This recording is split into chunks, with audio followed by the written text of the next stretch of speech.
Hey, hello everyone. Welcome to DevOps India Conference 2022. And we have amazing speaker lineup for today. So let's start with our first speaker, uh, Fillipi Pires. Before that, there is a link in description. Please join Discord channel and you can connect with the speaker. You can ask question or connect with other community members. So that's and there is a schedule for the event in the description of this YouTube video. So go and check it out there. And there is a amazing sessions for today. More than eight speakers are there. Let's move with a first session.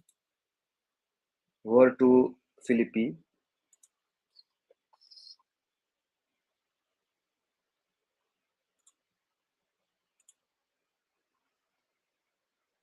My name is Fillipi Pires, and today we're going to talk about how you can improve your code, your development process in this awesome event, right? So again, I've been working as a principal security engineer in security research and security advocate in many different fields when you talk about the cybersecurity, right? So let me introduce myself. I'm security research at Sapporo. Sapporo is a company from Switzerland, and this company is responsible to provide a visibility of the attack surface in different cloud environments, and not only cloud environments, but on-premise as well, and focus on Microsoft and Azure, Google Cloud, and by the way, in Azure as well. And the idea behind of this product is to looking more about the it's a graphic vision and how the attacker can explore different organization, right? So I'm a security advocate from SenSegura. SenSegura is a global company responsible to provide some PAN solution. PAN, it's acronym of the Privileged Access Management, right? And I'm advocate from Hack is Not a Crime. It's an awesome project, by the way. It started in US. And the idea behind of this project is to talk more about this concept called hacking, right? Because when you read some information on the newspaper or on TV, usually this term is related to about cyber criminal, but it's wrong. The idea behind of this topic about the hacking, it's about how you can use in your creative mind when you're looking for some software, and how you can improve this specifically software, and how you can help the companies, of course, into looking at a security perspective. But when you look about the exposure of the information, it's not a hacking. It's about the threat actors. It's about the cyber criminal. Okay, so we can find more information in my webpage, on the page in webpage from this specifically project. Okay, and I'm a coordinator of the DEFCON group, one of the coordinator of the DEFCON groups in São Paulo. And by the way, I'm talking not from Brazil, but I'm talking from Portugal. I'm living here there, and I'm living now actually. And I'm instructor, writer, and reviewer of those three magazines: Pentest Magazine, Hack90, and Forensic. And you can find my course about the malware attack type with kill chain in the Pentest Magazine. Okay, so this information is about. And this event is specific about DevSecOps. And I would like to show this specific article just to putting all those people in the same page. Of course, I will talk more about some open source tools, very, very nice, that I would like to recommend you to test in your environment. But I think it's very important to clarify this concept, right? This different concept. And I found this specific article on the internet just to show you. I think probably you know about that, but just to clarify the difference between, to put all those people on the same page, right? So basically, what is exactly SAST? SAST is basically Statistic Application Security Tools. Basically is a white box testing, when you see for some code and you can see how this code works, and you can run in some scanning inside of this code, and you can find different, for example, vulnerable code inside of that, right? So this is approach when you talk about the SAST. When you talk about the DAST, is another approach. It's Dynamic Application Security Testing. Basically, it's a black box. So after the commit of your applications, you have the endpoint, the URL, publish it, right? And you can run basically the scanning in this specific URL to find some possible vulnerability. Or after you commit your code, you create some, for example, a container, you can run inside of that, and you can find some possible vulnerability inside of that. Other concepts, Philippe, and about the EAST, Interactive Application Security Testing. Basically, it's another different approach. You can use in both of them, the SAST and DAST approach. You can using some tools to help in this specifically process, and you can using, for example, a DAST, another tool to help in this process. But you have a guy, specifically guy, to using some interactive functions to perform some scanning, right? And another approach is about the RASP. It's a runtime application security testing.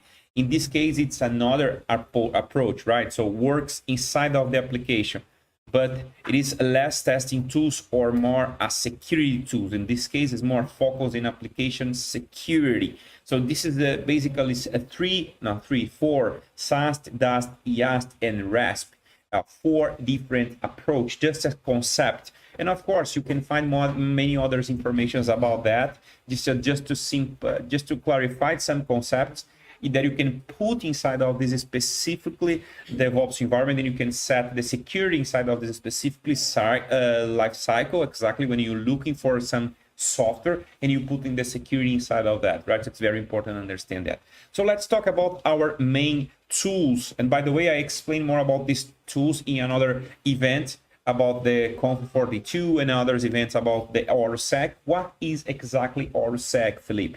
Horosec is basically is an open source tool responsible to perform some statistical analysis to identify security flaws during the development process. This is very important you understand that about all those development process, basically, right? And this is very interesting because you don't have the limit to work specifically program language. You work with a specifically development process. You can use the different tools like, for example, Terraform or TypeScript or Kubernetes. It's a different, not only a program language, but you can use in different tools to analyze the security codes, right? You have a different approach. Basically, you can click here in documentations or other to understand more about this specific documentation. Let me explain about this link here in community, right? If you click here in community, you can open here in open forum. Basically, you have here the Horosec in English. You can click here and you have here the opportunity to exchange informations with the community about your doubts that you have when you try using this. You have the specific team inside of the Zup Innovation responsible for this specific open source. Basically, Zup Innovation is the company responsible to maintain these specifically tools, right?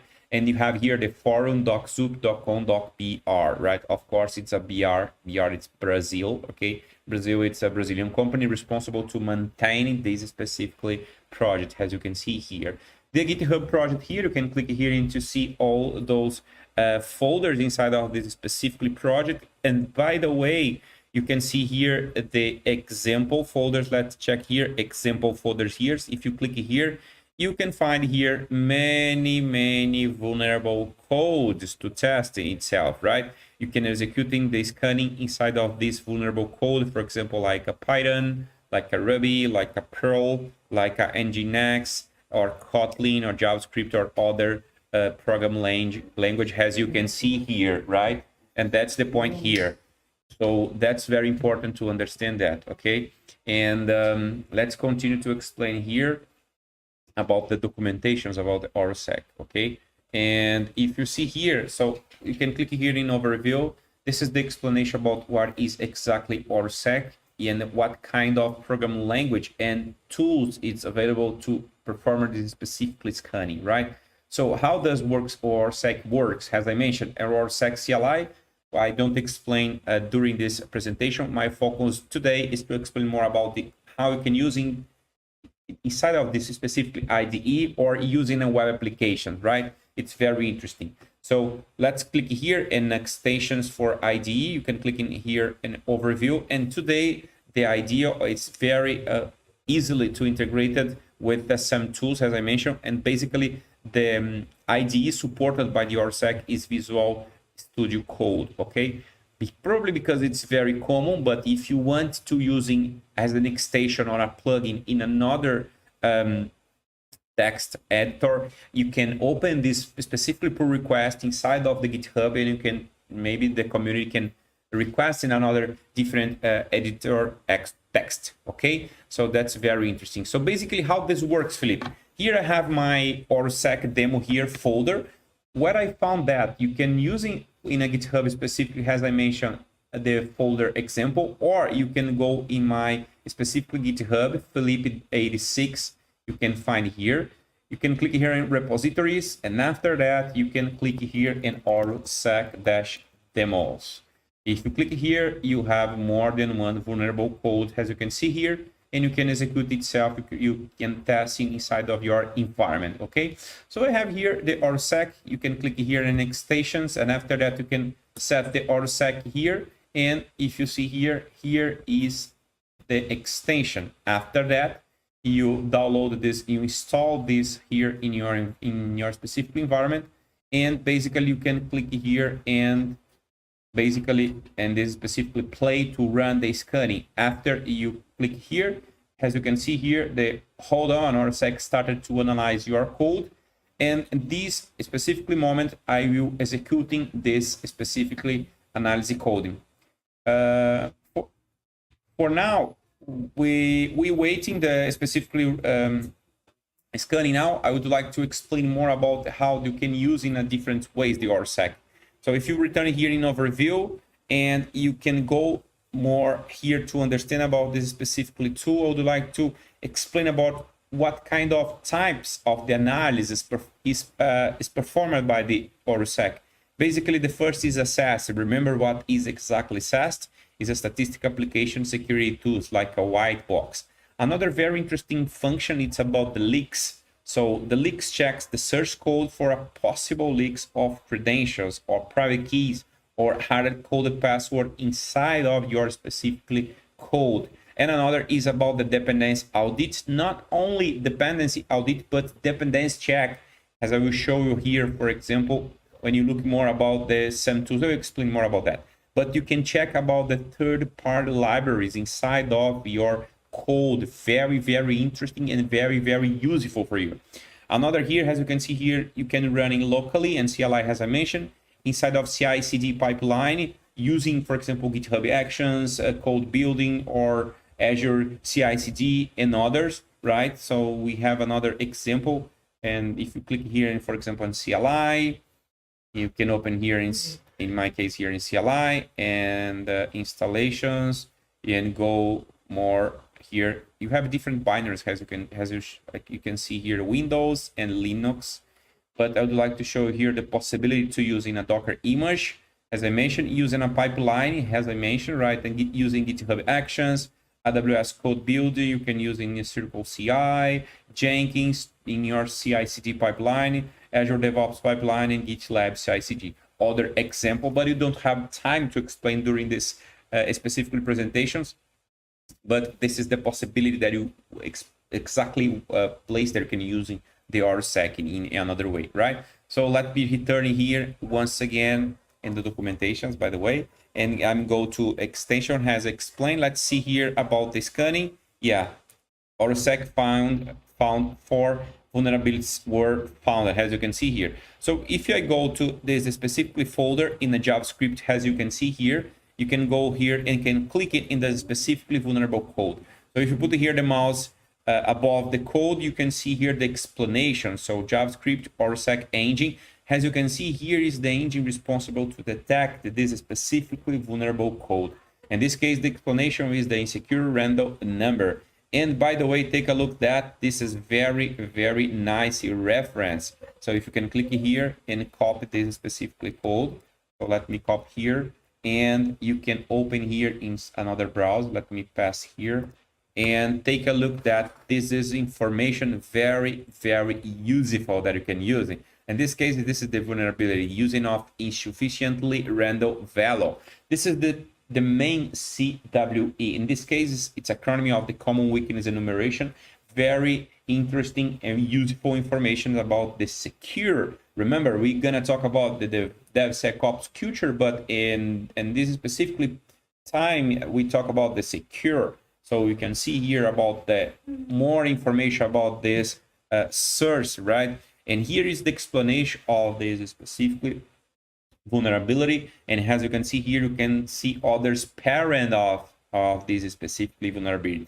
I mean, another different vulnerability associated of this specifically, and this is the main vulnerability in this case, and this specifically code. And if you see here, this is the line of the code vulnerable, very useful and very interesting, because you can see here the line. So if you are a developer, you can work in this specifically line to made some adjustments or some adaptations of this specific code. And in this case, it's another vulnerable code here. So if you see in this case, it's another vulnerability, as you can see. In this case, it's 78. Let me copy here and I will paste in another browser, in the same browser actually. But if you see here, let's check about what is exactly the vulnerability in this case. It's a 78. So it's an improper neutralizations of a special elements used in an EOS command. So maybe the attacker can use in the EOS command injection. So this is the possible vulnerability. In this case, as you can see, the attacker can use in the ls-l. So they can list the information inside of this specifically path. So it's a vulnerable code. So you need to treat that. So another point is if you see here, let's check, it's a Horosec engine. But in this case, and this is specifically vulnerability, as you can see, take a look at, in this case, they using the GoSec engines. Very, very interesting, because as you can see here, it's almost a framework, because you have more than one engine or engine inside of this specifically tool. And in this case, there's the engine identified this specifically vulnerability using a weak cryptography primitive. So that's very interesting, because they're using here the GoSec and different engine from these specifically tools. Very, very, very nice and very, very useful. Okay, so let's go to another very interesting information that you can collect from the Horosec. Let's click here in web applications, right? You can click here in overview. Basically, the web applications is an extension of the CLI functions in order to manage the vulnerabilities found and shore them. It's very interesting, because you can work, of course, is with a multi-tenancy functionality. You can use it, for example, to access control. You have a more visions, and it's more maybe a tech lead visions or manager vision, because you can see how many vulnerabilities you have inside the different squad or different teams, right? And you can divide for a repository. It's very, very, very nice, right? Let me click here in installing. You can use it, for example, with the Helm, with an operator. I will use in this case with the Docker Compose. So basically, what is exactly Docker Compose? You have here the configuration, some informations.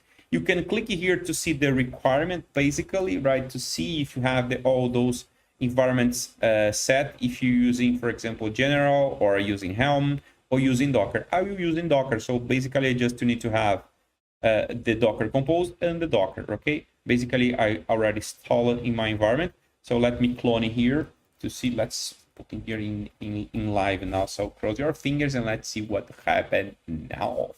So let me pass here. Let me click here and cloning the repository. And once again, we have here the Horosec platform dash platform actually. So let's go to Horosec and platform. And okay, so I install. Let's go to the next steps. Clicking in CD Horosec platform. It's okay running the command make install. So cross your fingers. Let's see here, make install, and I think it's something are happen. Okay, I'm installing, not setting the API. So here, as you can see, all those environment. So webhooks, authentications process, endpoint vulnerability, and is starting many different process. As you can see here, the Horosec API, analytics, webhook, vulnerabilities, authentication, messenger, manager, API, core. So many different Docker informations inside of that. Oh, I probably already had, yeah, stopping because I need to finish it and removing, and I'm installing once again, as you can see here, the new version. Okay, so downloading all those process, pulling installing the Dockers, many different Docker, as you can see here, the last version of the API, all those processes in the specific installations process, okay? And that's the point here. So let's return here. So after step is access this specific URL. Let me copy here. I will copy and I will open in another browser. Let me pass here, and not city in this case. It's a local host basically because I'm installing in my virtual machine. In my specific virtual machine, I'm waiting. Although I'm waiting because of that doesn't work. So Horosec post-degree, all those process created, the pull request, the pull complete. So I need to waiting for that. So yeah, we need to waiting downloading process. As you can see here, it's totally live, as you can see here. And let's check here once again. Yeah, so the service is running. So some services running, but let's check here. Yeah, I need to waiting because not finished the process, not completed yet. So let's check here. So 100 megabytes. So waiting. Let's check here the authentication. So you can use in, for example, as SO single sign-on, for example, you can use in that, no problem if you want. So this is the Horosec manager. It happened because it's not finished yet. Because of that, we need to wait about that. So very, very interesting. So by the way, this is the okay, so let me returning. Let's go to the documentation once again. I would like to explain another very interesting point. Remember, this is just a POC for a POC, right? And by the way, let's go to install with the Docker Compose. And we have here the default information, as you can see, in this case, in this test, okay? So this is the email, right? And this is the password, but remember, only for test, only for POC. So let's check here. So probably I have some problem here. So let's check. I received the error. Let me try once again. Probably let's check here if it works or not. So one sec. Let's try. Oh, okay, it works. So let me pass here the example and let me go to the specifically password. After, let me, okay, so localhost once again, localhost. Okay, let's go to the information dev. The dev at example.1, and let me pass here the full password, okay, and click and sync. I have here another repository, but basically we have here, I can add, for example, a workspace. Let's put here, for example, DevSecOps. Let me copy and pass here. This only one. This is basically the new workspace. I can save here and I can select that. So after that, I can, let's check here, the repositories and settings. Home. So, okay, let's return here, select. I need to add the repositories to proceed. Let me add the repository, DevSecOps. So remember, you can describe that, save, and I can go to it's created this specifically environment. Let me click in overview. And now I have here the informations about this specific environment, okay? And I have here the vulnerability. I need to have the tokens and users and webhooks and so on, okay? And I have here the possibility to export something. Let me click here in tokens. And by the way, I don't have any tokens yet. I will add a specific token. I will put in here the descriptions, basically the DevSecOps. I can see here what time I would like to expose this specifically password, but I don't put in here in this specific moment.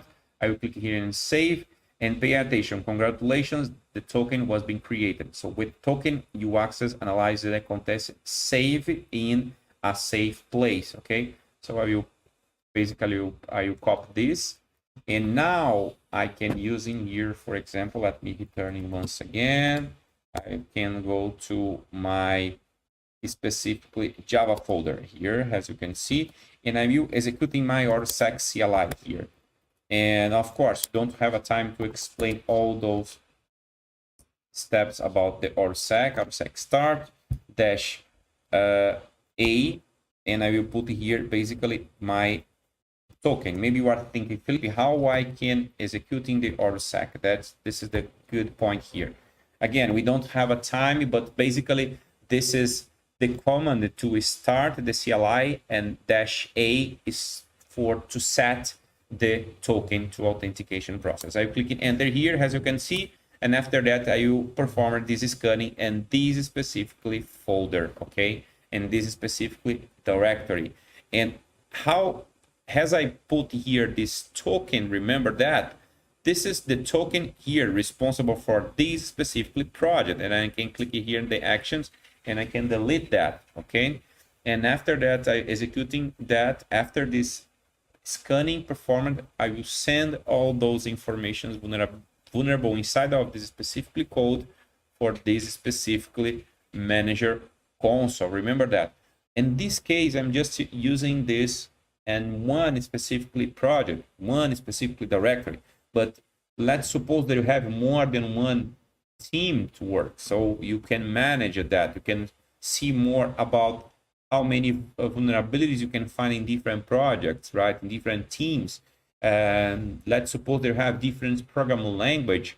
You can work in a different way, because you can create, for example, a training with how you can work with a development, a safe, right, or secure development process. You can improve with the specific programming language like a Java, like Python, like a Ruby, or another different programming language, right?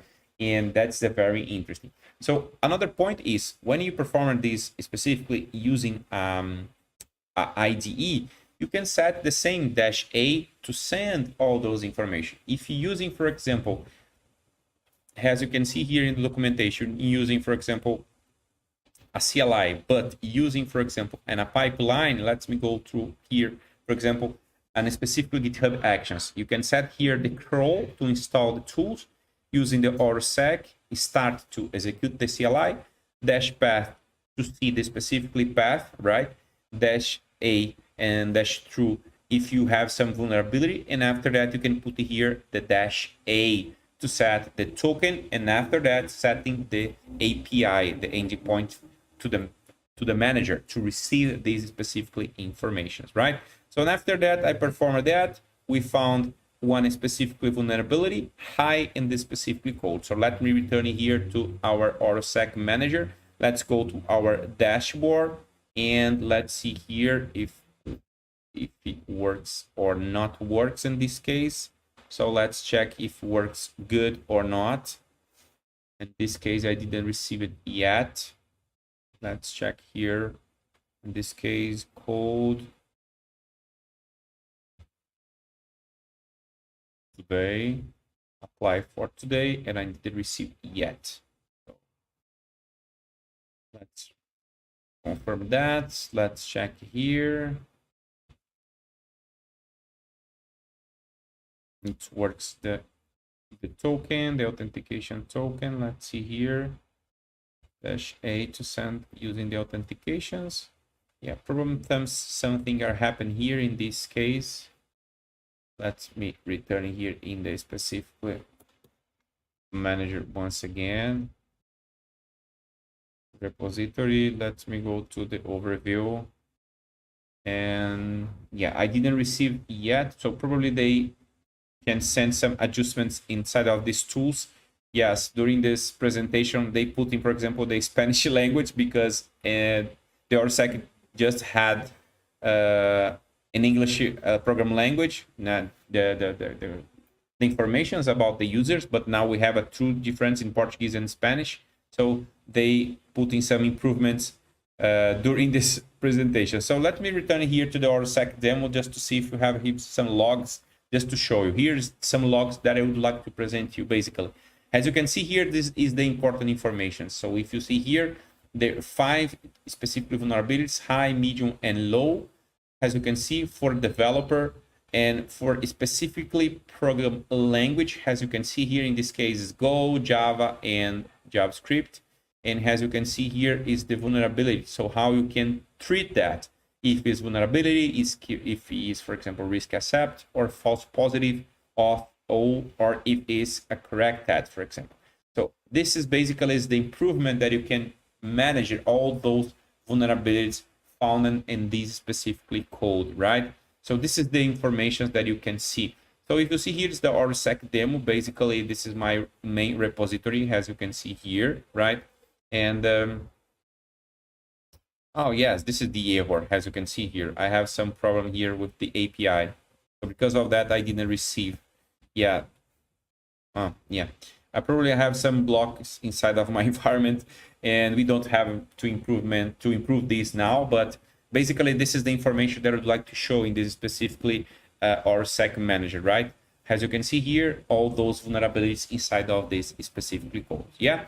And okay, in this moment, I finish here my presentations. I don't know if you have any questions. So please, if you have any question, let me know. Once again, you can manage different tokens, different users, different developers. You can improve your development process.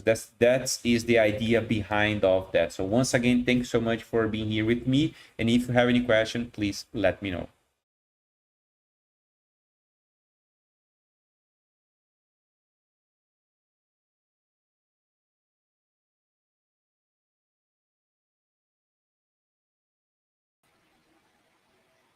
Sangam, you're muted. Hey, hello. Sorry. So over to next speaker. So next topic is stop committing your secret. You can use Git hooks to make secure your Git deployment. So Dwayne is here. He is a developer advocate. So over to you. Thank you very much. Start sharing my screen. Yep, there you go. Hey, everybody. I'm very excited to be here in DevOps India 2022. I'm coming to you live here. It is still Saturday night in Chicago where I'm at. So let me just jump in my introductions here. So I'm Dwayne. I'm a developer evangelist at GitKraken. We're a company that makes legendary Git tools.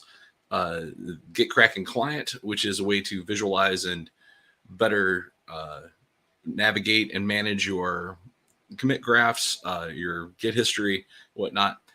Git Lens, which is the most powerful and most popular extension for Visual Studio Code, helping people understand authorship a lot better, and also Git integration for Jira, which does just what it says on the box. It makes it much easier to use Git within Jira. So that's what we do with GitKraken.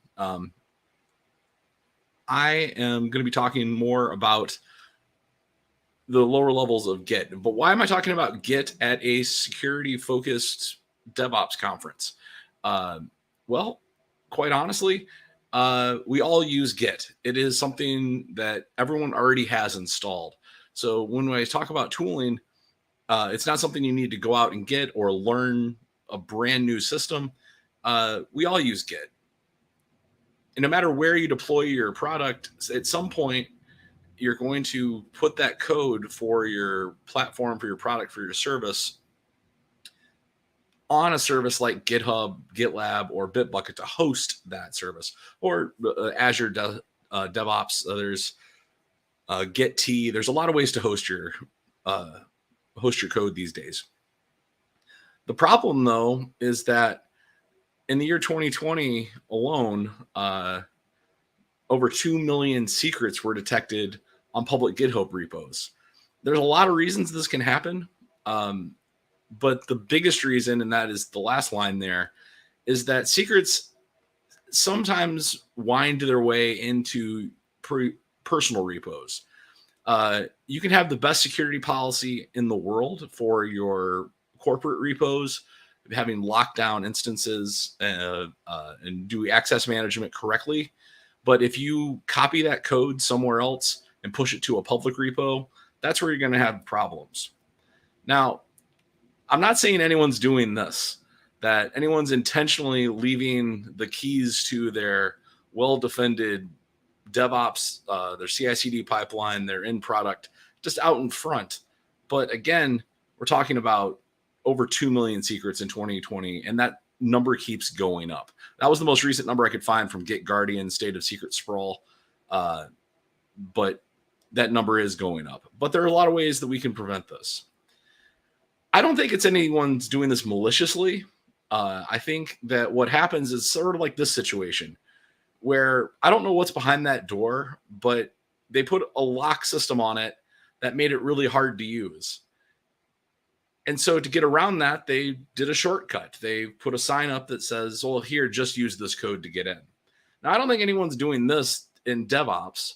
However, we do this kind of a thing all the time where we'll be working locally and just need to test this endpoint, or I just need to make sure this service works and this logic works. And I don't really want to go through the hassle right now of setting it up correctly, setting up a secrets folder or a secrets JSON. I'm going to hard code it and I'll take it out when I'm done testing. And for all the good intent that we have, the fact is that life throws things at us unexpectedly. So say I'm working and a few minutes later I get pinged on Slack, hey, we have a production fire. I need to go take care of that.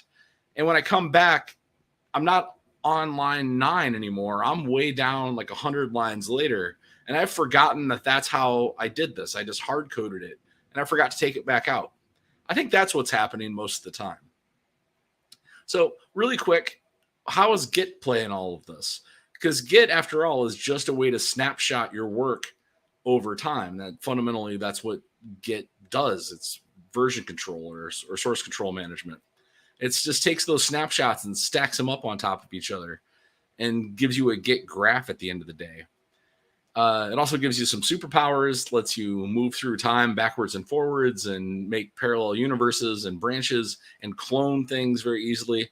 And I think that's partly what's going on is people like, I just need to clone this one part over to this other machine and I'm going to push it up to my repo. But we forget to manage our personal repos the same way that we have corporate policy and best practice security around, what our organizations do day to day. So Git is really awesome for doing all sorts of stuff, but Git in and of itself doesn't make your code more or less secure. It's what we do with it that makes your code more or less secure. Like I say, if you just push it up to a private GitHub repo, that's pretty safe. That's pretty secure. If you push it publicly to a public repo, that is the opposite of secure. Now, Git gives us a way to completely ignore entire class of files. So you can tell Git ignore, just throw in your Git ignore file, ignore any secrets.json file that I put up here, or ignore my .aws completely, or anywhere else you want to store your private keys. And if no one's ever said don't hard code API keys to you before, don't hard code API keys. Like I say, that leads to the situation that we're in now as an industry. And if in a perfect world, that would be it. That would be all I'd have to say is just use git ignore and that would be it. However, there's still the problem of API keys sneak into our code and then get pushed places they shouldn't go. And that push part is very important. I take shortcuts all the time in doing things. And I think the nature of being a developer is, we're sort of lazy. We want to find the easiest, fastest way to get something done. And just doing it locally, there's no real harm in that. Unless someone's maliciously coming in and stealing your physical device. The problem is that you've pushed that code up somewhere. Removing a secret locally before it's moved off of your machine, very easy, very painless. Once it's pushed publicly, especially after there's a couple more commits behind it, it's downright painful to go and extract that commit. Now you're force pushing. Now you have to get the rest of your team involved. Now it's a very public thing. You have to hope that no one has found that secret in the time between you pushing it and you discovering that you've pushed it. And there are some really cool, awesome tools out there like SonarLint and GitHub's advanced security and lots of other things out there that are constantly give you ways to scan to see if you have committed and pushed code that contains a secret. But again, by the time you've discovered that, or GitHub discovers that, hey, you've accidentally pushed a secret, you've already pushed a secret. and now you're not having a good time. So what we really need is some way to stop us from doing that automatically. And well, Git gives us a way to do that. It's the Git hooks folder. Git hooks is a system that at its core lets you build any kind of contraption you want, any scripting you want. But the basic premise is Git does a thing, or you do a thing in Git, and it triggers a thing in Git. And what it triggers are these scripts. So everybody that has a Git repository on their machine has a Git hooks folder that already has these sample codes, the snippets in it. Now, unless you're Linus Torvalds or somebody working on Git itself, or somebody that's really familiar with Bash scripting or Perl, some of this isn't that helpful. Like if you don't know what Git rev parse is, this example they give you for pre-commit hooks doesn't really give you that much to go off of. But at the very top line here, that first line tells us all we really need to know. These files just execute whatever script we put in there and define for the computer to interpret. So since Bash is everywhere, I love Bash. So shout out to Edward Thompson. He wrote a program called Git Dad. It's just a way to, it's an add-on to Git that if you type Git Dad instead of Git Add, it will tell you a dad joke. And at the heart of it, this is the logic it uses. It just curls out to icanhasdadjoke.com and spits back out a dad joke. So that's exactly what I've done here. It's a silly little example, but you can make your scripts do anything, and that's kind of the point. I like simple examples that are kind of funny to wrap my head around concepts. And this actually runs in a lot of repos I have every time I do a commit. So I get a little joke every time I see my commit log. You can build in any language you want, not just Bash. So if you want to do in PHP or Python or Ruby, go for it. So what are we talking about here? This system that we need to set up to help us prevent our keys from being committed and pushed would look something like this, at least to me. Every time I am about to make a commit, something should check my code, look for any patterns that match, patterns of API keys, security certificates, or any other credentials that we use for the system or our work. And if any of that is detected, throw an error and just stop in its tracks. Don't go any farther. Do not do the commit. Git hooks, again, Matt Hudson says it very well there from githooks.com.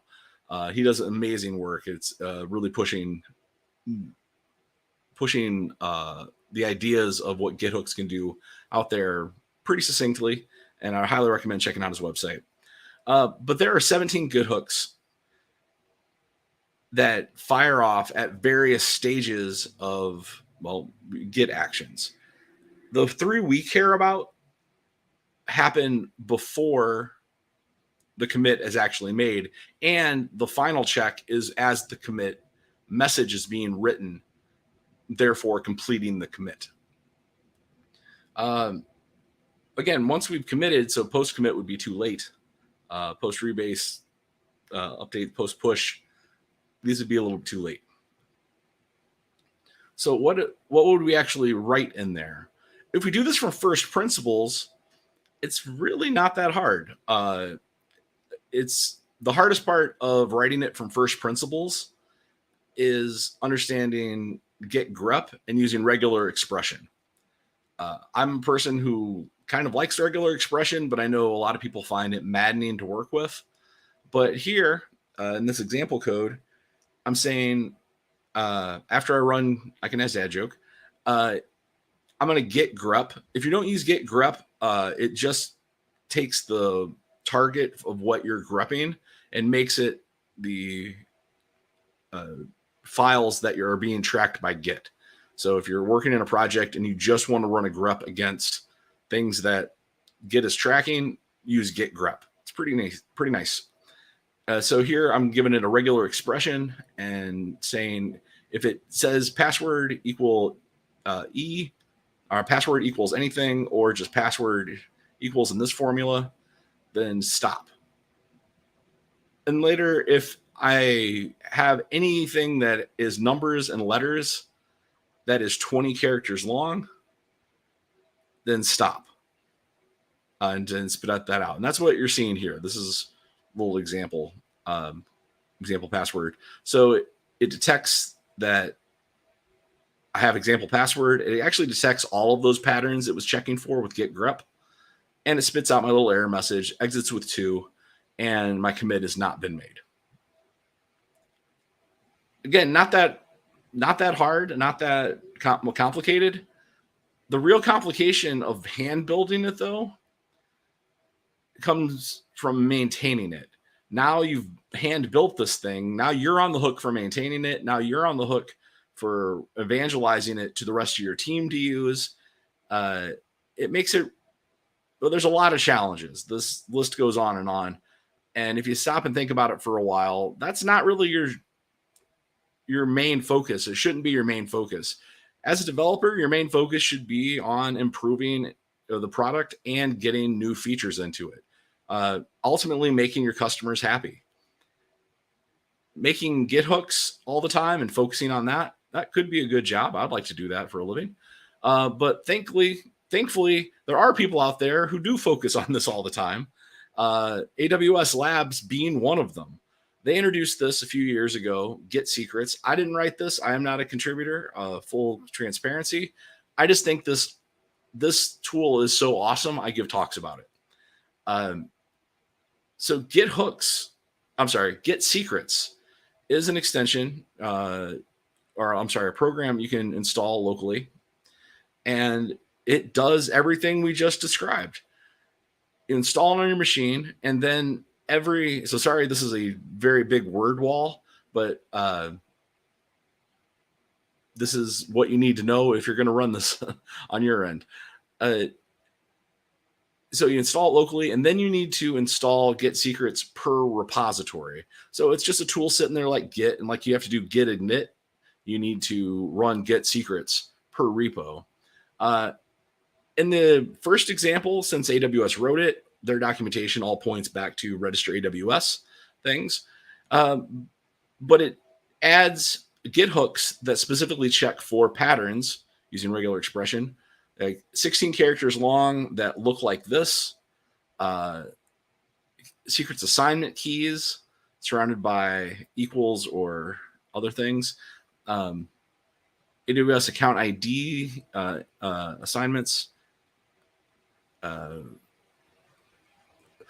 Importantly, though, you can also allow patterns to happen. So if you have example keys, like all of your example keys should look something like this and follow this pattern, even though this matches the first line, it will handle that case for you. And it does this automatically. This is what happens when you run just this one command. It sets all this up for you. And very importantly, it now will look in your AWS folder for any credentials there. Any credentials it finds there, it will look for those patterns as well. And if those are present, it will just stop. It won't actually let you commit them. So what does that look like in your code? Like I say, it adds 3 Git hooks in the folder. The samples will still be there. This adds them in addition. And you notice there are no extension names for these files. That is how Git hooks works. It's just looking for a file called commit message, pre-commit, prepare commit message. And if it's there, it will run whatever is inside.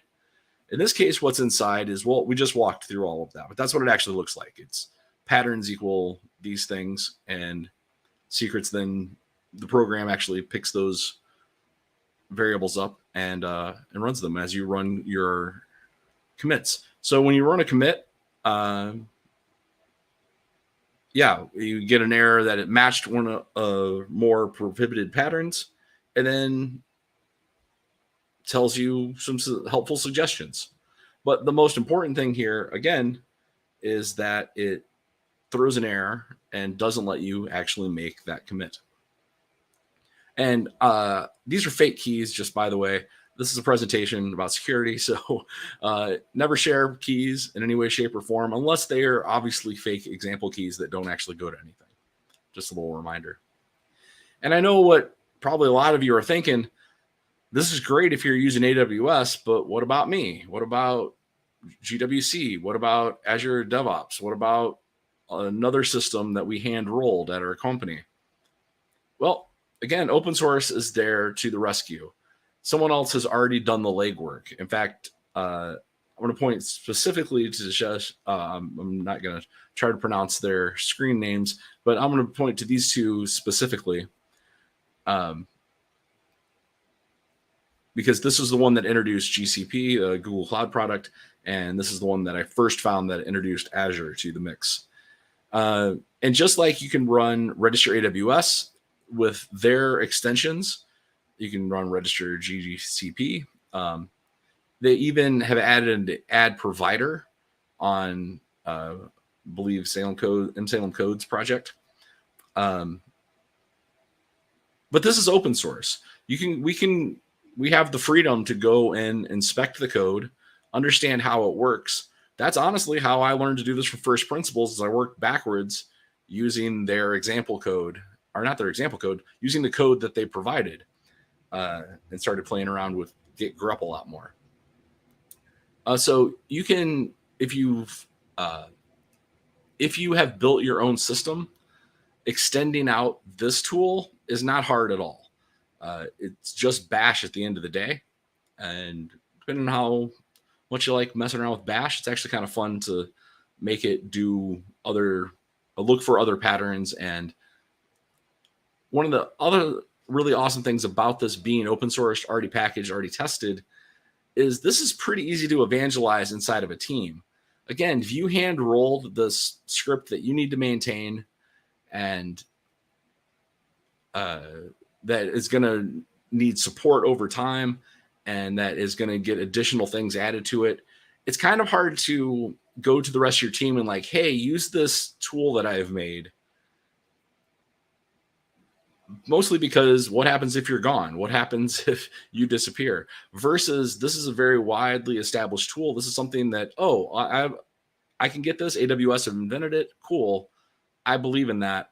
I can go add this to my project and I'll be good. So in conclusion, I'm going to wrap things up and then have a little bit of time for questions. Don't hard code secrets. If we could all just do that, then we wouldn't need to go through all of this and do any Git hooks, anything. But more important than not hard coding secrets is don't let your secrets ever get committed in the first place. We're all human. We're all going to make mistakes. We're all going to take shortcuts from time to time. But there's automation there. And there are people that have already built this and open sourced it. So you're not alone. You're definitely not the only person that's ever hard coded something, and you won't be the last. But if we all work together, we can make the internet more secure and improve the state of security across everything. So with that, I'll say thank you very much. If you have questions, feel free to reach out to me on Twitter at MC Dwayne. And it looks like we have about 5 minutes here. So if you have questions, put them in the chat. If anybody have any kind of questions, please connect with on the Discord or on the social media or comment down. We are happy to answer it live.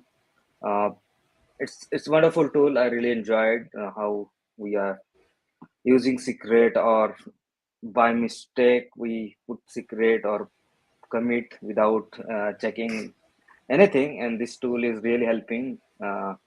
Thank you for the session. It's really helpful. Enjoyed a lot. If you have any questions, please comment down in chat. happy to answer. Let's move to the next session. We already spoke about secrets. Next session also around secrets, how we manage these secrets using the Kubernetes or the cloud. The next speaker is Jhonnatan Gil.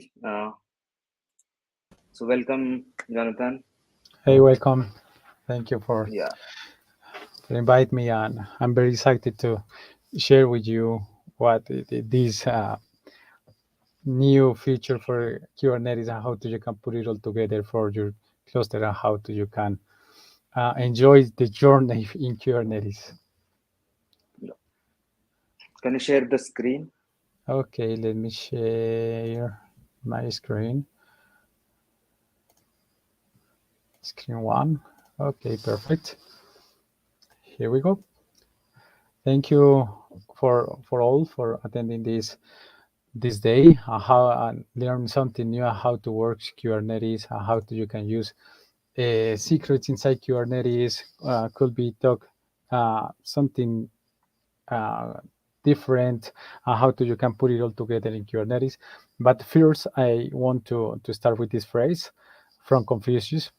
Life is really simple, but we insist on making complicated. Normally, in IT role or development team, it's very easy down in this could be phrase because you need to doing something different and you can generate something new, and it's very hard to do in something. And with when you try to doing your task is very lazy task, and you can try to do something different with that, and the task is very hard for you and your team, and the life is very complicated in all ecosystem, right? Welcome, my name is Jhonnatan. I'm working actually in Globant, and I love Kubernetes. I work with the community in Spanish. I actually works with the CNCF projects too for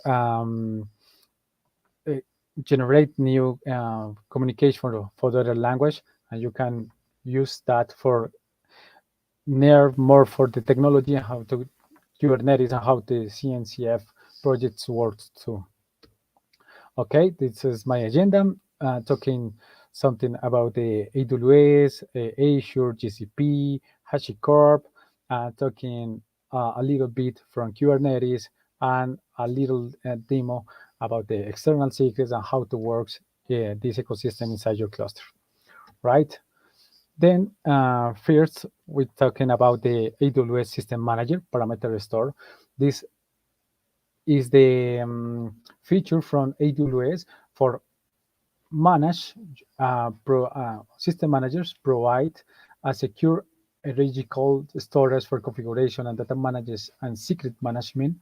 You can store data like a password, database strings, Azure machines identifications, license code, a lot of sensitive data inside AWS, and you can put it all together for obtain for your application and using in all ecosystem in AWS, right? And obviously you can obtain this information and put it in Kubernetes too. In the other hand, we have Azure Key Vault. Azure Key Vault is the same objective, how to can I storage sensitive data in AWS, and you can use Key Vault secrets, but any cloud have a little definition about how to the ecosystem works inside. Azure Key Vault is a cloud service for security, storing, and accessing secret. A secret is anything that you want to tightly control access to such like APIs, like a password certificates, cryptographic keys. But with these, you have two modes, could be like HSM pools or HSM backend keys. That is synchronous or asynchronous keys. Depends from your how to you can storage and how to you can get this information and how to you can manage your keys inside your IT teams, right? For the other hand, we have a GCP Secret Manager that is the same objective like AWS and Azure, like how to you can storage the secrets, how to you can storage this sensitive data inside the cloud, But the secret manager is a secure and convenient storage for API keys, password certificates, and other sensitive data. Secret manager provides a central place in a single source of truth to manage access and audit secrets across Google Cloud, right? And on the other hand, we have a HashiCorp Vault. HashiCorp Vault, we can put it your secrets, and you can storage a lot of resources in that. Also, like AWS, like Azure, like GCP, but we need to move in other focus, because with HashiCorp Vault, you can install this HashiCorp Vault inside Kubernetes or in Docker technologies or in virtual machine or in bare metal or on-premise services. That is a very flexible ecosystem, and you can put it all together and using HashiCorp, and you can obtain and generate the secrets inside for your IT teams. How to you could be defined.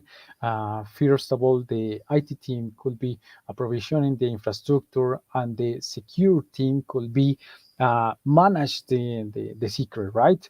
In one hand, you have the IT team could be generate the infrastructure for put your secret, and the other hand, you have the secret team for update the secret, modify the secret, create the secret, and how to what is the truth for the secret. You can generate this ecosystem for your company. That's very awesome, because when you try and you doing something different, especially from DevOps focus, you need to generate some um, responsibilities for all teams, because you work with security, you work with IT team, you work with development team, you work with a lot of teams inside and around Kubernetes, around DevOps, sorry, and you can use and define how to the other teams could be has responsible for other tasks that never other people don't want to that, because it's very hard when you obtain the secret from the database in production mode, because oh, what why the guy that works with I don't know, super in IT team have the access to the database and stream password and the plain data for a connect for this database, when just the secure team could be managed that.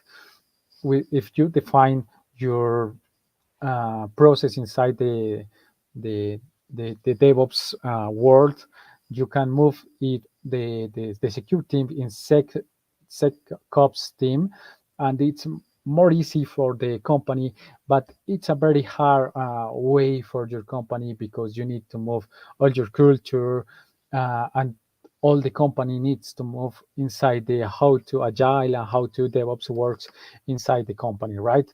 That and don't exist a bullet of for make this culture more easily. Nor every company needs to move for agile and DevOps, and you need to put your effort for generate this ecosystem and grow up inside the company, right? Let's now talking about the Kubernetes a little bit more. That Kubernetes is a huge ecosystem and not easy to could be explained in two slides, right? But I try to do that. What is Kubernetes? Kubernetes has a definition taken from Kubernetes.io. Kubernetes is a portable, extensible, open source platform for managing containerized workloads and services that facilitate both declarative configuration and automation. It has large, rapidly growing ecosystem, Kubernetes service, support, and tools are really available. That's it. That is Kubernetes. You can put this ecosystem in your bare metal or in AWS, on Azure, on GCP, or in APM, or in other cloud provider, and you can put it all together. But definition inside or behind Kubernetes is that for one hand, we have a control plane. Control plane is the brain for Kubernetes. These have internally a database that is writing etcd mode. You have a scheduler, you have a control manager, you have a cloud control manager. and these work together depends from your deployments are in your cluster, right? But in the other hand, when you need to define worker nodes, the worker node is how to deploy your application inside how to the resources uses. This is defining the worker node, right? In this worker node, we have a secret inside the worker node for your application, right? But what is secret? Secret is a little object inside Kubernetes, right? In this huge ecosystem, like a Kubernetes, secrets is a very, very small piece of this huge mountain of software that you can use inside Kubernetes, but you can use this piece of software like you want it, right? You can obtain from Vault, from AWS, from Azure, from GCP, but if you take this way, you need to write a configuration file for obtain this secret from AWS and write this secret, right? Then if you have multi-cloud strategy, it's very hard because you need to write a file for AWS, you need to write file for Azure, you need to write to file for GCP or Vault or the other tool that you need to involve for your ecosystem inside Kubernetes. You need move that for other way, and you can need to move or about this log vendor that could be generating that, right? For that, for a big pleasure, we have external secrets. External secrets is a community project that started by GoDaddy.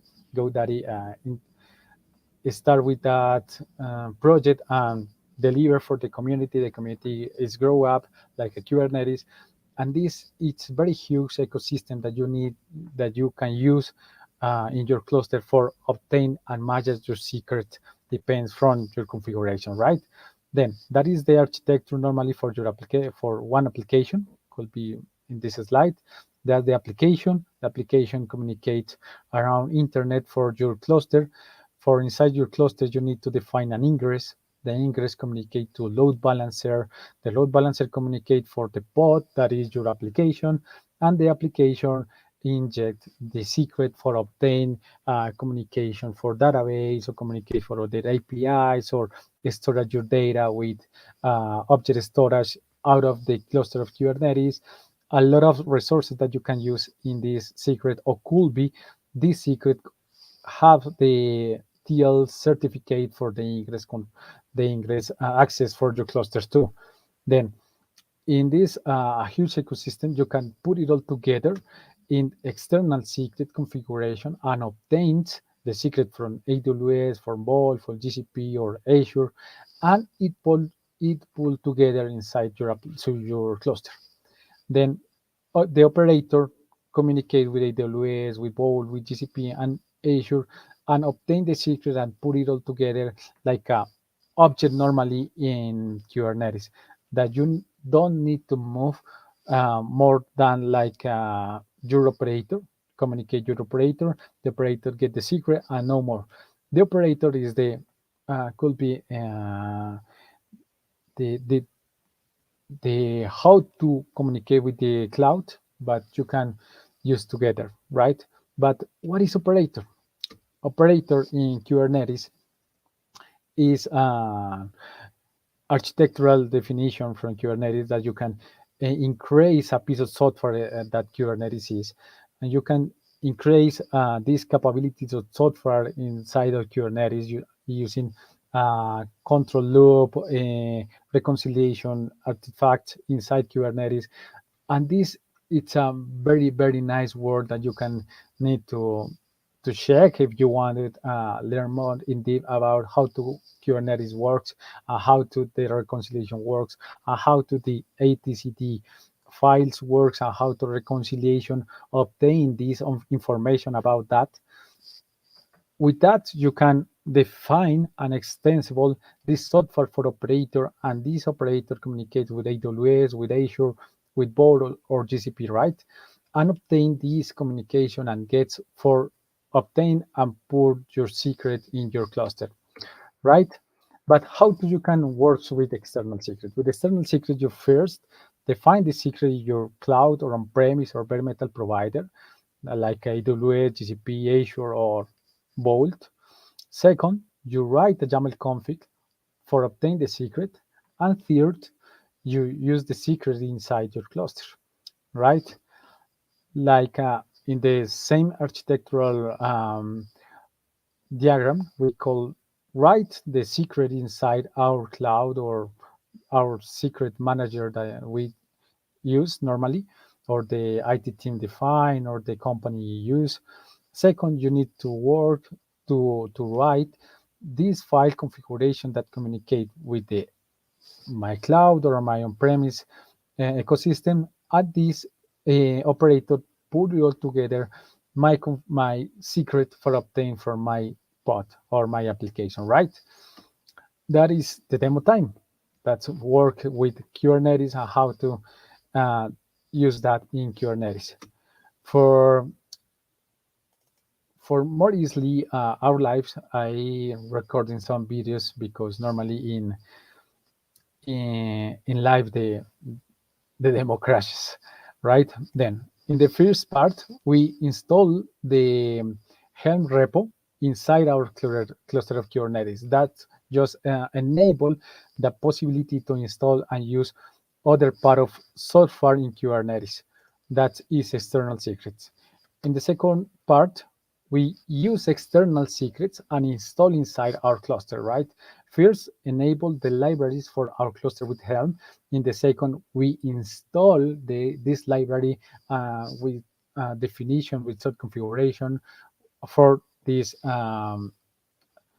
with this script, right?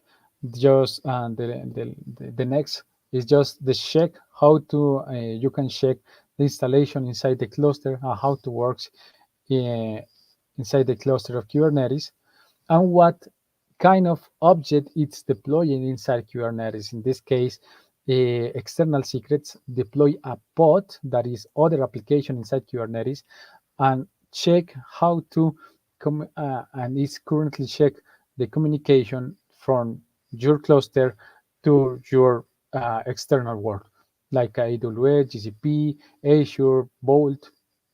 In this example, we talking about just with Vault, right?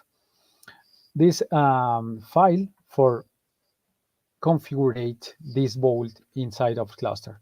First, we need to define a secret store that is an external secret object that is part of communication from the cluster from the Vault server, right? That is the communication and the secret for the API that I create for the secret, right? And with these commands, we check exactly in the namespace default what kind of object we deploy inside of that. In this case, we deploy Vault backend, and could be stopping there, like at the end. Deploy exactly Vault token, that is the token for communicate the system, and the Vault backend, that is the communication from my cluster for the Vault, right? And in the next video, we check how to can obtain this secret, how to you can define the secret for cluster of for Vault, and you can down for your cluster of Kubernetes. You can define what time or refresh you can use, if 15 seconds is work for you or could be changed for that, and what kind of secret you can use in this case, and what secret obtained from my foo bar, and this property obtained exactly for the key Vault. That it's not easy to explain, could be, but you need to involve with the secret word, I think, inside of Kubernetes, and you can define how to works for you and your IT team and secure team and development team for all your ecosystem, right? Because not it's only for you, just work for all your company, and you need to move the company for the technology that you can use, right? With that, you can obtain the secret. In this case, the synchronize the secret from bowl, and this down the secret for my cluster of Kubernetes, right? The secret name example sync. This a secret that lives first of all in um, HashiCorp Vault. If the secret change exactly 15 seconds is the time for refresh and obtain the new secret. You can use other hand like other tool that is I don't remember these tools, but is exactly the tool that you can reloader. Reloader is the tool that you can put it all together inside cluster of Kubernetes. That is the change for the secret, and this secret make a new change inside the Kubernetes, and the cluster put a new feature for this pod or your application and restart the application. That is very awesome because if you define the correct tools inside your cluster of Kubernetes, your works it's very easy. Like our phrase that started in the meeting that today, right? That is the object obtained from the HashiCorp ball inside the cluster of Q, the vault, and this is the definition in that, right? Okay, presentation. So, okay, in this case. Now, we have the first, write the secret in Vault. Second, write the configuration file for connect for Vault ecosystem and the secret for this communication. And third, how to this configuration works and obtain this secret for my application or my cluster, or depends on my ecosystem that I works, right? That is the demo. I read some question in the chat or in the Discord chat too. I am very happy to stay here and share this knowledge. I'm very happy. I think if you learning something new with that, if you can have a problem with Kubernetes, I love solve problems in Kubernetes. I want to the people could be increase the knowledge inside of Kubernetes, because Kubernetes not is a easy path for obtain this ecosystem. It's very hard path, but when you try and you understand the concepts around and behind Kubernetes, oh, it's an awesome work that you can deploy some application and you proof of concepts it's more quickly, and GitOps works together for that, right? Thank you for stay here, and I hope you learning a lot of in this conference. Thank you. If you have any questions, please comment down or connect with on the social media. So let's move to the next speaker. The next speaker with us, Ashish Tiwari from Elastic. Over to you, Ashish. Yep. Okay. Cool, guys. Hi. This is Ashish. Let's start. I'll start with my presentation. Let me share my screen first. Just a minute. Okay.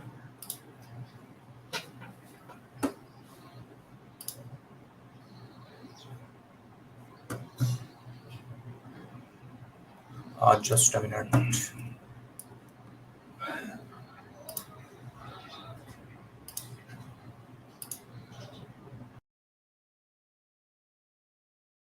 So we will wait for a few minutes. If you have any questions regarding previous sessions, please feel free to put in chat.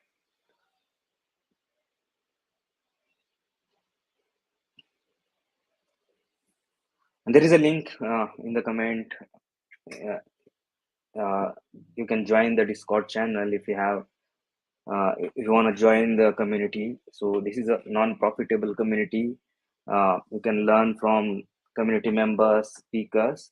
So Ashish is here back. Uh, yeah. Uh, yeah, sorry, I was facing some technical issue, but yeah, it's solved now. Just let me start with my the presentation. Just a minute. Friends.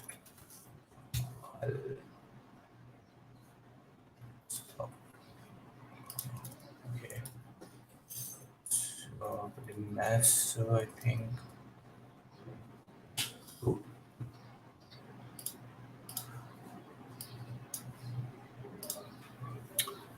So hi guys, Sangam, just if you can just confirm whether mic and Yep, camera yep. is It's everything fine. You can go cool. ahead. Okay. So hi guys, this is Ashish. I'm a developer advocate, Elastic.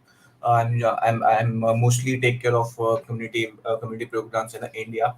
So yeah, today we are going to talk on Elastic Observability and parsing different log formats. So like Elastic provides a very good solution for observability.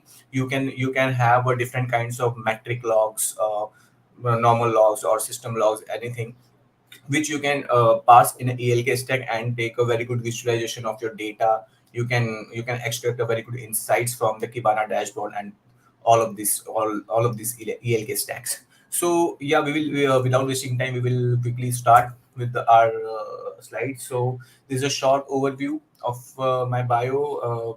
I'm a developer advocate, Elastic. I've been a software engineer. It's been 7+ years of experiences.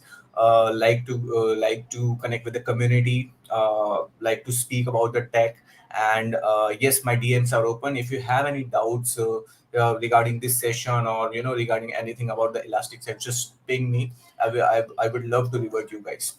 Okay. So, like today, we are going to discuss on what is Elastic, of course, Elastic solutions, Elastic stacks, and I'll try to give the demo, like where we in the first demo we are trying to extract some system metrics and going to push on the ALK stacks. So, and by pushing on the ALK stack, we are going to visualize on a Kibana dashboard how it looks like, how is the memory consumption, how is the CPU consumption, and everything. So after that, if time permits, we are also going to see parsing the common log format. So common log format, we are going to show you how we can parse by using grok processor. And after that, again, if it's a term, it's a condition based. If time permits, we will try to read from a file log file, and with the help of the file bit, it will then push to logstash, and logstash will push to the Elasticsearch. So we are trying to create the whole pipeline, the whole flow in this demo. So I'll give you the quick overview of Elastic. I won't take much time because I think you must aware about the Elastic stack and everything. So yeah, who is not knowing about the ELK stack, I'll give you the short overview, and then we will quickly jump on a demo. So what is Elastic? Elastic is a search company, guys. It gives the solution for a different types of search use cases in a day-to-day life. You must have search something for on like in any mobile app, website, or something. So search is a common in across the platform. And in day-to-day life, you indirectly connecting with the Elasticsearch, because if you are ordering food or something on a food app, the search is empowered by Elasticsearch. So here is some of the our customer, like Uber. If you are booking the cab on a Uber, and it shows the cab near about you. So this is it shows help of the Elasticsearch. It is a powered by Elasticsearch. So not just a search, but the actual relevant search. So it's nothing that it will throw anything. It's like a like query, but yeah, it will throw the relevant search about the cab and everything. So the another client is Tinder.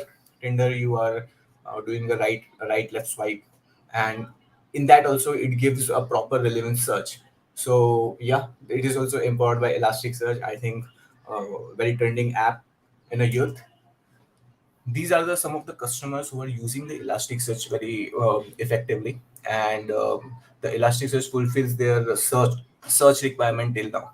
So like eBay, you are searching for something, or Netflix. So yeah, they all are powered by Elasticsearch, and they are using Elasticsearch with the different use cases. Some of the clients uses like to collect internally logs, and they they analyze the pattern in the logs, they visualize the data, they extract some insights, which is the actual business critical insights. So it's up to you how you want to leverage the ELK stacks. But yeah, these are the customers, and you can check more on this on elastic.co/customers. Here you will get the wonderful resources where client has shown their use cases. There is a wonderful blogs that are available where a client has explained how they used ELK stacks. So it will be great learning if you refer these resources. Okay, so another is the Elastic solution. So Elastic basically provide the three kind of the solution. The first is a search, observability, and security. Search is search like it provides three types of search: app search, site search, and in app search it provides this. You can search across the workplace. Let's suppose you are working with the Google Drive, you are working with the Confluence, Atlassian, GitHub, and you want to search some doc. Okay, so just search and it will going to search across the workplaces. It is a centralized search platform for your workplace, in short. So if you are working in an organization and you want to use for this, definitely go for enterprise search.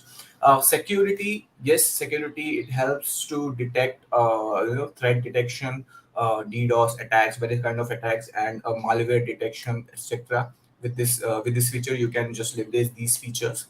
Observability, we are going to talk on observability is like in today worlds, in one organization there is a different kind of teams. It might be a let's say infra team, development team, business team. Every team has their own observability tool. Let's say some development team using Prometheus, some development teams using others. So sometimes it's quite difficult to get a one view from across the tools, and it is a difficult one. So to overcome with these problems, and Elastic is provide observability solutions with the help of the one single powerful data store, which is the Elasticsearch, one single visual dashboard, which is a Kibana, and the collectors like a beats or logstash you can use to collect the data from your systems.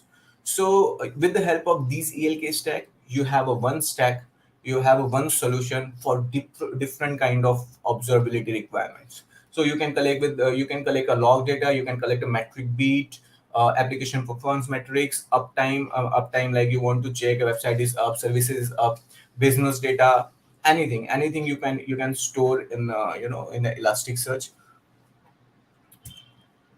So these are the Elastic stack which makes possible to give the Elastic solutions. So I'll give you the quick overview of this. Kibana. So this is ELK. We used to call stack. E for Elasticsearch, Logstash, Kibana, and Beats. So Elasticsearch, as I said, Elasticsearch is a distributed search engine, data store. It's provide the high availability and high performance. How? Because Elasticsearch is a horizontal scalable. You can just add node, and it will just scale itself. So it stored a JSON based document. So it's a no SQL. There is a no schema. You can store n kind of schema, and deeper. So yes, it's up to you how you want to leverage.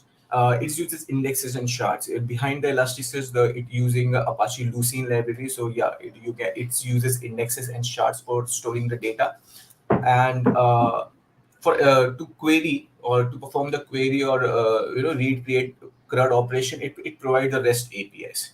Okay, so everything, if you want to perform a select query, read query, or anything, you just have to use the REST API only. Okay, the many thing is there many thing, but yeah, it's hard to cover all of these things. You can just simply go on this link and you will get the wonderful resources where you will get the idea about the Elasticsearch. On a Kibana is a visualization toolbox. You can say it provides a very good of dashboards. You can create your own dashboard on the top of the data which stored in a Elasticsearch. Similarly, Kibana comes with the pre-built dashboards. So let's suppose you want to collect some metrics, health of a system. Let's say RAM, CPU, and this. So we have a metric bit for that, which going to collect the all kind of the metrics from the system, and it will simply push to Elasticsearch. So what Kibana does, Kibana will visualize on that. It will give you the predefined dashboard where already RAM consumption, CPU consumption, all will be visible for you in a proper format. You don't need to create your own dashboard. So yeah, this is the beauty of a ELK stack. With the help of the community and our engineering team, we have already predefined lots of the solution, maximum number of the solution for like in terms of beats, in terms of Kibana dashboard. There is already predefined dashboards are available, solutions are available. So you have to just plug in play. So if time permits, I'm going to show you the metric beat, how you can use, and how you can just plug in play and your dashboard will be ready. So okay, this is a Kibana Beats. As I said, this is a lightweight Golang data shippers. It's written in Golang, and it will just collect the metrics, network data, logs data, anything. In a Beats, let's say if you want to collect Nginx logs or Apache logs, you don't need to write anything specifically. There is already Nginx modules are available, MySQL modules are available. Let me show you.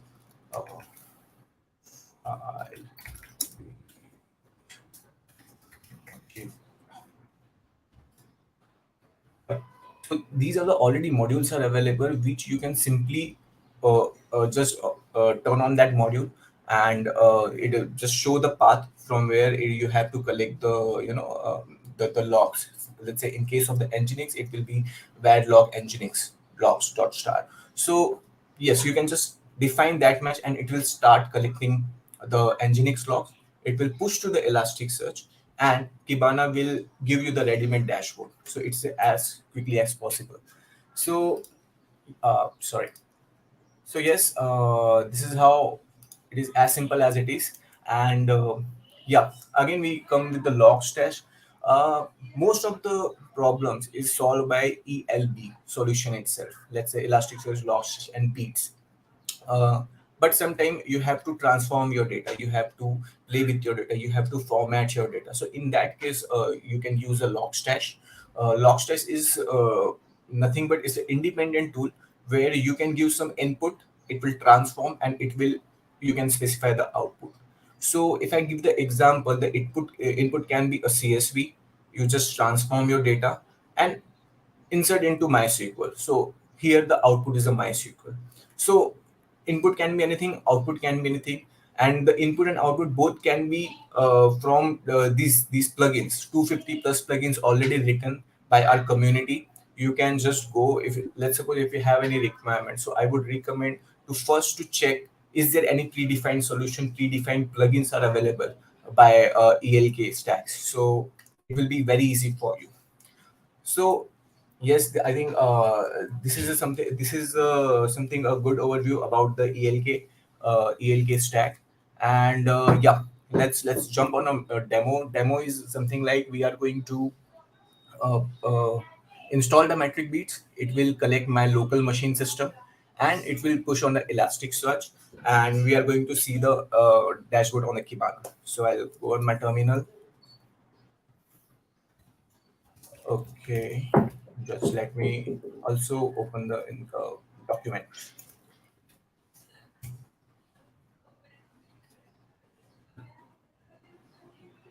Okay, so this is a metric bit quick installation. I'm using Mac OS. So these two steps I already done because I don't want to waste the time. So just you can just copy and paste. Just untar these. I already performed the second step. I have untar this tar.gz file. I'm going in folder, so you can see here is other files as well. This is a very important file, metricbeat.yml. I'll just quickly open. Okay. Before this, I'll give you the quick overview of the Elasticsearch, like how it's look. So my currently Elasticsearch is running here. So the Elasticsearch is installation also as simple as it is. You have to install this tar.gz file. You have to just untar it, and yeah, you are done. You are just perform this query bin.elasticsearch. It will start running your Elasticsearch. So same with the Kibana, you will find the wonderful resources about the installation on the uh, official site. Uh, so I'll just give you the quick overview of Kibana. Here is my Kibana is running. This is a home page. Okay, just yeah, this is a home page. So let's say it's provides a different kind of category. The observability, we are going to today focus on this area, but you can explore the security management as well. These are the wonderful tools are available, wonderful plugins are available. You can just plug and play. It is as simple as it is. So yes, so dev tools, here is a dev tools. You can perform a query or something. So I want to just perform, let's say, I want to just check the indices present. So yeah, it is the list of indices. So you can just uh, like just query, just perform the query, read, update, delete, and everything here. It's a dev tool. Similarly, there is a lots of dashboard, pre-built dashboards are available, but yeah, I think there is no data available, so it won't show anything. Okay, uh, but let me check in about the metric beat. Just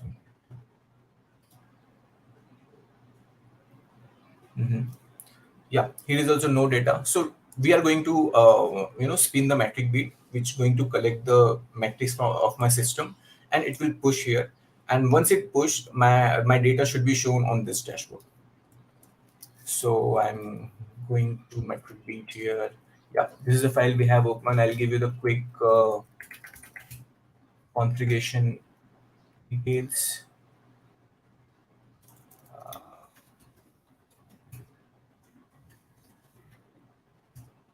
Yes. So here I just have to define this three things. Output.elasticsearch. What is the host? My Elasticsearch is running right now 9200. Username, elastic, password, and this. So when you install the Elasticsearch, it by default creates one user, which is elastic, and gives the password. You have to note down both, and you can use to across the platform like Kibana, Beats, Lobsters, where you are using this. So this is the authentication way. You cannot directly connect with the Elasticsearch, but you have to give the authentication username, password. So yeah, I'm done with this. I'm going to spin the metric beat. Okay.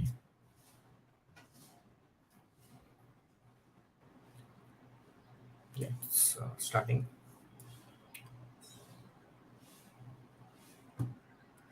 Cool. So I'll go on up for observability. Let's go on the metrics.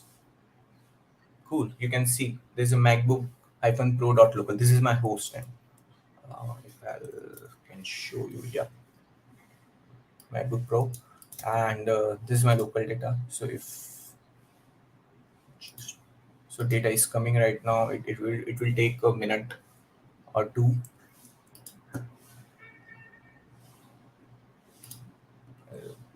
If possible. Yeah. So data is here. So my CPU usage, memory usage, inbound traffic, everything is here. It is a pre-built dashboard. You don't need to build anything, and yeah, you just with a few clicks, your monitoring is up. So this is as simple as it is. In case of if you want to parse a logs of Nginx, Apache, this is also a same. You have to just install Beats. You have to enable this one of the modules of a file beat, and just get started with this. Your predefined dashboard will be there, and your monitoring will be up with a few clicks. So yeah. So I think I have successfully shown you how metric BDs works. So let's move forward. Okay, so right now we have we already having some predefined solution, as I said, Apache logs, Nginx logs, MongoDB logs, MySQL. But sometimes there is a requirement where you have unstructured logs, okay, and it's sometimes there is no solution available. Sometimes it's difficult to parse. Sometimes you need your own format. So in such case, how you can proceed, how you can parse your logs. So yes, I'm going to show you that this is a parsing a common log format. So this is one of the common log format, okay. And let's take this as an example. So in this is the first is IP, second is a user ID, third username, date, time, method. Yeah, you know rest of thing. So what Elasticsearch gives? Elasticsearch gives you a pipeline solution. Okay, the what is the pipeline solution? The ingest pipeline, to be specific. So in the pipeline, you can give a multiple processor. Let's say first process will execute task one. Okay, we will give you input as a whole string, and it will perform some operation.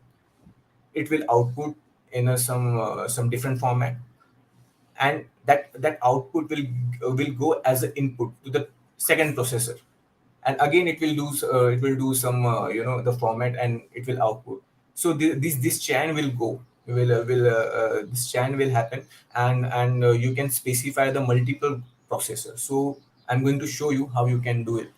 So let's take this example. So to parsing this, we are going to use a grok processor. So I'll give you the short overview. What is a grok?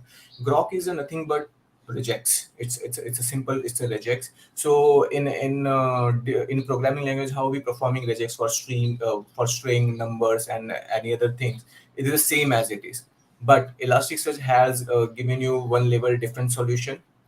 So if I go here, let me show you grok.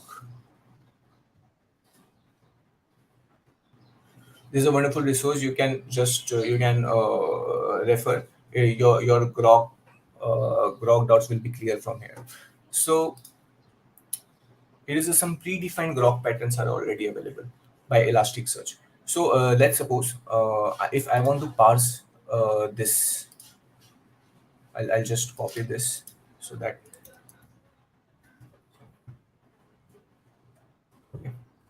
Let's suppose this is a log line, and I want to pass this. So let's go step by step. This is the first part, okay, and there is a space. So in this first part, this is a IP, okay, and IP for IP, I don't need to first I don't need to start writing regex for first is a number, then point, then is an again number, then is dot. So nothing like this. I would recommend just go and first search for is there any predefined grok patterns are available by Elasticsearch or not. So what I will do, I'll quickly go here and I'll search for a something IP, some regex which is which suitable for my IP format. So already here Elasticsearch is defined IP port host. So you can just simply just copy it and just paste here. Okay, so if I want to I want to set, let's suppose this is a syntax, how you have to specify IP port host. In left side you have to define the pattern. In right side you can specify any custom name. Let's say I'm going to use IP, and just make sure whatever the name you are going to use here, uh, whatever name you are going to use here, it's going to is going to push into Elasticsearch as a key. So Elasticsearch is stored as a JSON data. So JSON data is a key and value. So on the key will be this IP, and value will be this. Okay. So I think I'm clear. So again, let's move forward. I have put in the space because here is the space. So after the space, I want to write a grok for this. So I'll just go percent. This is the default syntax. So this is a user ID in a common log format. So I'm just going to use this user, which will accept ultimately username, and the username will accept this alphanumeric and this dot or underscore. So I'm going to simply use this user and user. So I'll give this a user ID. So yeah, this is as simple as it is. You can write your own grok. So here I already prepared the grok pattern for above logs. So here it is. Okay. Now I think you are clear how to write a grok pattern. So what next?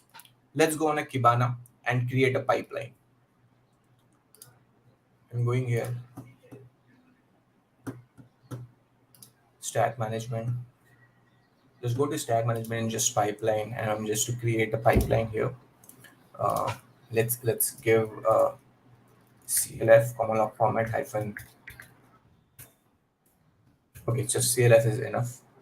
Give it a common log format.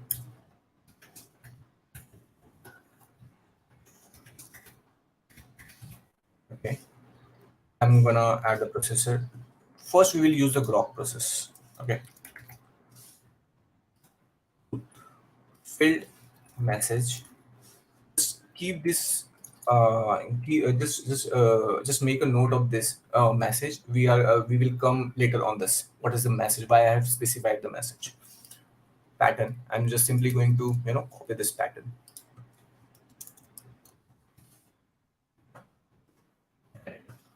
Okay, I'm going to add this. Cool. Now I want to perform another level of another processor. It's like a GeoIP processor where it's going to perform. It's going to extract the information from this IP. So this IP belongs to which country, which city, latitude, longitude, etc. So similarly, I have to add another processor. Add a processor. GeoIP. Now I'm here defining the IP on which field this particular processor has to perform the operation. So how I decided this string IP, because here I have specified the IP name, custom name as an IP. So you have to define this. Similarly, you can perform any operation, any processor on any of these data. It's up to you totally. Okay, target field is okay. Add. I'm going to add this. So these are the processor I have listed. Let's test some document. I'm going to add document here. Okay. So this is a default syntax, and here is the message. So now you want to know what is the message.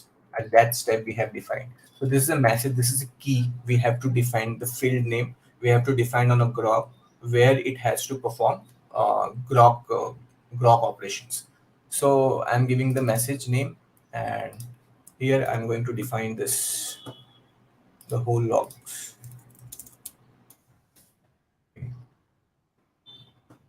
It's invalidation. Okay, I think I have to skip this reports.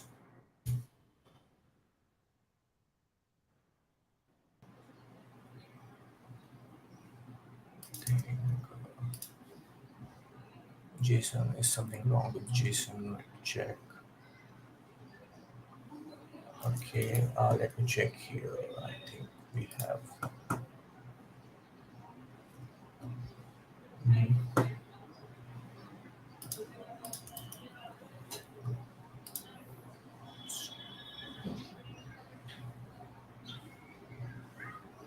Okay. Suppose I'm.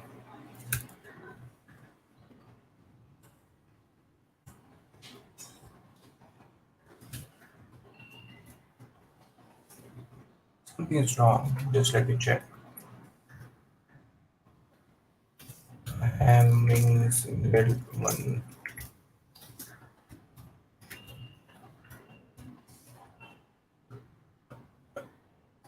Let's simply use this. I don't know what's wrong. because both are the same.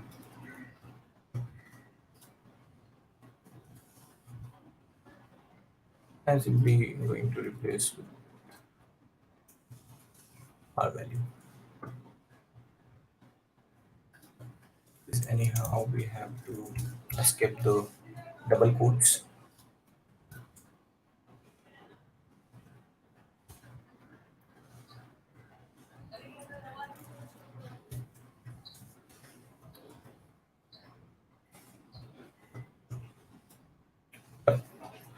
So as you can see, this is the pipeline successfully executed. It it categorize all the data. It map my all the data, whatever the name I have given you, the path, size bytes, method, response, proto. You can same cross check here. Request.method, request.path, request is an object I have specified. I want these all request kind of data in one object, so I have specified with a dot. If you want standalone name, you can just use it. So here, after that, GeoIP perform its operations. It's extract the data about the IP, the country, city, latitude, longitude, and this. So this is how you can perform, various kind of the processor in one single pipeline. So yes, our pipeline has successfully executed. I'm simply going to create the pipeline. Cool. So our pipeline our pipeline ID is CLF, and let's quickly go on dev tools to perform some query.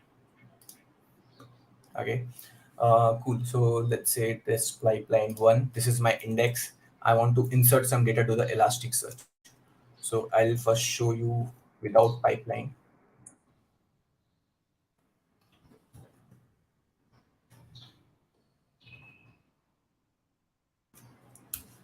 So cool, the data has been inserted index, and let me search how it looks like.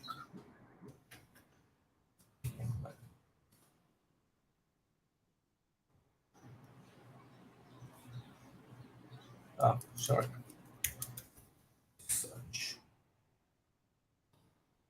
So now data has inserted with the single line with the key name is a message, and the value is this. So let me now add our pipeline, insert with the pipeline which we have created. So our pipeline name is CLF, and I'm simply going to perform this. Okay, this data also has been indexed. Let's search. Perfect. So now if you are if you can differentiate the both the both the data, this is our first record and this is our second record. And yeah, in the first record it's indexed with the single line, and but here when I specified with the pipeline, it map my all data how I want, and in the that particular format only. So this is how you can you can index any data with any structure with the help of the grok patterns. If there is a case you won't find the pattern, you can definitely implement your own regex as well. So Elasticsearch has a flexibility for this. So yeah, this is a quick demo for the parsing common log format, and I think I'll not take a much time, but let me give you this overview. So let's suppose now this is something which I've shown you. You want to directly push to the Elasticsearch. Let's suppose the common log format is been writing in some of the log file, and you have to keep reading from that log file. You have to perform the pipeline, and you have to push the Elasticsearch. So you want to automate this process. So how you are doing? So this is a overview of this. You have to use the file bit where you have to point this test.log. File bit will keep reading from test.log file. It will push to the logstash perform some logstash apply pipeline and other configuration things, and it will push to the Elasticsearch. So these kind of this is the flow you can make it. I'll give you the quick demo if possible. Everything is placed on my system, so it won't take much time. Let me give cool. These are our metric beat is working. Okay, so I'll open in a different document. So in B, I'll go in a file bits. File bits installation is same as a metric bit. You can just download the tar, untar it, and just configure your configurations about the Elasticsearch. So I'll show you quick one.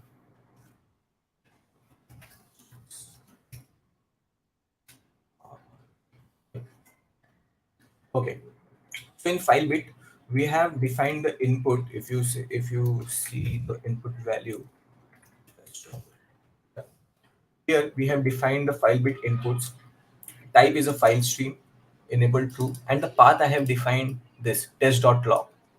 So I'm going to write here, going to generate some log pattern here, and the file bit will going to read from this file, and the output which I have defined here is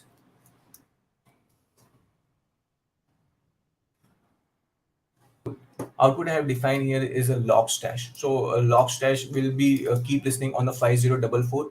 It will keep accepting the data from the file bit, and it will do the rest of the process. So first run this file bit. Okay. I'll just okay. The file bit is getting up. Let's go on a log stash. I'll simply go.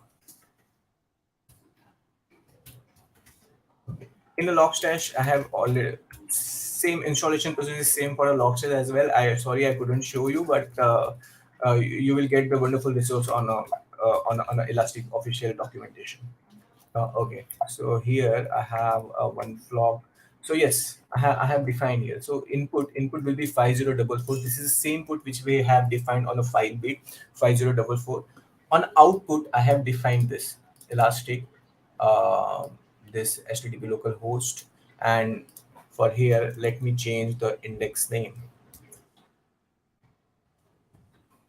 So I'm giving you the CLF name, Elastic, and the pipeline name is the same pipeline ID, which is CLF, which we have made. So let's spin this.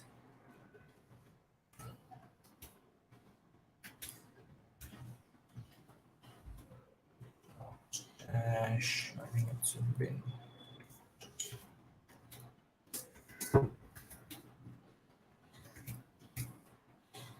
Okay, cool. So logshell will start. Okay, will start accepting the data from the file bit. It will take some time to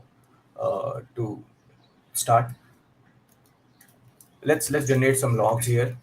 I have a tool log. Log is I'm using, there is a one utility is written which generates the fake logs.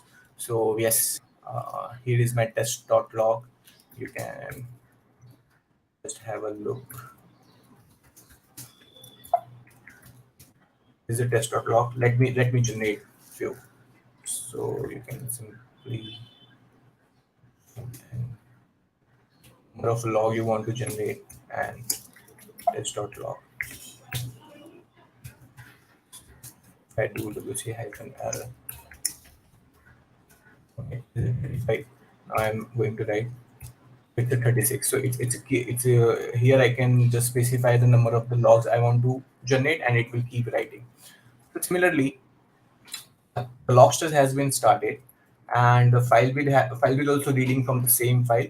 Let's check whether the index has been created or not.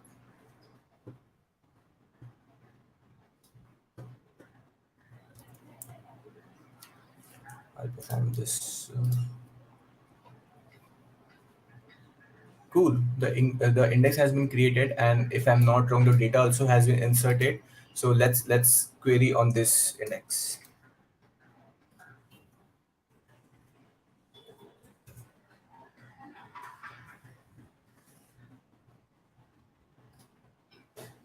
Awesome. The data is here. It's inserted. You can see.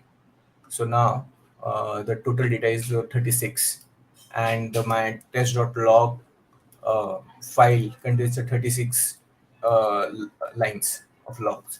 So let's say I'm going to generate 100 logs, and let's see whether it works or not.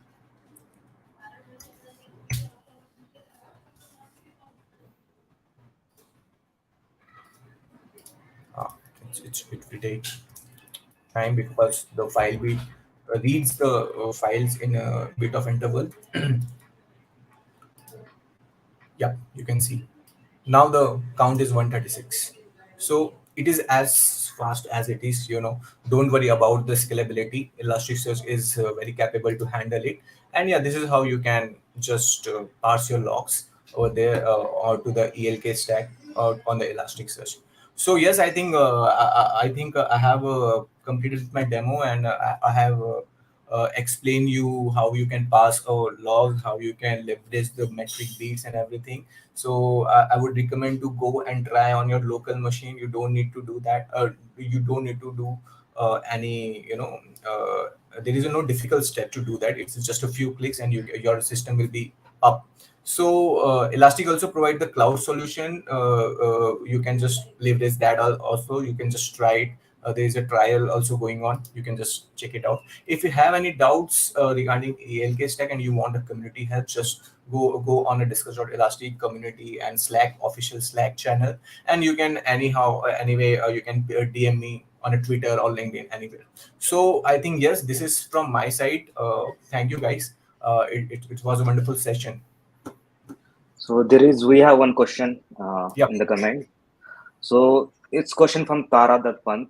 He's asking Mhm. about, please help me understand the security solution, like example, like malware of Elastic. Uh, Mhm.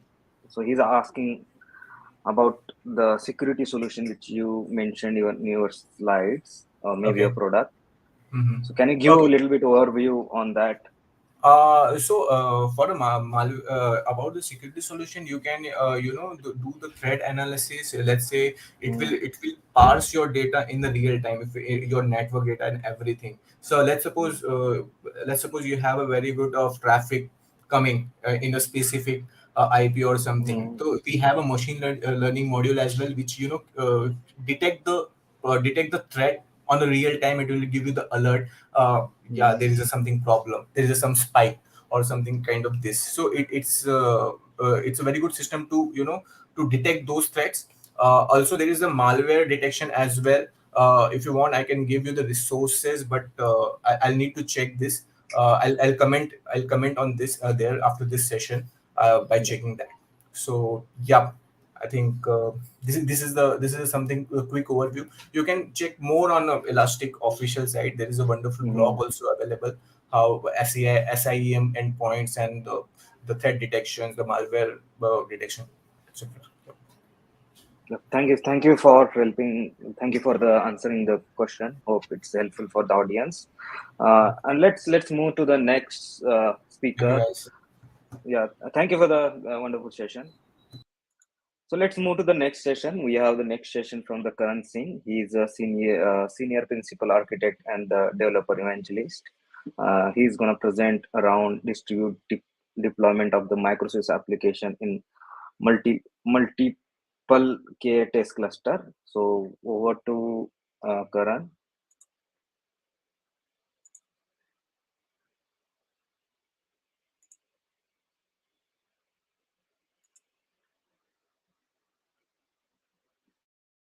Everyone. Welcome to DevOps India Conference 2022. I'm Karan Singh, Senior Principal Architect and Developer Evangelist at Red Hat. In this talk, we will talk about distributed deployment of microservices across multiple Kubernetes clusters. A bit about me. If you're interested to know more about Kubernetes, cloud native, and distributed system architectures, I do write a lot about this on LinkedIn. So you can connect me on LinkedIn. Let us begin with multi-cloud. What is multi-cloud?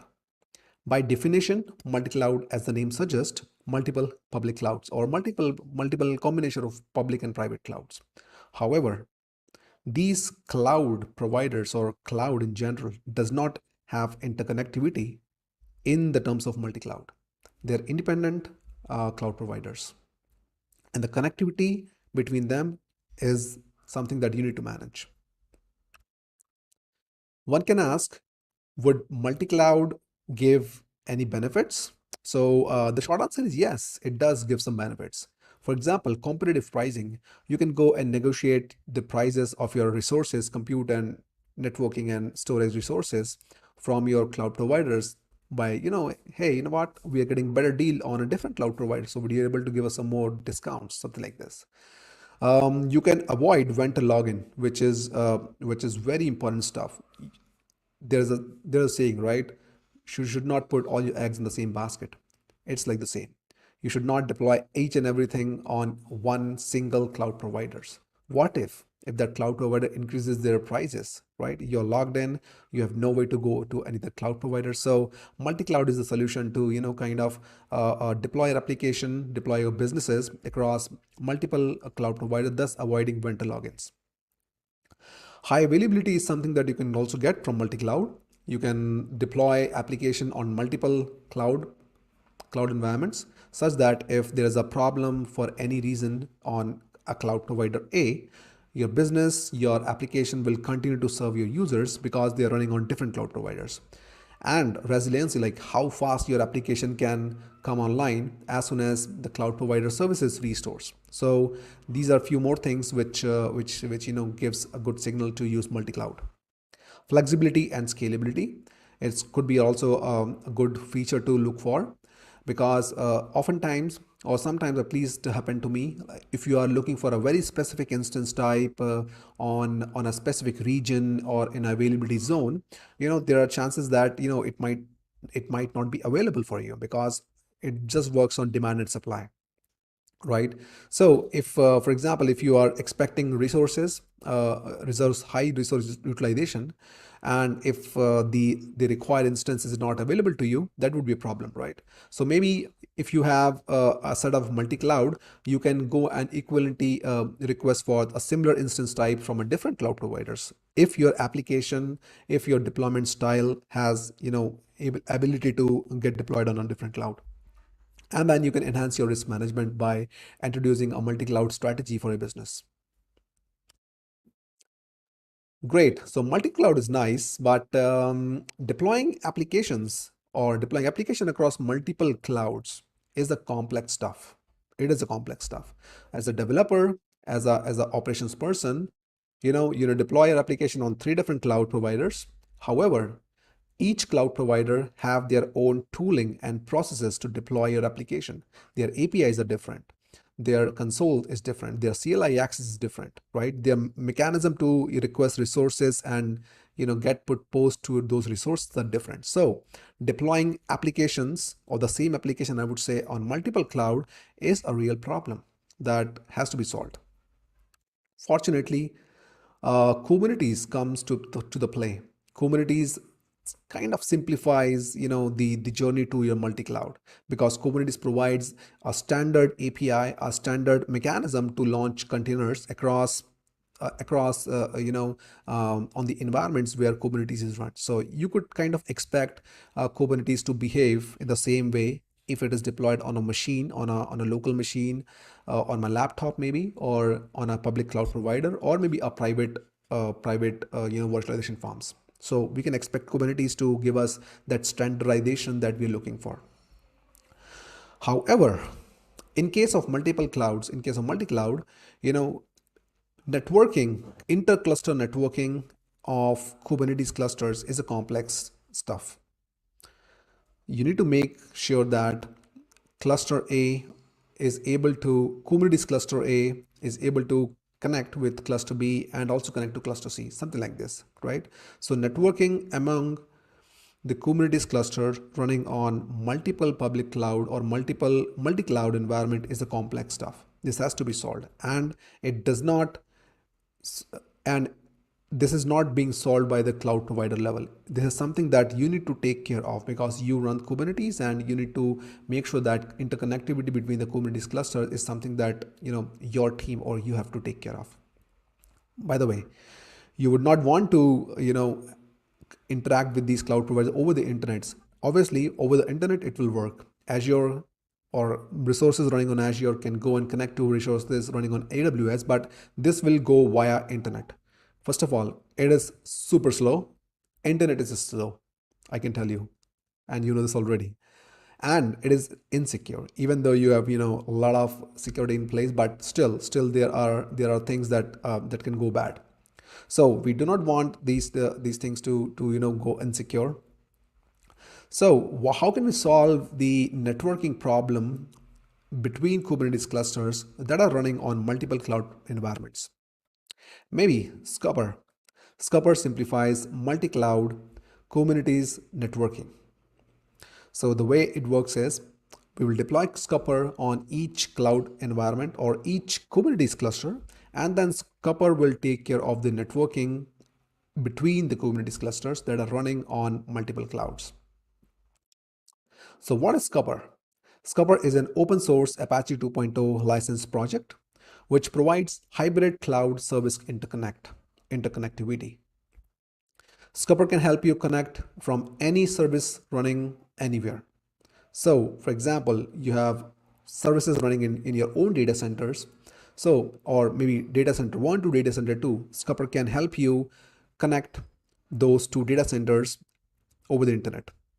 It can help you connect services running in cloud providers to other cloud providers. So like multi-cloud environment or public cloud to private cloud environment, or maybe multiple edge environments. So Scupper is basically help you with any service running anywhere, connectivity between any services. Scupper is pretty lightweighted and you do not have to expose your services on public internet. And you also do not need to change your application code.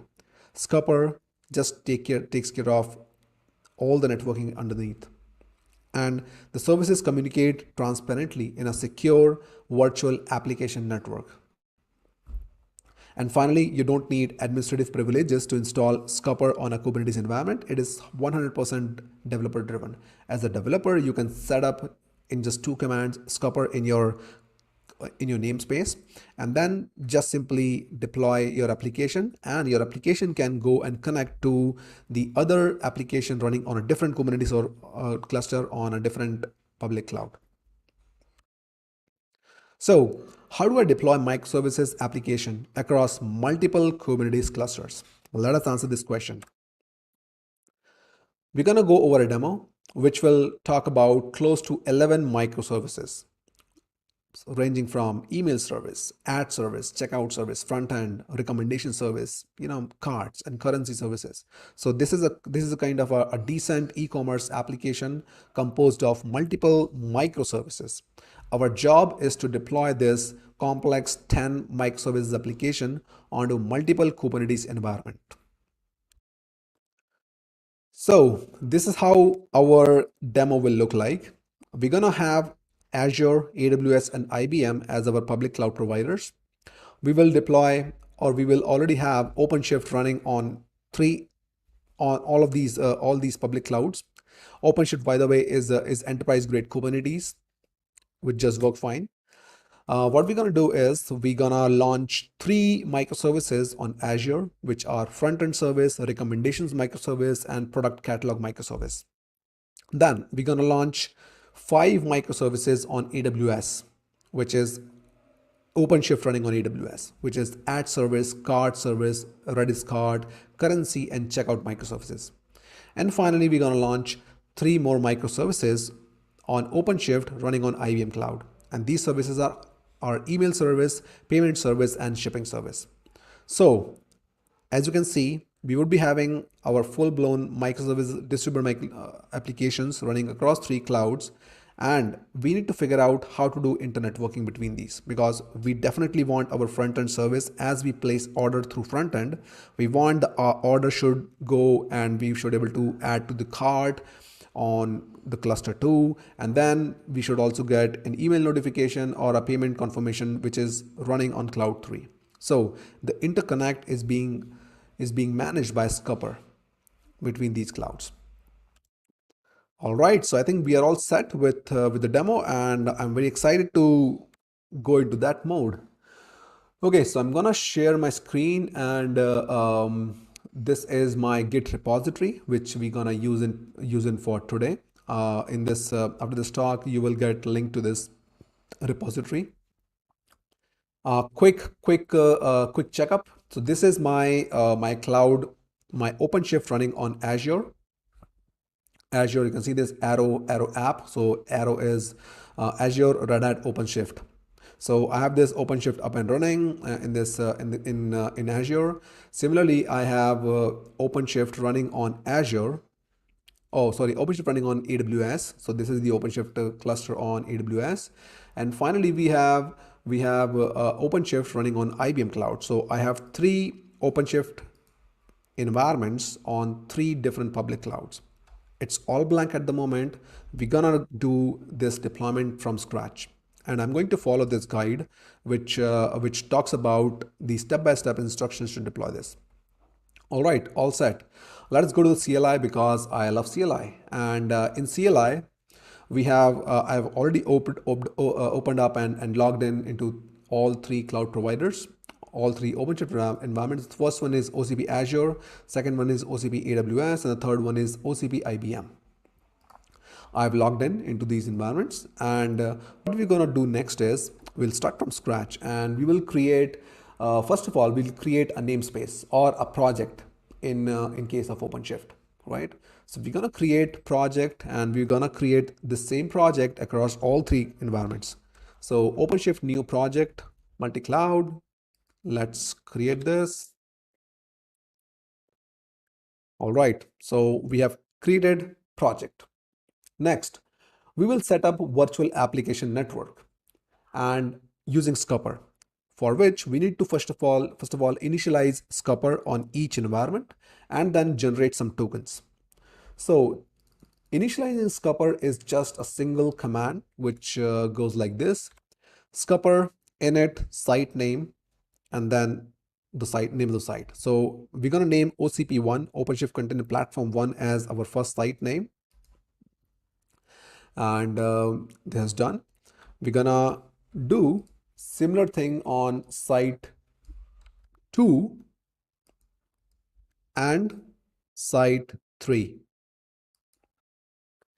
Installing Scupper on all the 3 environments.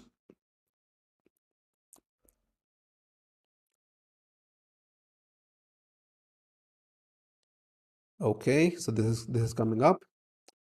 Before we do that, let me verify if I have my old token files or not. If they are, I need to remove them. ls-ls start.yaml. Okay, good. I think I do not have anything in this directory. Okay, which means I also need to go and go to the right directory in here. cd ls-sla, boom. Yep, I'm into the right directory, making sure that the setup is correct. Okay, yes, I'm into the right directory, which is basically the git clone of my own repository, right? Just making sure that. Yep, all right. Okay, nice.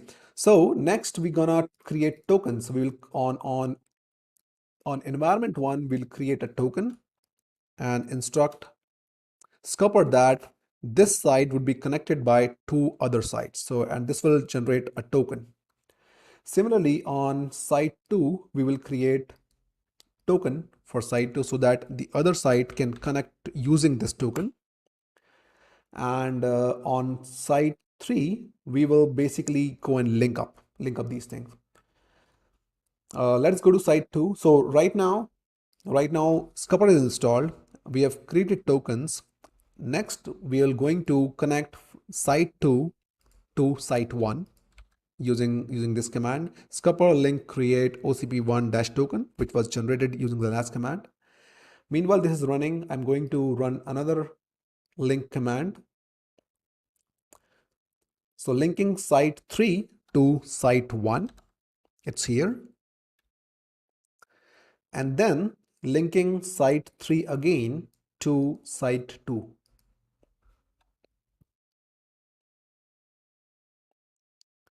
All right, so Scupper is installed and connectivity between the sites has been done. So this is all we need for our virtual application network. Scupper will take care of rest everything. So let us verify the link status. What is the link status? Okay, let me run this command here. Scupper link status. And meanwhile, this is coming up. Run this again on a different node. Okay, so link 1 is active. Very nice. link 1 is not active. So I think we should give it a few minutes so that Scupper can establish the link.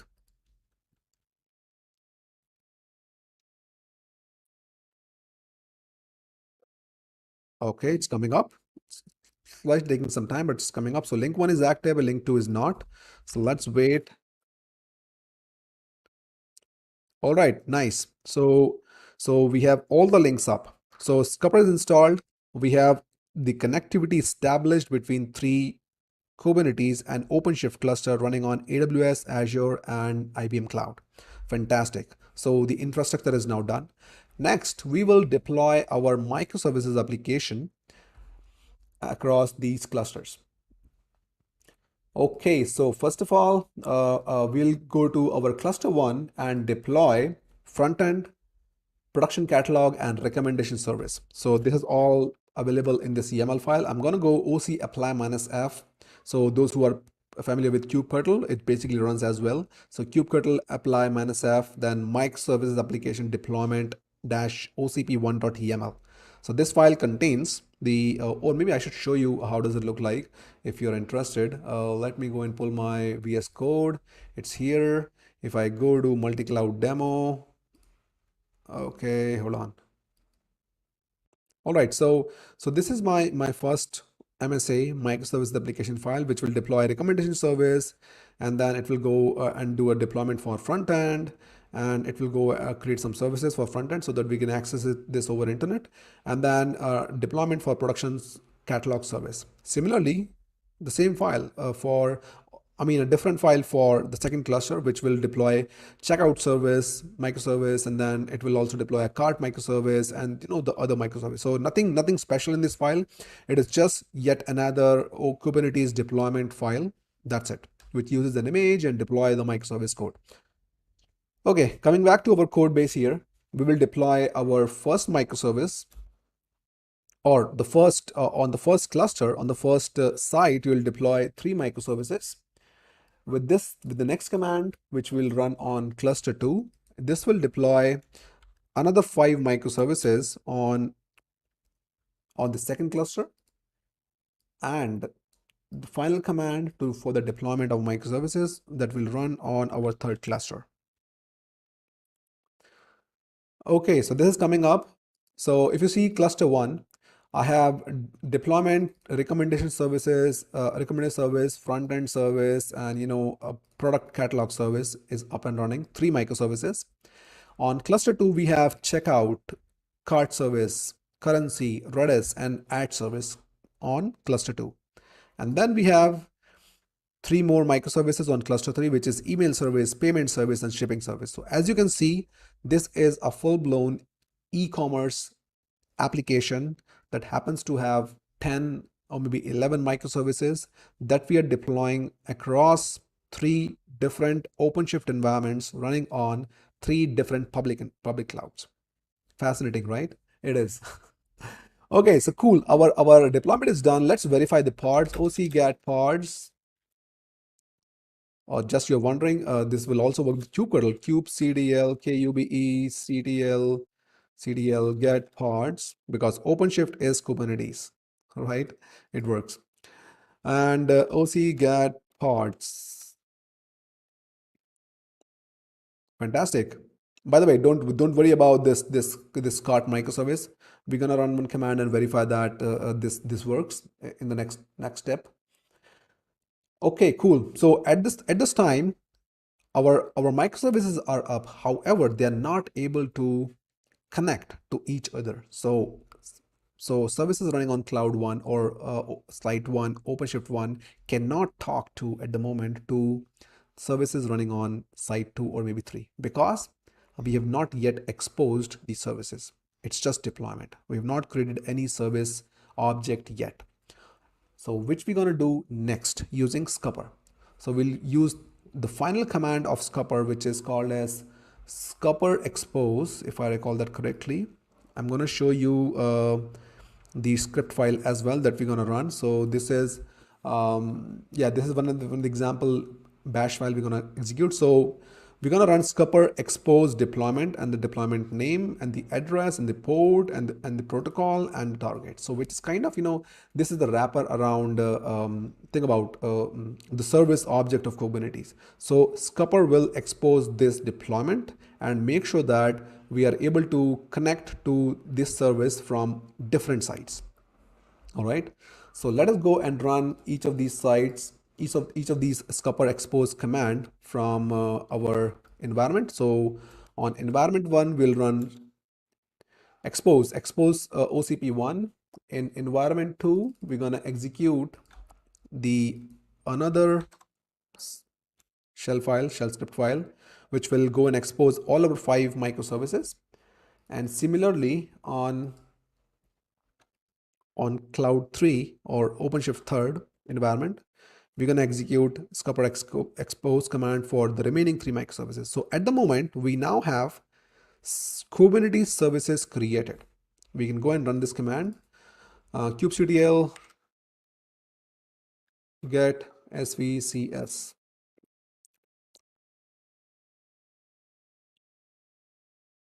Okay, get services, get service, I think. Yep, look at this one. We have the services created, and there are few services for Scupper to connect to each other, right? So fantastic. Now we have everything in here.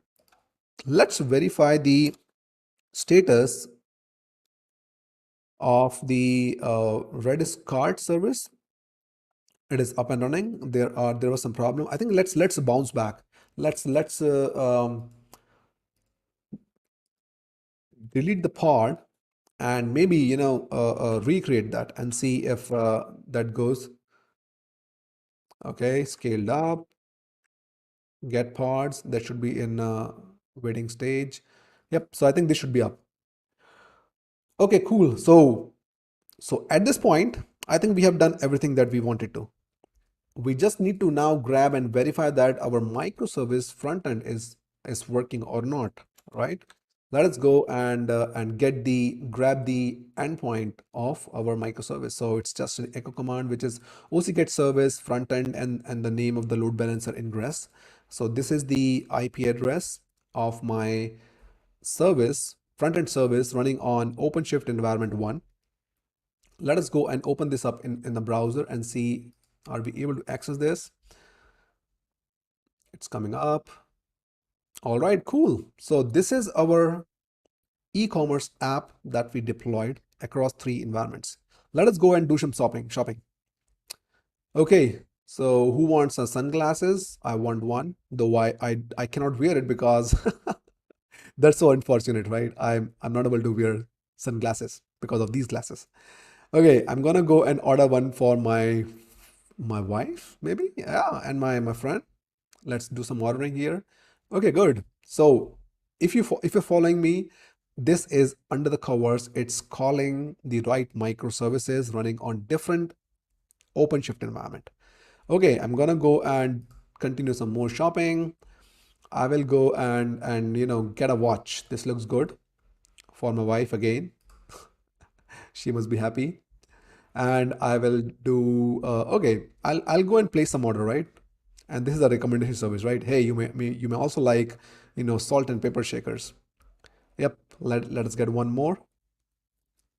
Okay, nice. Now this is my cart look like. So this data is coming from the cart microservice. Let us go and call the payment microservice, which means placing an order.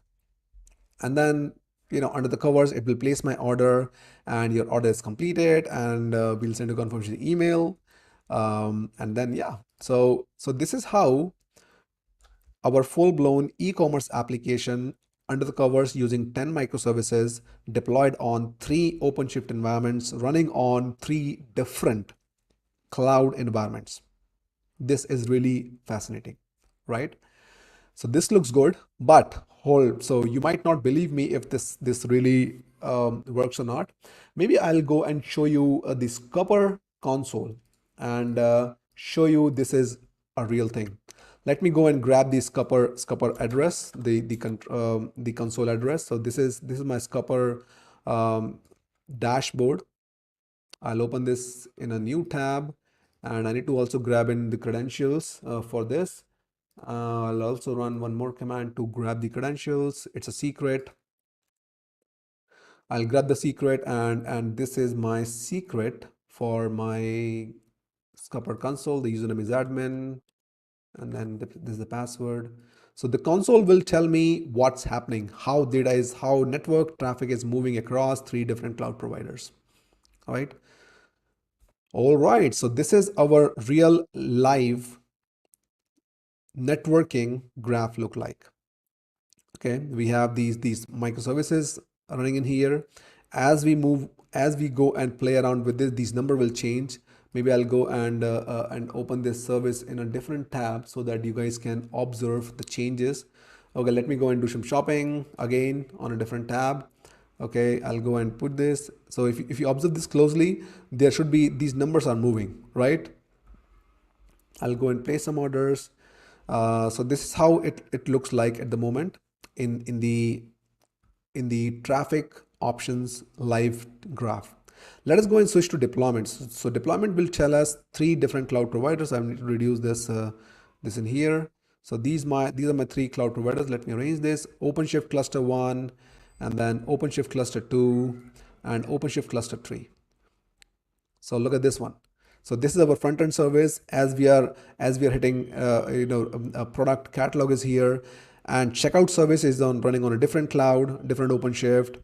Currency is running on a different OpenShift, and then finally payment service is running on a different OpenShift cluster on IBM Cloud.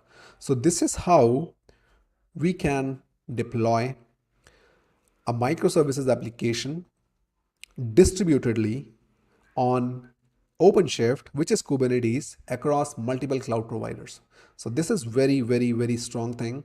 If you are considering deploying or using multi-cloud, I think Scupper, go and check out Scupper. It's a great project to look after. All right, so I think this is all I have for the demo today. Let me switch back to my slides, and if you have any questions, you can connect me on LinkedIn. I'm happy to answer any question about this. And if you're crazy like me, and if you're interested to know to understand, or just take a peek on the code base that I've used for this demo, you can hit to my GitHub repository. It's here. And for those who are interested to experiment and try out an OpenShift, you can grab your free OpenShift cluster by just going to developers.redhat.com and get our developer sandbox. It's free of charge for developers. You just need to create an account, get your OpenShift cluster, and play with it. It's super amazing. It comes with a nice dashboard that I was showing you in beginning of this demo. And finally, this is the Scupper.io is the official website of Scupper project. And this is all I have today. And thank you so much for listening to me, watching to this demo. I hope this was useful to you. Again, if you have any questions, hit me on LinkedIn. I'm happy to answer any questions on this. Thank you so much, and enjoy the rest of your conference. Bye.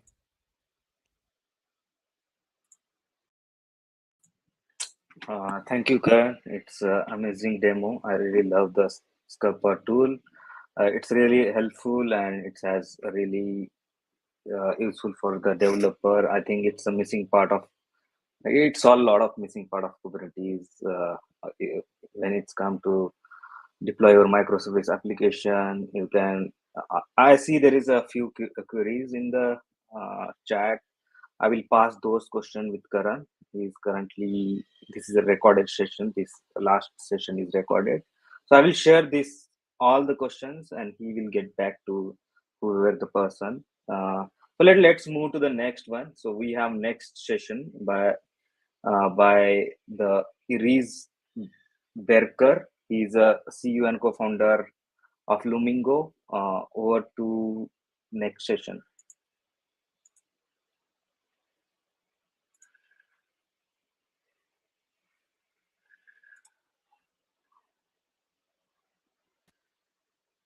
Hi, everyone. This is Erez Berkner, CEO and co-founder of Lumigo.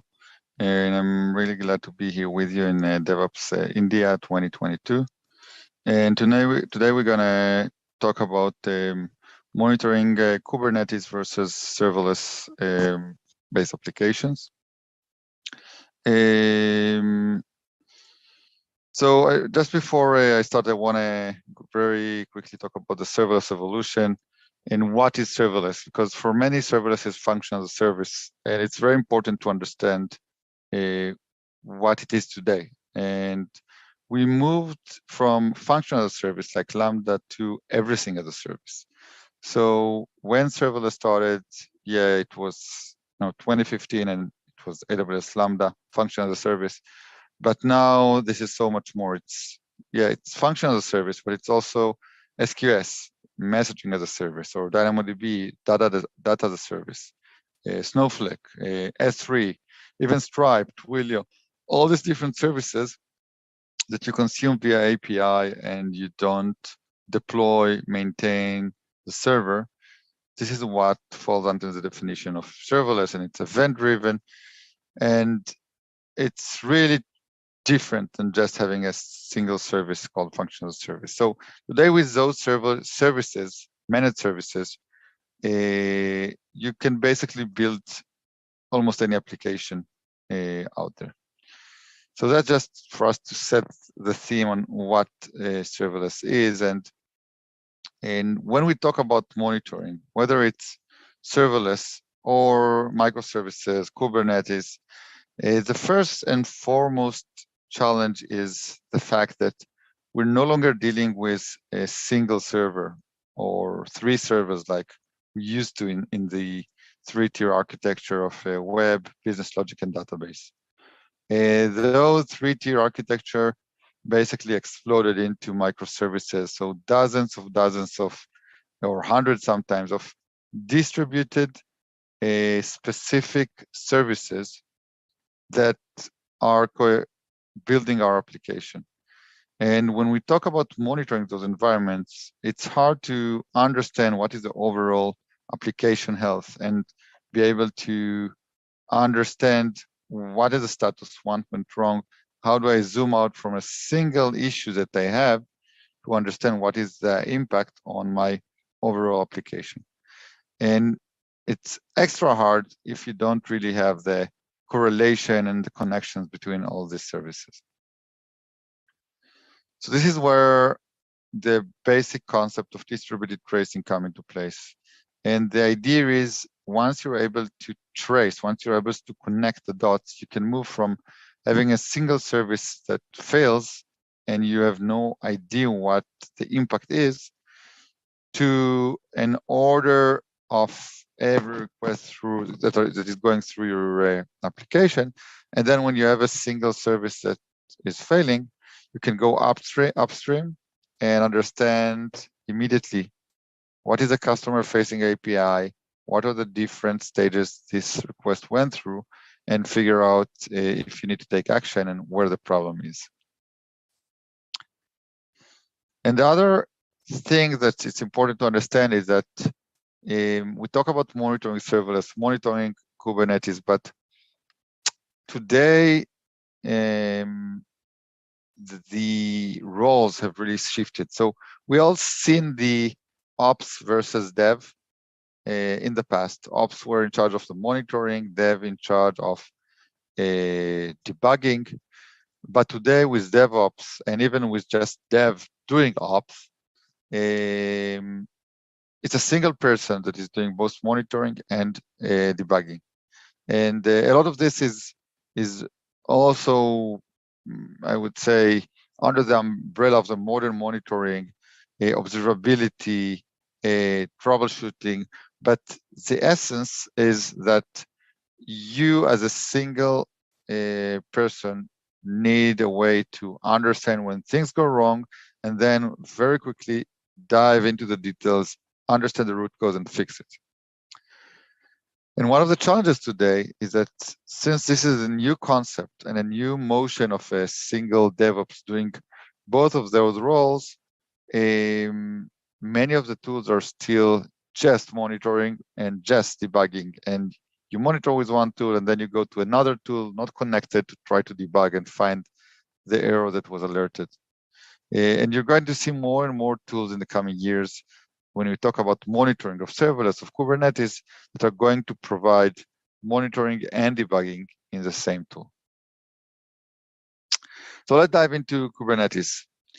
So I think by far Kubernetes is the most popular growing orchestrator for containers. I think there's no real competition now. And so it's a clear winner. And I want to talk about the 5 layers of Kubernetes because you need to monitor each and every one of those layers.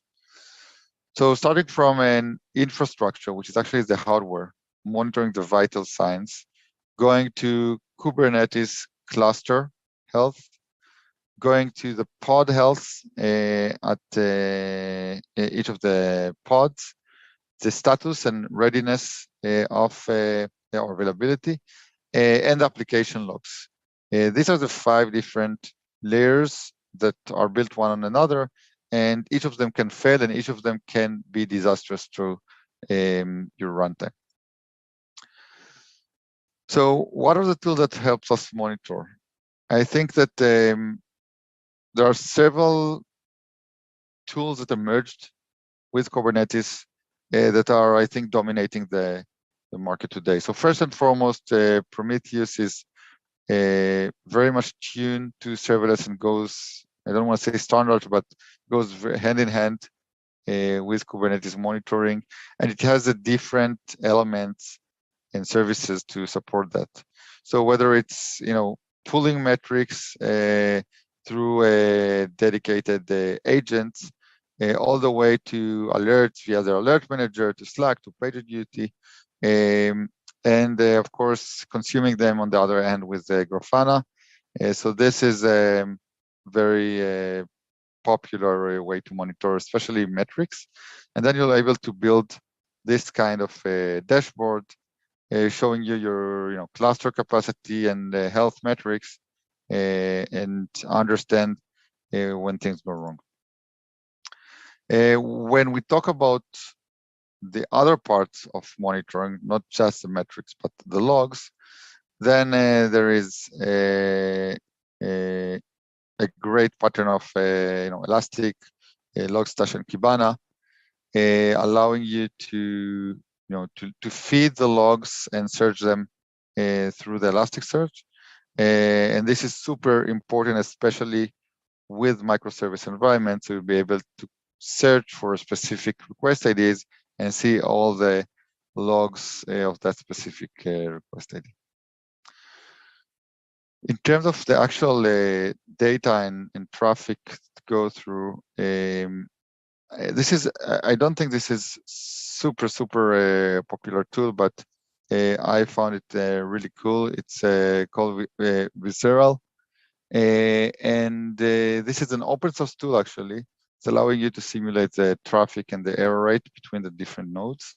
So you can see how many requests per second, and you can tune it to your specific case. So you're not going to spend too much time on that, but if that's something you might be interested in, go check it out and just search Visceral in GitHub. And what about service mesh? More and more architecture are relying on service mesh today, which is really amazing because it builds in, I would say the proxy or the element that allow you to understand what goes in, what goes out to each of the services without forcing another unrelated agent or another hop on the way. So if you're employing a service mesh in any way, let's say any actually today, you should definitely look into leveraging the service mesh in order to monitor what goes in and out into each of the services. And now moving on to serverless. So serverless is a new kid, no longer that new, but it's where it came a few years after Kubernetes started 2015, and it really changes the way you execute or build your applications. And I think that one of the most important thing when we think about monitoring such environments composed of serverless services is the fact that the monitoring and the distributed tracing really changes when you have serverless application. The point being is that serverless application, you don't control the server, you can't change code over there, you can't change the API. Think about DynamoDB, think about S3. How can I deploy an agent over there? How can I change the code? How can I change the API? I can't. This is why it makes your life so much harder to get a request ID and pass it through the different services. And that problem, the fact that you cannot use agents, leads to this blind spots of a request where you can see the compute, but you're not able to understand they are part of the same transaction because you have these walls in between that are basically breaking the transaction into pieces. And there are different ways to handle that. So one, in order to get to this, all of those actually need to find a way to get from one compute to the other compute through a managed service and figure a way to pass a message from here to here. This is the same request. And maybe the simplest and most naive would be to pass that as part of the data. So integrate a request ID to your DynamoDB, let's say, or to the event bridge message. It's possible, but it becomes complex, in S3, for example. And in any case, it doesn't feel right to change and add a column to my, to my database or to my JSON just because, I need to pass a request ID. So it really pollutes the data. The other method, if you don't want to do it yourself and change the data, is to use a third-party services. There are different services out there, from X-ray of AWS through tools like we're developing in Lumigo that allow you to go in a transparent way and go across the managed service. And one of the things that such tools do is to figure out how to correlate the source and the destination of the request in a way that is non-intrusive, not changing the data, not changing the code. And this is part of the magic that such tools are able to do. I can tell you that this is using different technologies that are part of the framework that is happening. I'm going to show you that in a second, and so it will make more sense. I want to touch the comparison in a few more ways, and reiterate again what we've discussed. So we talked about distributed tracing and containers using good old agent base, which is great. There are frameworks like OpenTelemetry that are doing excellent work there and becoming, soon will become the standard. So in containers, I think we are pretty much covered if we just figure out an agent that can take the request ID and get it across. Again, look at the OpenTelemetry. It's very, very, it takes some time to integrate, but it's very strong and developing.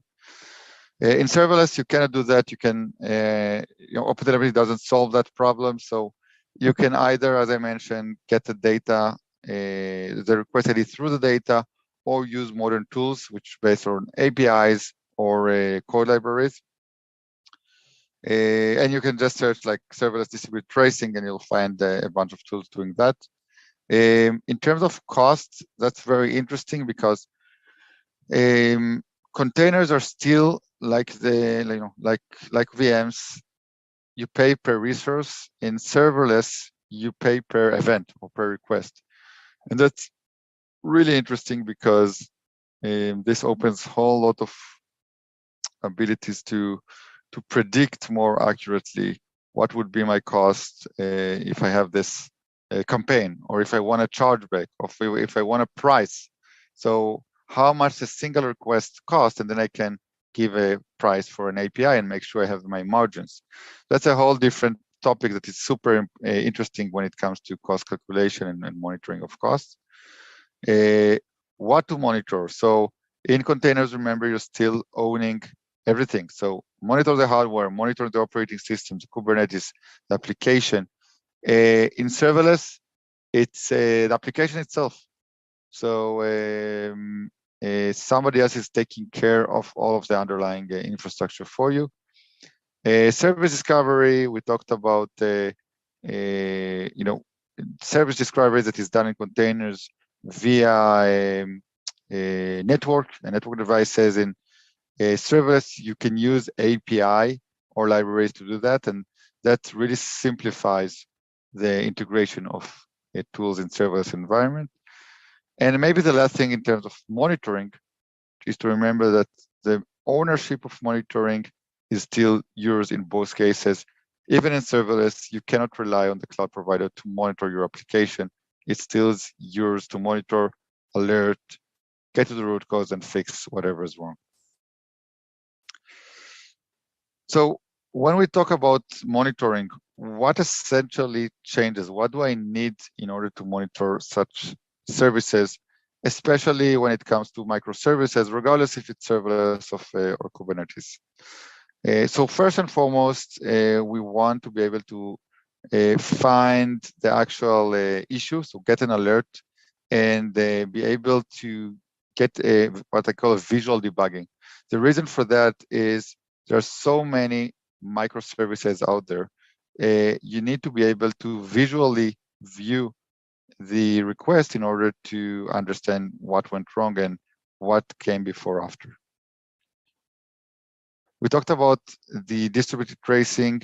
We talked about the fact that service discovery is easier on serverless. So when you have dozens or hundreds of services, you want to make sure that the distributed tracing deployment is automatic, and God forbid you're not doing that one by one when you're deploying a new service. And you can do it through CI/CD, or you can do it through runtime. CI/CD is of course better, but in any case, make sure that you're not doing it manually. I saw those as well. And of course, understanding the timeline, what happened before what, where do I have latencies, how does my request duration breaks down, is super important when there's so many services involved, because every hiccup in a service can take your overall application down. And I want to take the last section and give you an example of how we solved that in Lumigo, and that's exactly, going deeper or bringing an understanding or realization about all the theory that we talked about, how this actually looks like in a tool. And again, it can be a tool that you develop yourself. You can do it through the data. You can do it in containers. But I want to show you what you can expect. Because one of the things that I keep hearing is that people don't realize that they can get this amount of distributed tracing visibility, because they are fixing the way that, in a server environment, we have logs and that's it, logs and some metrics. And this really opens people's mind many times. The point is, again, about monitoring and debugging, and Lumigo is a tool that was built for service and microservices application. So this is why we're able to integrate in the way that I'm going to show you. So let me show you a very quick demo. This is Lumigo. This is basically it's 5 minutes to integrate, 5 clicks, no code changes, no agent deployment, and you 5 minutes to get up and running. And what I actually did, I took the Wild Rights, AWS Wild Rights workshop. It's a workshop that basically creates a taxi ordering service like Uber, and it shows you we deployed Lumigo on top of that. You don't need to change anything in your architecture to deploy that, and this is what you see. after connecting the environment. So we talked about the monitoring part. There are invocations, number of invocation per, this is 14 days, a number of failures, the functions that are failed the most or the most popular functions. But I think in those environments, it's very clear that we also need to monitor new things. So it's not about CPU and IO, like in servers environment. It's about things like cold starts, like service latencies, like cost, duration, timeouts. All of these are things that are critical to monitor, especially in managed services environment. And I want to take you to the issues page where you actually have a view of all the issues. You can get alerts about everything that goes wrong. And let's suppose we got an alert and we want to drill down into this. This is an application issue. This is a Lambda that failed. And I can click and dive into what happened. And that's essentially moving from the monitoring to the debugging. And soon you'll see the distributed tracing. And this is where you see the number of invocation of that specific Lambda. But the point of debugging is that you see each and every one of the failures. So let's pick one of those. And this is, again, it's a Lambda. So let's click on it. And this is the distributed tracing part. This is where Lumigo goes and fetch the actual trace that generated this error. So this is a Lambda that failed. It was triggered from an event bridge, which is basically a queuing service or messaging service by AWS. You can see all the logs over here on the right side. But what I really want to see is the entire transaction. So I'll click here, let's enlarge it. And this is what you should expect. This is what distributed tracing in a managed services environment is all about. So I can see immediately that this is why we got here. This Lambda failed. And I can see that this is a customer-facing API, the post upride. I can see that this DynamoDB failed at the same request. So maybe these two are connected in a way. But the point is that you see this across all this SNS and across DynamoDB. We're able to connect the dots across those services. And that's the hard part. This is what we talked about earlier. So, to understand what happened, I can always click. And this is the debugging part where Lumigo generates a lot of debugging information for you. So, from duration all the way to the issue type, the actual exception, the stack trace of this exception, the variables of the stack trace that we collect, the event that triggered this Lambda, the environment variables. All of these are things that Lumigo generates that doesn't exist if Lumigo is not involved or your own solution is not involved. So in this case, details.writeID cannot be an empty string. That's the exception. And if I look at the event that triggers the Lambda, I can see that details write ID is indeed an empty string to begin with. This is the input to the Lambda. So if that's a problem, I need to go upstream. I don't need to spend my time on this Lambda and its code. I need to understand how come this is an empty string. So I can go to this and click on this and see the messaging service, the event bridge. And yeah, and I can see that details.writeID was still empty in the queue. So I can go service by service, all the way to maybe this DynamoDB that failed, and I can see that there was like an issue over here, and this is the error of DynamoDB. But I can really go and understand what's happening for all the different services, including external services like Twilio in this example. So I can see this is a request. I wanted to send this SMS, and this is what Twilio replied. So this is what it means to be able to have a power tool, power visibility, and observability in a managed services and microservices environment. I'm going to stop here, and I want to recap. There are 5 layers of Kubernetes. You need to monitor all of them. Microservices required a new concept, the distributed tracing, and emerging monitoring challenges around tracing, distributed managed services arise, and the gaps, the walls in between, you need to find a way to overcome those. We talked about changing in the data, but preferably using an external tool that's using the framework, the AWS framework, the Azure framework, in order to connect the dots for you without changing the data. Use existing frameworks and tools when available. That's always true. We talked about OpenTelemetry. And serverless leads to managed distributed tracing just because you need a way to overcome those managed services. And last thing, we talked about Lumigo. So Lumigo is a tool for developer. We have a free tier, but for this audience, we are offering a promotion code, Lumigo-microservices-300. If you put that code in Lumigo, you go to lumigo.io, you sign up, you connect your environment, 5-click, and then you go to account and promo code.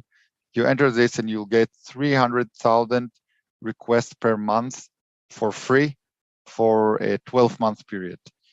So this is for the community to be able to use Lumigo, especially on dev environment staging, but also small production environments. That's what I wanted to share. I always love ending sessions with Tim Wagner, getting rid of servers. Tim was the general manager of AWS Lambda at AWS, and I just love his sessions about getting rid of servers, killing servers, and getting excited about it. Thank you very much. These are my details. If you want to chat, if you have any questions, would be happy to answer anything that I can help with. Have a good day and enjoy your conference. This is a wonderful session. Go and use that code and get the access of Lumingo and just play with it. It's free for the community. Share with your friends. Let's all developers can take the benefit of this tool, this kind of tool, and you can use that code and maybe you can monitor your serverless applications, or maybe you learn how it's work. So let's move to the next session. We have the next speaker. So let me add the speaker. So we have a speaker here. Next session is all about unit testing without writing a test cases, or you can say mocks using. They build one of our open source tool called Keploy. I don't know how to pronounce it. It's correct or I don't know. But in the Kubernetes world, there is so many names or coming up like K3s, K-test. So over to Neha and Shubham. So you can explain the meaning and share. You can share your slide. Thanks, Sangam. Hi, folks. I'm sharing my slide. Okay.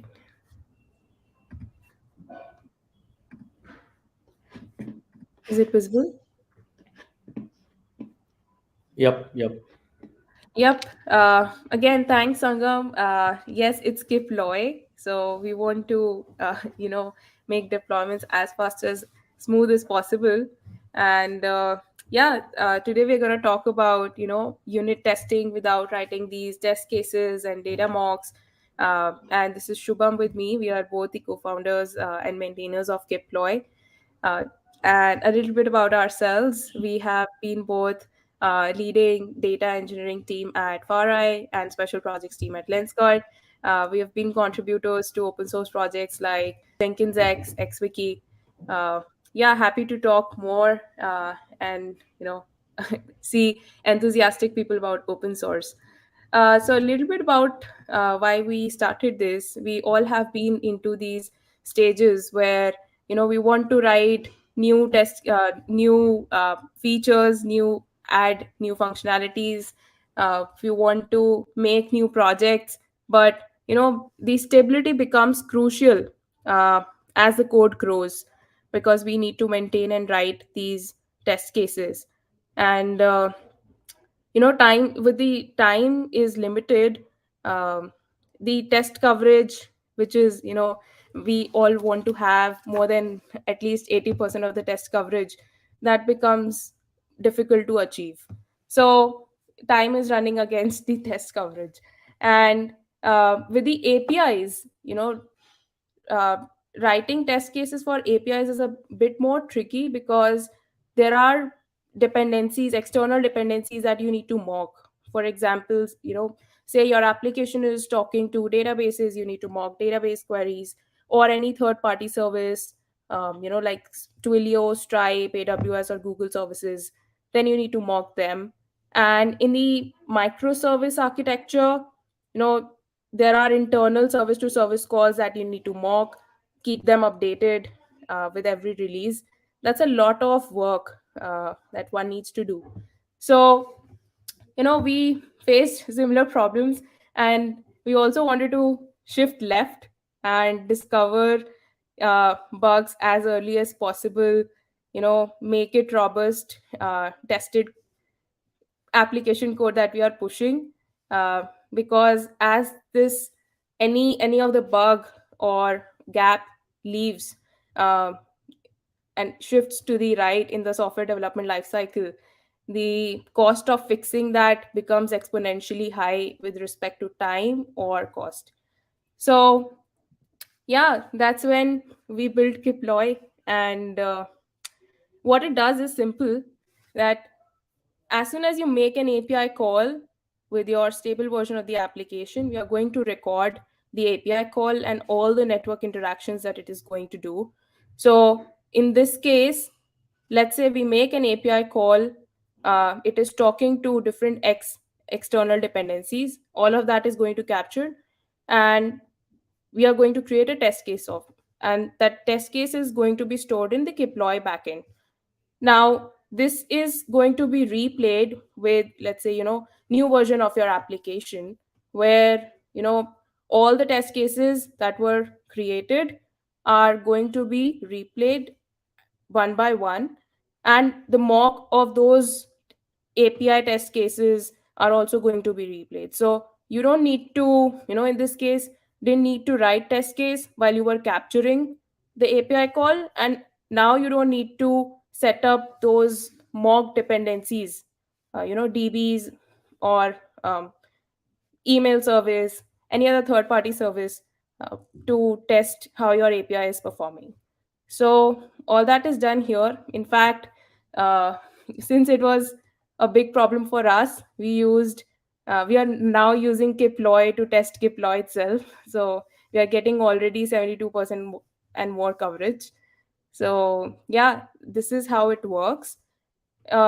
In terms of what are the differentiators from the traditional record and replay tools, I would say Keploy is able to find out the non-deterministic fields, for example, timestamps or random random numbers, UUIDs, any of these things which varies, and can vary for every API request.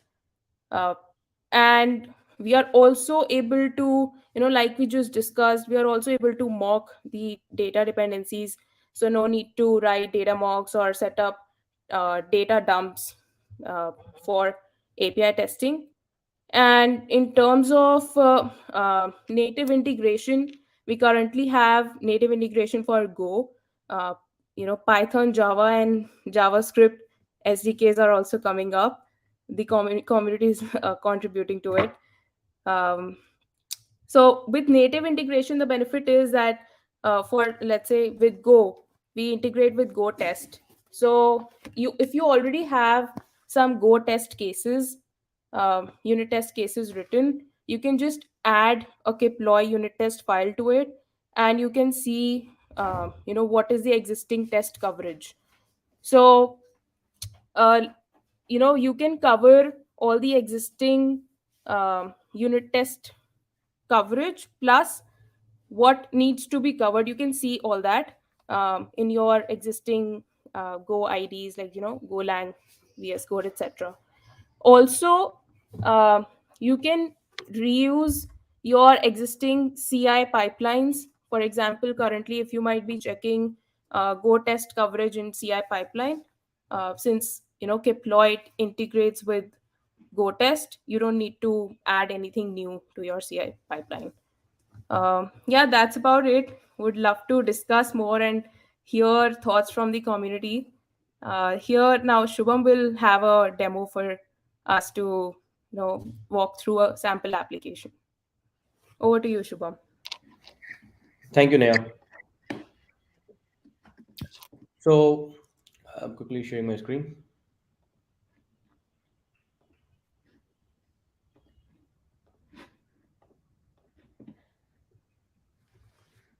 I hope my screen is visible. Yep. Perfect. So the sample application that we're going to check out today is available in the Keploy repository. So it's an example URL shortener. To get started, all I need to have is first have the Keploy server running. So once you've cloned it, we have a simple Docker composer using which you can create the Keploy. You can run the Keploy server locally.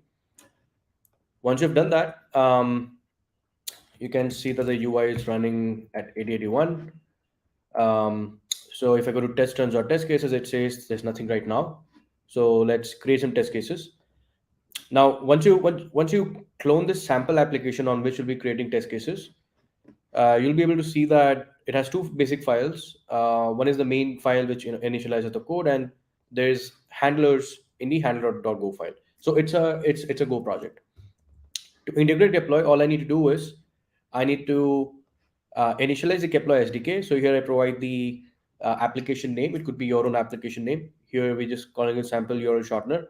The port at which the application's HTTP server is going to work, along with the Keploy server backend. So that's all the configuration we need.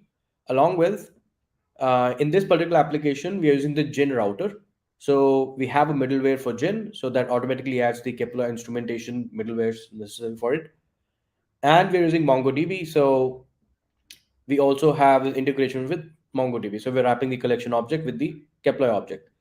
This allows Keploy to intercept the traffic which Jin is handling, as well as intercept the MongoDB calls, which will be used to record and then mock during testing. Now, once I have all of this done, I just need to start the application. Now, since the application is started on port 8080, any network call that I'm going to do, so since it's a URL shortener, I'll provide it a URL. It will return me a shortened URL, and I can use a URL to go back to the original URL. So any of those calls I do, it will become test cases. So let's try a few of those. I can in fact copy them right here from the README of the project. Yeah, let's try that. In this case, I'm passing google.com, and I got this as the shortened URL. And also I got a timestamp, right? Now this is interesting because every time I'm going to get back, let's say every time I'm going to do this request, if I do it once again, the URL is same, but I'm getting different timestamp because timestamp here, like Neha said, is a non-deterministic field. Every time I'm going to do it, it's going to be different. So this is one. And if I go back to the UI, I can see now there's sample URL shortener here, and there's one test case generated. And it's the same thing which I did. So here's the response. In the request, we send google.com, and here's the response. You can also see the headers for both the request and response. Now, two particularly interesting things here are the dependency. So in this case, again, this, like I said, it's using MongoDB. So here you can see the update operation, which set the request, the operation, the filter, the update options, and the update parameters. So this is essentially setting that into the database. And if I go to the raw events, I can see, I can go through everything, which might not necessarily be listed in the UI, but I can also see that there is a noise parameter. So it automatically figured out that timestamp is a noisy field. Now this is important because whenever I'm going to do a test, this is going to be different, and Kepler has already identified that. Now let's just do another request in which we'll get back the original URL from the shortened URL. If I just do it this, yeah, it returns google.com. So it works. And if I, refresh, I can see that there is now two requests. One is, in which we are shorting the URL, and in the other, we're getting the URL back. So this is the redirect back to google.com from the original response. And Here, if I go, I can see that there's another MongoDB function, which is find one, which is the operation that we're using, and this is the hash of the URL. Pretty simple. And in this case, there should be no noise. So yeah, the noise object is null. So I have my test case captured. Now it's time to run it. Here again, it becomes interesting because with Keploy, I don't need to have any new testing framework. I don't need to learn anything new. It just integrates with whatever we're already using. So in this case, Go test is the native Go testing framework. This is what most of the community uses. And to integrate Keploy with it, there's just these 3 lines of code. So you have this method and you've integrated Keploy. You could in fact have more functions here, or you could have existing Go test functions already written for various of your functions already. That could exist, but Keploy is going to exist alongside it. Or there could be some specific methods that you want to test, which might have test cases which may not be able to invoke from your APIs.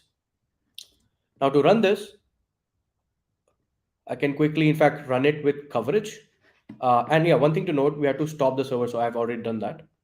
So yeah, let's start this with coverage.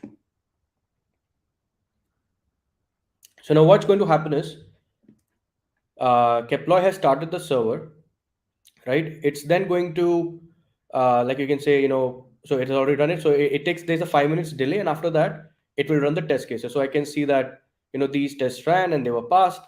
And it's telling me that I have 80% coverage, right? In fact, since we are just using Go test and there is no separate tooling for Keploy, I can go inside the individual methods. And since Golang, which is the IDE here, is already integrated with Go test, and I mean, it would be also integrated with other testing frameworks in your languages, I can see which lines are covered, which lines are not covered. I can go to the handler and again see which lines are covered and not, and reuse my existing tooling. Same thing applies to when your CI pipeline. So let's say you have a Jenkins pipeline or a GitHub Actions pipeline.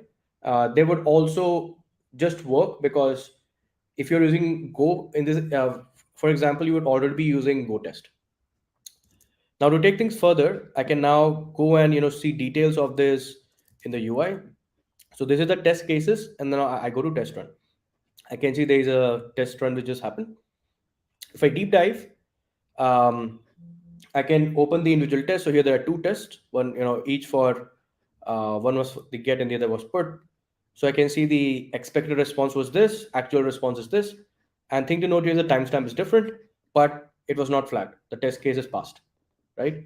And while in case of the URL, that is same, so that was supposed to be same. I can also see other things around what the dependency call, etc. was. Now let's try to take a negative case, right? So we know that the positive case works. How about you had these test cases and somebody in the future may have introduced a regression. So for example, where I'm written a URL, maybe I can change this from URL to URLs. That could be maybe a regression that somebody added, right? Or maybe I may in fact add a new field. So somebody added a new field, which should make my existing test cases fail. So when I rerun Keploy, it's going to, there's a 5 seconds delay just to account for initialization, which is again is configurable. And now I can see the test case has failed. It's kind of telling me which test case has failed, right? And yeah, I can now go to the UI to see more details. So if I refresh, I can see that, okay, now there's another test case in which there's a failed test case. If I open this up, it's telling me that, from the expected response, this is missing because the field has changed from URL to URLs. And there's an additional new key value pair introduced. So foobar wasn't there. Now it's added here. Again, interesting thing to notice, it's not saying anything about the timestamp once again, because that's a noisy field. So that's one of the core features. During this testing, it's not actually calling the database. So even if my database was stopped, all of this would just work as it is. It could be your database, it could be your external calls like Google API. And this becomes particularly interesting when you have microservice calls, right? Because you don't need to have any of that environment running, and all of this runs in the same CI process. So yeah, we have the negative case in Keploy. And now, what if you want to say, or this could be an expected behavior, right? Like this is not a failed behavior, but you're saying that, okay, from now on, this is an expected key, and I'm renaming this to URLs. So there you can use, you can accept this as normal behavior. So you have this normalized feature.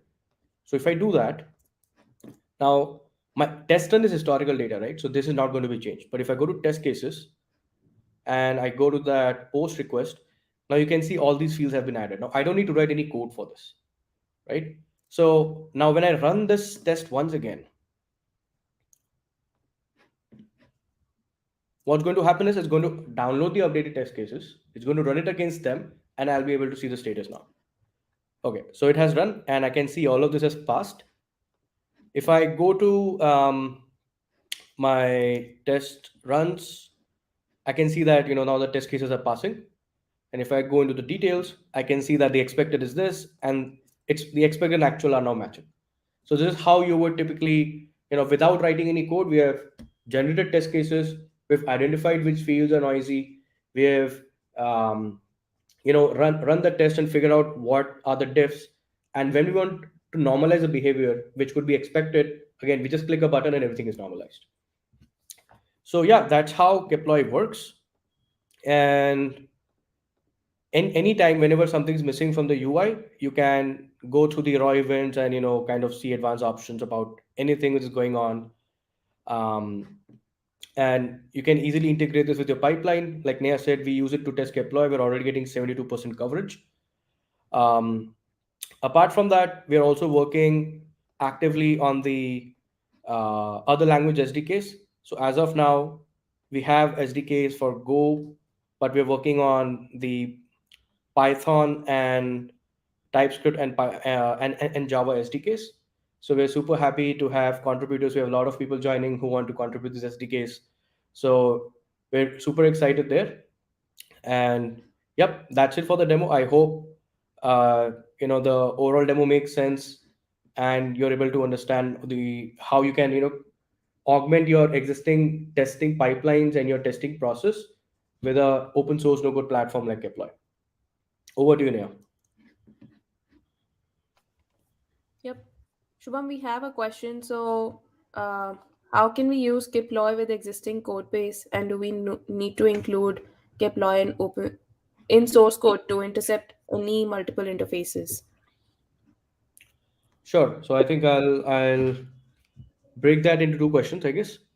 Yeah. So with Keploy, to integrate with existing code bases, if you're using like for language like Java or Python, which is the upcoming SDK, you won't need to add anything to your code base. But since Python doesn't have a runtime, it's a static language.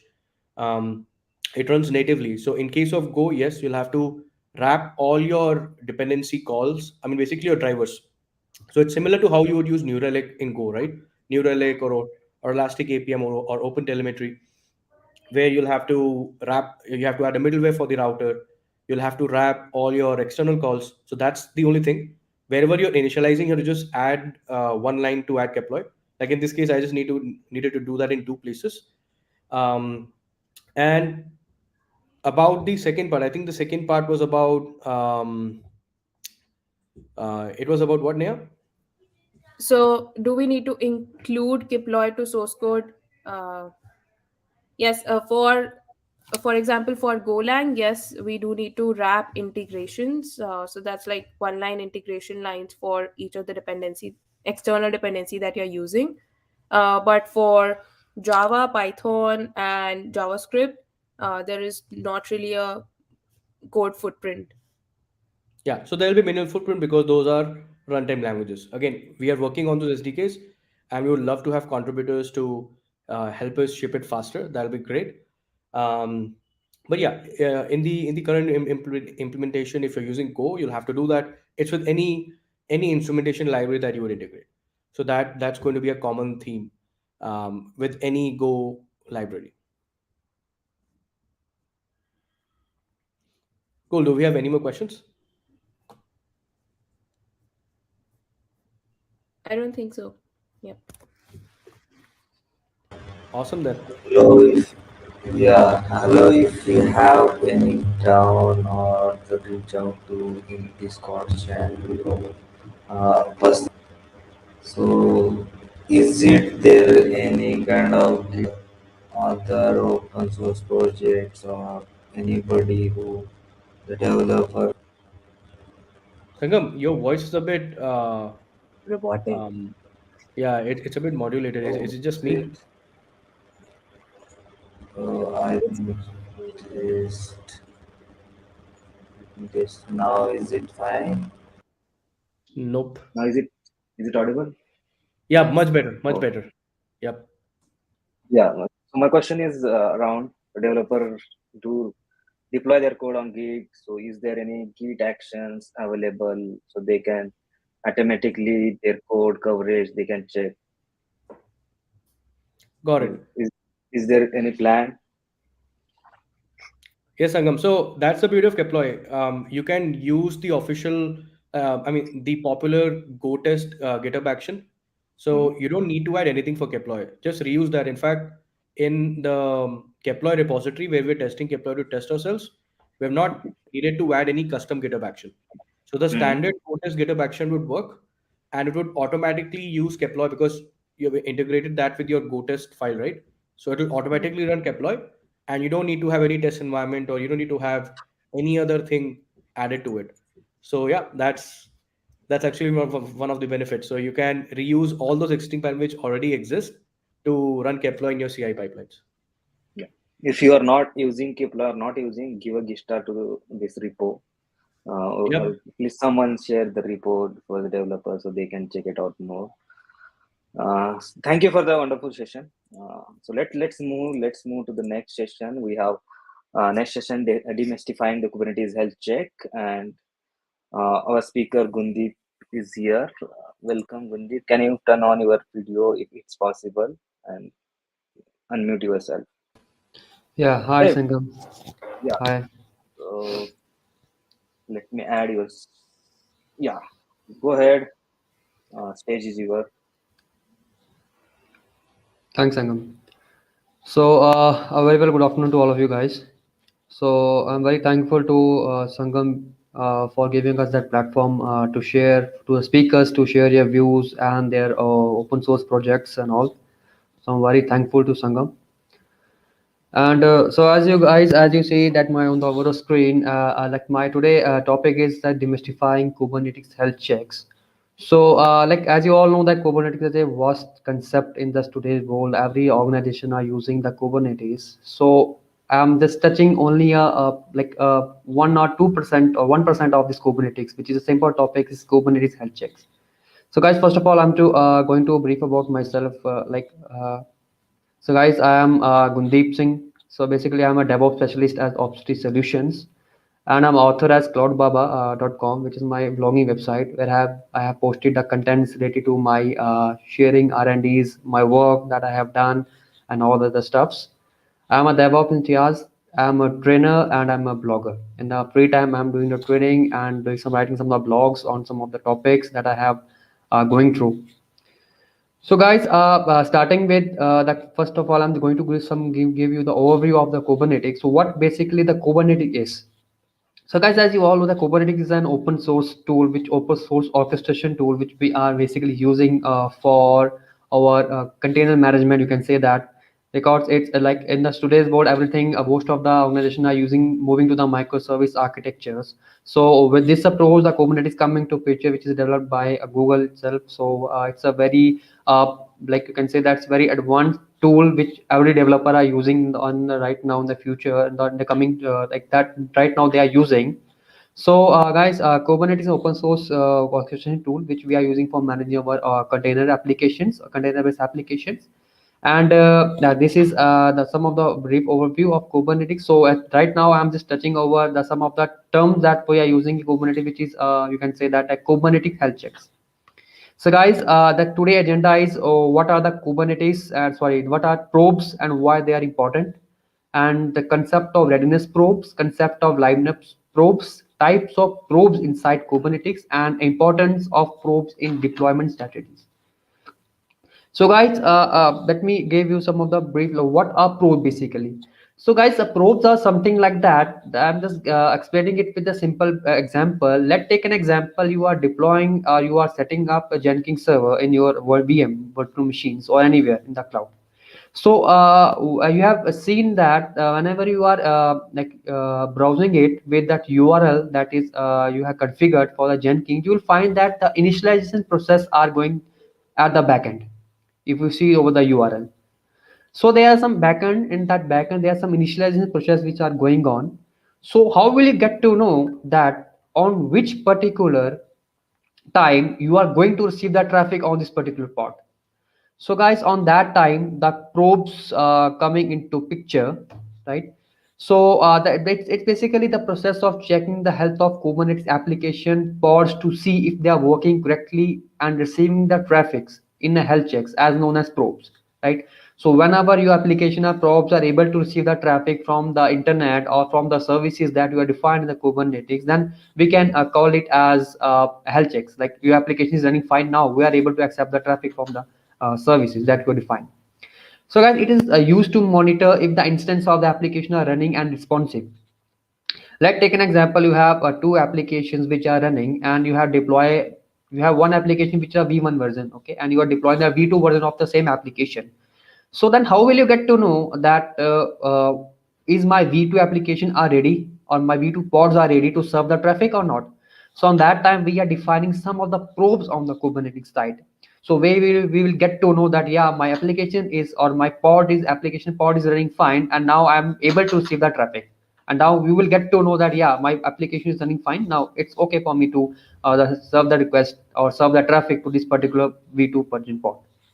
So this is basically the concept of probes, guys. And why, what are probes? In the same, in a general scenario that I have discussed, the application can have two type of failures: in native container native environment or non-container native environments, right? So the process doesn't crash, but it get to the deadlock and stop responding. Sometimes what is happening in that Kubernetes, like your process does not stop, but it's come into some of the deadlock states, right? So which means the application stop responding, you are not getting the logs, you are getting the log, but no, we are not getting any traffic from this particular pod. The reason is due to the deadlocks. This might be due to some of the reasons. Maybe you are not getting any sufficient RAM, sufficient CPU to this particular pod, so that's why it's coming to a deadlock situation. So on that time we are defining the probes. So that I have discussed in the earlier slides, why we are, how many types of probes are there, how can we define the probes. So this is what I'm just giving the overview of what are basically the probes. So basically when the application is in a deadlock state, then you will get to know that yeah, my application is not ready to serve the request. It means my application is not responding due to the deadlock, and so maybe some might be some other reasons are there. So, and this Kubernetes resolve this kind of problem using the concept of probes, and we can resolve this kind of problems using the concept of Kubernetes probes. So guys, here you can see there's a simple life cycle of a container inside Kubernetes pod. So if you see over there, so there are some of the phases of that life cycle container in Kubernetes. So first of all, it's basically first go to the created state, right? So then after the created state, it go to the start state. So when your container or pod is going to start, after it going to the start state, then it's going to the running state, like which means that your application is running fine, your pod is running fine. Now it's able to serve the request, it's able to serve the traffic from the internet. So now we'll get to know that yeah, my pod is running. So this is the life cycle of container. And if you see the the next steps, you will find that there's a one pause state. So which means, like, if you want to stop your pod, you can do that. You can pause your pod, and after that we'll go to your stopping state, stop state, and then you can do it in the delete state, which is basically a pod lifecycle container. Okay, so guys, here basically some of the container lifecycle. So most of you are familiar with the Kubernetes. Most of you have worked on Kubernetes. So we have all of aware of how the life cycle of the pod, how the life cycle of the container works. So it's a simple thing where you can see how the Docker works, like how the Docker container start working with the life cycle. It's the same thing. It's first go to the create state, then it go to the start state, and it's in the running state, and you will get to know that my application is running fine, my pod is running fine. Then again it's go to the pause state, then it's go to stop state. But if you want to stop, then it go to delete state. So what you have to do, you have just defining some of the commands over there. We just create, then start, then run, then you can pause your container, you just stop your container and you say remove your container. So these are some of the life cycle of container inside the Kubernetes pods. So guys, the question is why basically we are using probes and why they are important. Okay. So here you can see over the picture or diagram. So you will find that here in this particular side A, pod A, I haven't defined any probes. I haven't defined any probes. It's not checked. Readiness probe is failed. But if you see in the second section, the pod status, it's saying me that its container is in the running state, but my application is not starting up, which in my application is running, but it's not able to serve the traffic. It's not able to serve the request now because they are doing some of the initialization at the backend. Initialization maybe it may be something like anything like you have some database initialization at the backend. You have some application where your application are able to make the connection. Like take an example, you have a database server which is a MS SQL server and your application, right? And what is going on that at the back end your application is your database server is running fine, but your application are not able to create connections with the database server. So on that time, what application what your pod will say, it will running fine, but they are not able to create connection because they are initializing some of the processes at the back end, which means they are initializing some of the database connections. So on that time, how will you get to know that my pods is running fine? How I able to get the request from the servers or the internet? The user will able to use my application. So it's difficult, or you can say it maybe it create a downtime for your application. So for to overcome this situation, we are using the probes, right? So here you can see in the other picture. So we have defined some of the liveness probe, readiness probe that I have discussed in the earlier slides. And if you see the pod status is running, the container is running inside the pod, and the application is running, which means right now I'm able to get the request from the internet or the service, which means my client are able to use my application, and my application are running fine. And then everything is running fine, that database connection or initialization is running fine. So now I'm able to know that this is my pod, and now I'm able to serve the request. I'm able to get the request from this particular services of the internet. So that's why we are using the probes, and it's a very important concept because if you are not using the probes, then it create a downtime for your application. So downtime for application, like example, you have v1 version of your pod which is running, and the v2 version you have deployed with the new changes and the new code. So what we have done is you have the v1 version is running and you have deployed your v2 version. What if you have not defined the probes? So what you have not defined the probe. So which means like whenever you're deploying the v2 version, so if you are not defining the probe, your Kubernetes will send the traffic to the v2 version of the probe unless or until they are ready or not. So that's why we are defining probe, to make it happen that unless or until my application start running, all the health checks are done, then only I will be able to serve the request. So that's why we are using the probes as an important concept in Kubernetes.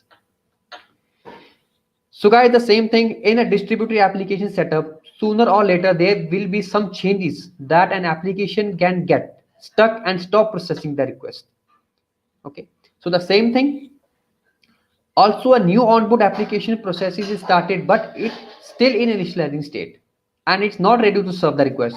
So that's why the probes are important in our scenario in a Kubernetes environment. So we define the probes and we'll get to know that my application are able to initialize my database and whatever the process they are going to do, what are dependencies they need to install. So after that, I will be able to serve to get the request from the internet or the services. So by probes check the health of an individual container inside the pod to ascertain overall pod health.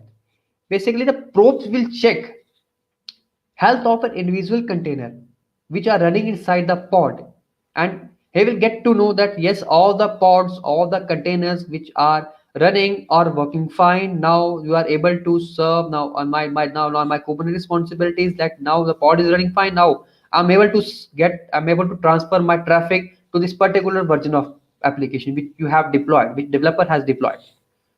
So that's why the probes are important. And the probes can determine if the container is dead or alive and decide if container have to halt the other container for accessing it. Okay.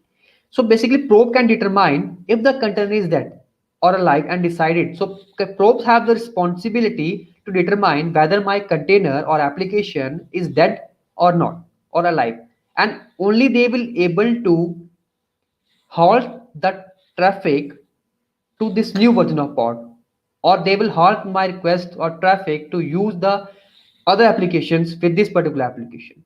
So that's why we are using the probes as an important concept in Kubernetes.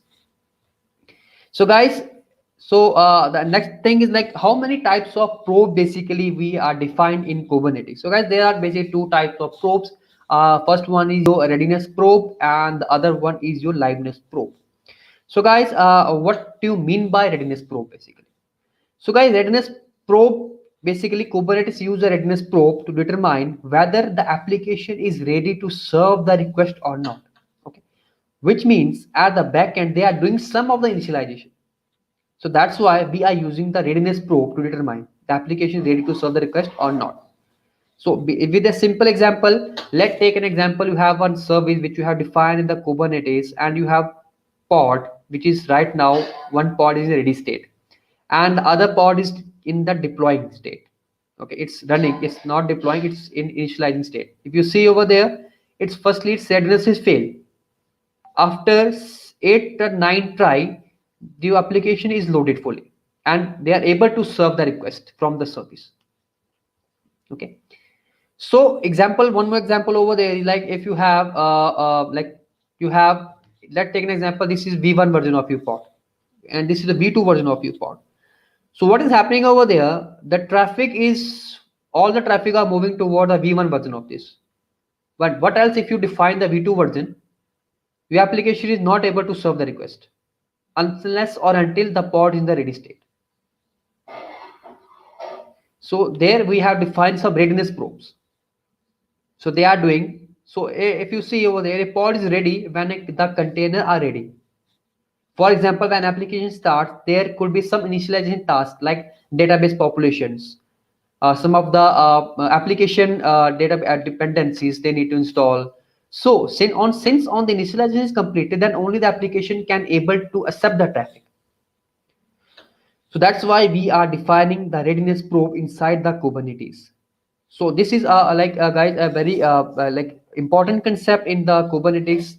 So most of that organization are using this health checks in the Kubernetes to make the application 100% alive, and we can say that without any downtime.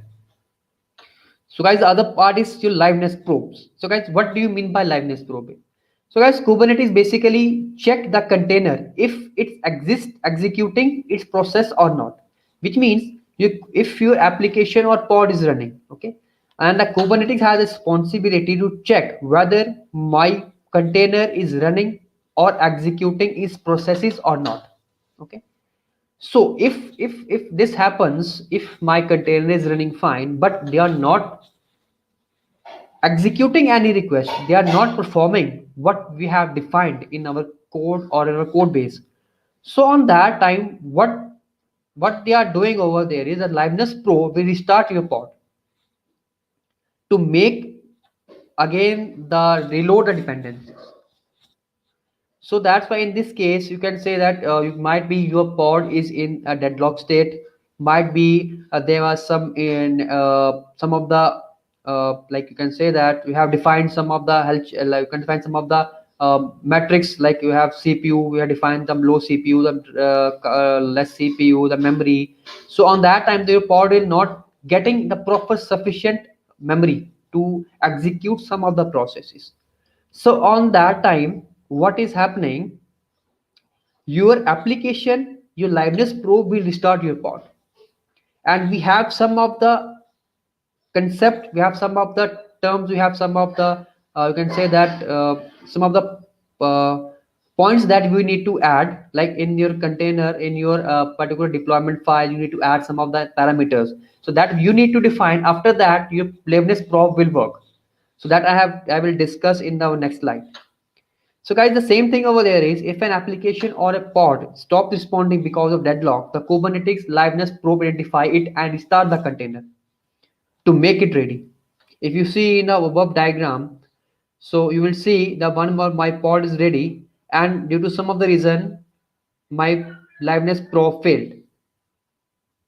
So what the liveness probe will do, my container failed. What liveness probe will do, it will restart my container. If you see over this, we restart my pod.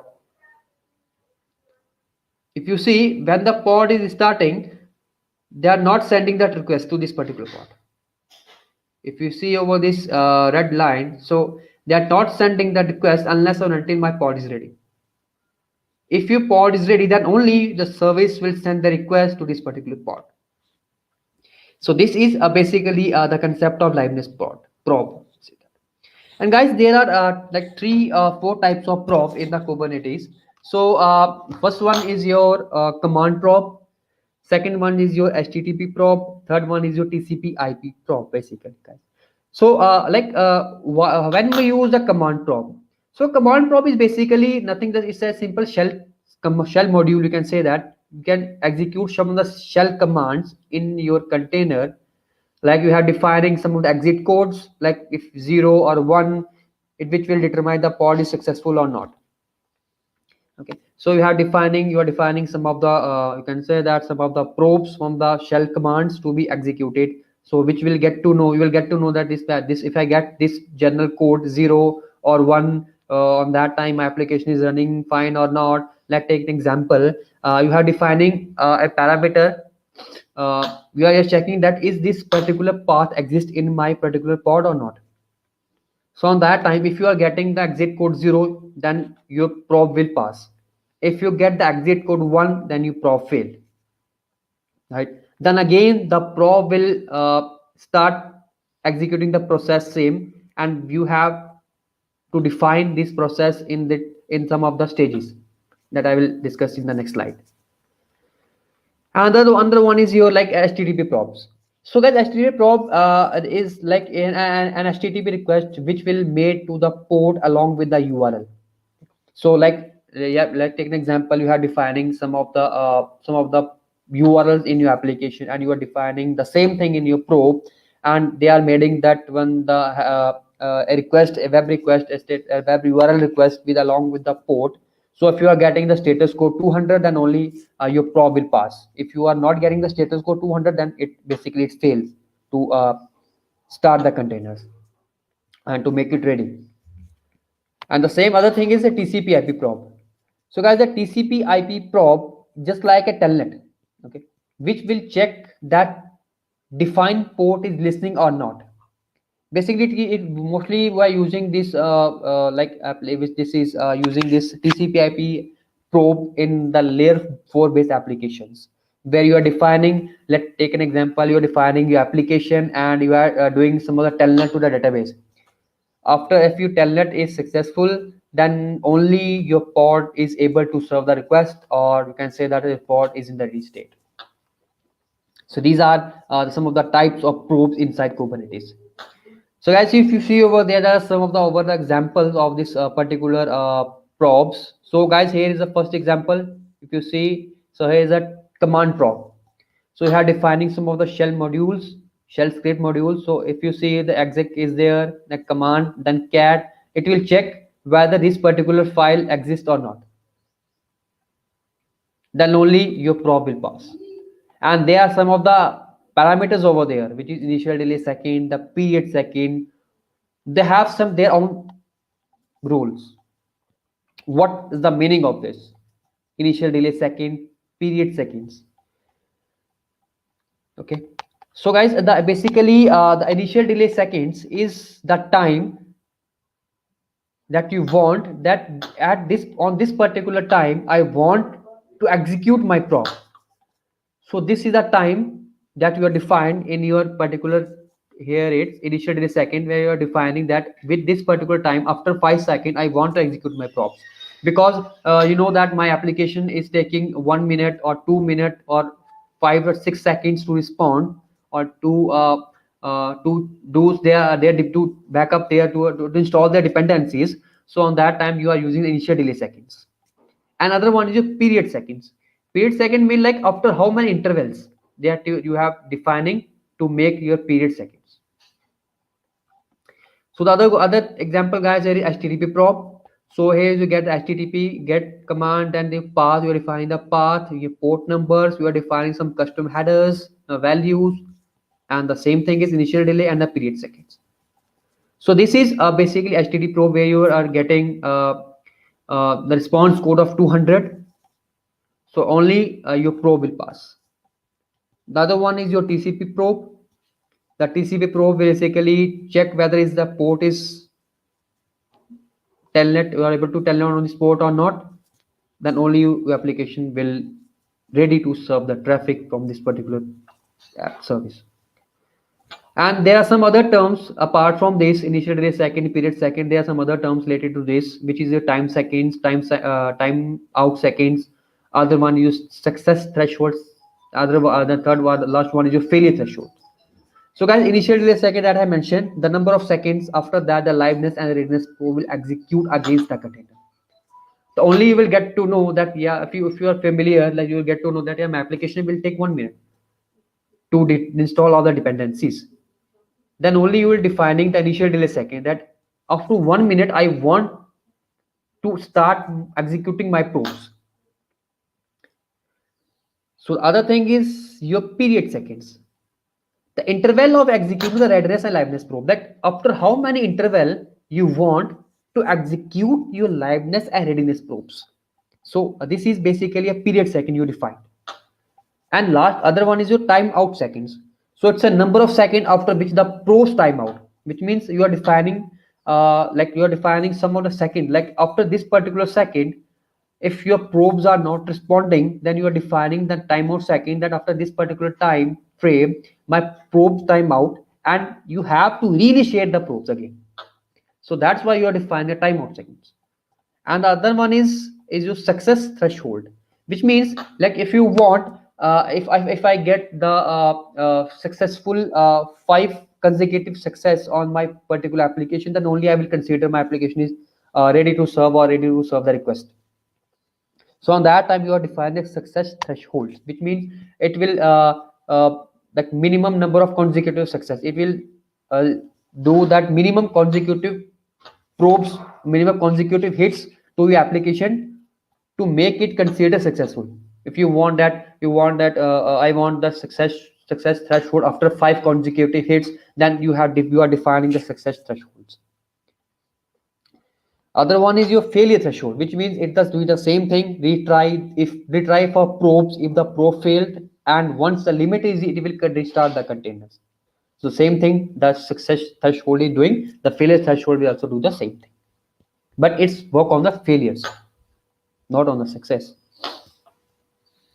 Okay, so guys, this basically we are using mostly the probes, and here is some of the like a single normal diagram, the importance of probes in deployment. So guys, if you see over there, you are v1 version of the application. Here it is v1 version application is running, and the v1 version, it has 2 pods, which is v1 is applica set, and this applica set has 2 pods. And what you have done is you are defining the v2 version of your application. Here is a v2 version of your application. So it's applica set, and if you see over there, the pod is in initializing state, which means at the back end, the readiness and liveness probe start their work. When the probe is in the ready state, when the container is in the ready state, on only that point, your traffic will forward from this v1 to v2. If you see here, your traffic is forwarded to the v2 version of this pod. If you haven't defined the readiness probe and liveness probe, what is happening over there is like your pod is not in the ready state, but still the service will send the traffic to this. Then it will create a downtime for your application. So that's why it's very important for us to define probes in your deployment. So guys, here it is. So after if your readiness probe is successful, then only your traffic, your service will able to send the traffic to your pods. After receiving traffic from the v2 version of the pod, your v1 version start terminating. The Kubernetes will start terminating your v21 version. Okay, So this is basically, guys, the importance of probes in deployment. So hope you are enjoying this session. And after this, I have some of the quiz for you all. So guys, hope you enjoy this session, and let's go to some of the questions in this particular quiz. So guys, the first question is basically which probes we generally use to check if the container application is ready to serve the request. Guys, if anyone has any idea, so please you can. Let's do live quiz. If anybody, please answer in the comment section Yeah, please. the answers in the sequence for question 1 and question 2 and question 3. Hope it's visible. Questions are visible. Yeah, guys. So which probes we generally use to check if the container or application is ready to serve the request or not? So there are two options: readiness or liveness. So you can, if you can drop your answer in the chat box only. The second one is, can we pass custom headers in HTTP handlers of probes or not? The third question is, if we are running a MySQL as an application inside Kubernetes, then what type of probes handler we can use? The other one is, guys, if liveness probe is failing, can you define a custom action policy? And the last Let's question is, yep. let's take like first 3 question and then 2 questions. Yeah, sure, Sundar. So please comment down below the answer, whatever the answers, and then we'll move forward to the next 2 questions, and then we will reveal the answer keys. We will take. Please subscribe to this YouTube channel. By the way, I never asked for subscription, but subscribe to the YouTube channel and join the community. There is a lot of event I'm planning in the future. So let's move to the next 2 questions. Yeah, sure. So guys, the last question is, the second last question is, if liveness probe is failing, so can we define a custom access action policies or not? And the last question is, if readiness and liveness is important to handle the deployment of new version of code, is it true or false? So guys, yeah. Now you can reveal the answer. Sure. So guys, basically the answer for this first question is like, which probe we generally use to check if the container application is ready to serve the request or not. Okay. So guys, we mostly using your readiness probes, because on that time your container application will do some of database initialization at the backends, and only the readiness probe will get to know that yes, your application is running and you are able to serve the request. So the question first answer is A. And question 2 is, can we pass custom headers in HTTP probes of handlers? Yes, we can define some custom handlers through the probes in HTTP probes. And the guy, third question is, if you are running a MySQL as an application inside Kubernetes, so what type of probe handler we can use? So we can use both. We can either use TCP for the telnet, and we can either use the command probes. We can either use the both way to do it. So guys, the fourth question is, if liveness probe is failing, can we define custom action policy? Yeah, we can. The last question is, guys, if readiness and liveness is important to handle the deployment of new version of code? Yes, it's very important to configure readiness and liveness probe in the deployment of a new version of your code, which means it make your application, it run your application without any downtime. So guys, hope you have enjoyed this session. Thanks guys for joining. Thank you, Sangam, for giving us the opportunity. If there is any Q&A, please Yeah, please guys, if there is any Q&A, please feel free to comment on this chat section.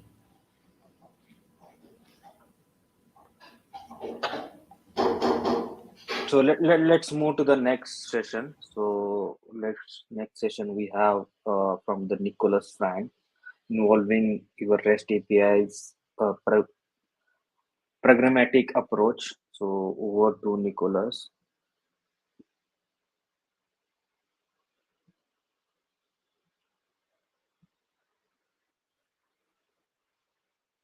evolving your APIs a step-by-step approach, or a pragmatic approach, or a no-nonsense approach. Well, you catch my drift. I'm Nicolas Frankel. I've been a developer for some years. I still think I'm a developer, although I must say that nowadays I write less code. I'm a developer advocate. Right now, I advocate for Apache API 6, which is an API gateway, and it is built on top of Nginx. And then you've got a Lua engine, and then you've got a list of out-of-the-box plugins. And of course, if those plugins don't fit your need, then you can write them in Lua, but also you can write them in Java or in Wasm or in Go, whatever rocks your boat. Imagine you have written your first API, and probably you have already written your first API. And in that case, you probably were focused a lot on the semantics of REST, or about your model, or about the contract, because you know that once you've set a contract, it will be hard to change, or about non-functional requirements such as like authentication or scalability or whatever. And I believe that it's already a lot to focus on, and probably you didn't think too much about allowing yourself to evolve your API.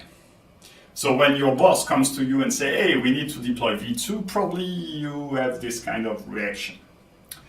So in this talk, my idea is to show you that none is not lost. It's actually not that hard or complex or whatever, and you don't need to be so desperate. So imagine this initial situation. You've got your application and it answers to some endpoint, hello, because yeah, I'm a hello world kind of developer nowadays.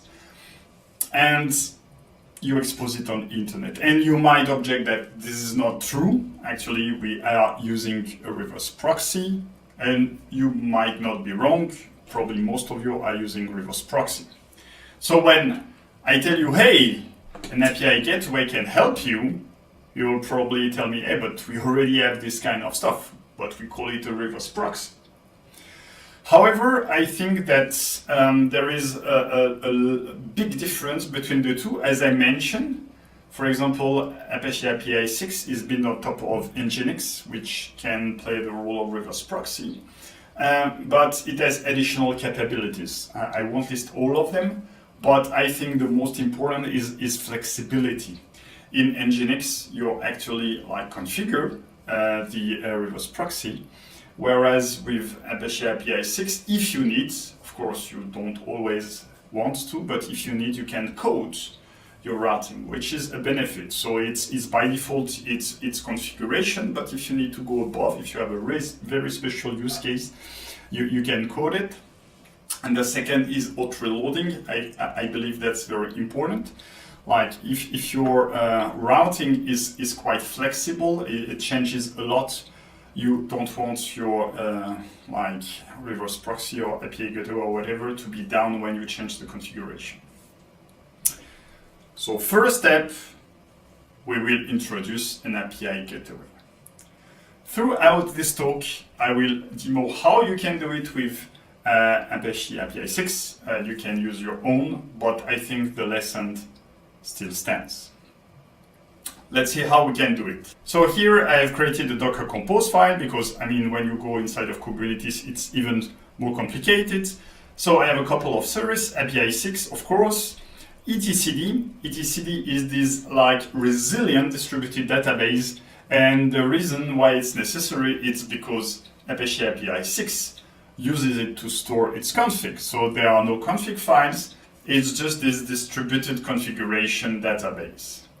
And it makes it like quite interesting because it means that if you need to change something, it's in the database. If one node updates the configuration, then all nodes will be will know about it. The dashboard, of course, I don't know if I will have time to demo it, but in all cases, you will have it in the demo. You can check afterwards. Prometheus, because API 6 exposes a Prometheus endpoint in Grafana because we love graphs. And I have my two APIs.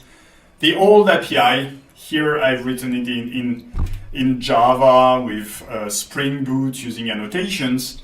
And the new API, which is, of course, is much better because it uses Kotlin and it uses declarative routes. Of course, you can use Node.js, you can use whatever. I mean, the tech stack is not important.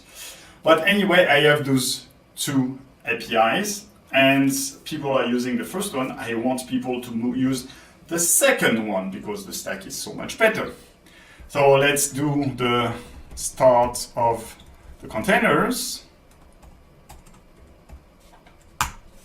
And it might take some time, so let's speed up the time.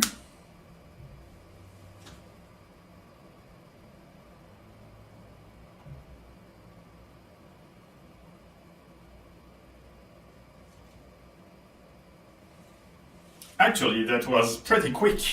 So now we can try to check if the old API is answering. So I will curl the old API. Oh, I don't need HTTP local host. So I set the port to be 8081. So let's see if it works.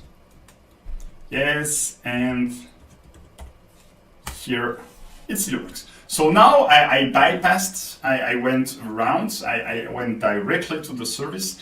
I want now to put the API gateway in front. And if I just change the port, of course it will tell me, hey, like, I'm sorry, but this route I don't know because it doesn't know this API, this request. So the first thing is we need to let the API gateway to say, hey, everything that starts with hello needs to be rerouted to our old API. And for now, it's the single API to the upstream. So let's do that. So how we do it in Apache API 6 is through a GET request. So I will be using curl, and so that you only need Docker, you don't need to install curl on your machine. I've written like shells that uses Docker and Docker images. So I'm using the curl Docker image. I will be using the same network as the Docker compose file so they can talk to each other. And actually what happens here is we make a request to this route. So we create the new route because we put the put verb. We need to be authentified because, hey, you know, not everybody can create new routes. And here we describe the route. So we can give it a name, though it's not necessary. We tell it the methods, we tell it the URIs, and here we tell it the upstreams. And you can see here is that an upstream is not only one single node. We can have an upstream with multiple nodes, and we can have like load balancing algorithm. Here I have a single node, but I still need to tell it, hey, use run robin. We could use anything. But it's important if you've got multiple nodes and you want to balance between them. And I'm also using the Prometheus plugin so that Prometheus is aware and that it can like expose the metrics, and then we can get them in Grafana. So if we run this shell, and now we can curl again. Yes, I was a bit too fast. And it works. And of course, we can also say hello world. So in the remaining, I will just say hello world because it's much easier. Okay, we didn't achieve that much. We just put something in between. But I think that's the good first step. That's a solid step because everything is based on it. The next step is actually to create the version resource, because now we will have a v1 and a v2. We need to let people know about the v1, but before letting people know, we must create the v1. So we can do the exact same stuff. We create a new route with different ID, and it should be prefixed with v1. Now there is a little change. here, before creating the route, what I will be doing is I will be creating a dedicated upstream. So the first route that I created embedded everything, but actually we can create abstractions. And it's easier to create abstraction because afterwards you can keep them, refer them by their ID, and you can like make your life simpler. So here I will create an upstream. Again, upstreams/1, it's a put, I create a new one, and I give it a name, I give it a type. Well, it's just like before. The only difference is that here it won't change anything. I will just create the upstream. And now might be a good time to show you the dashboard.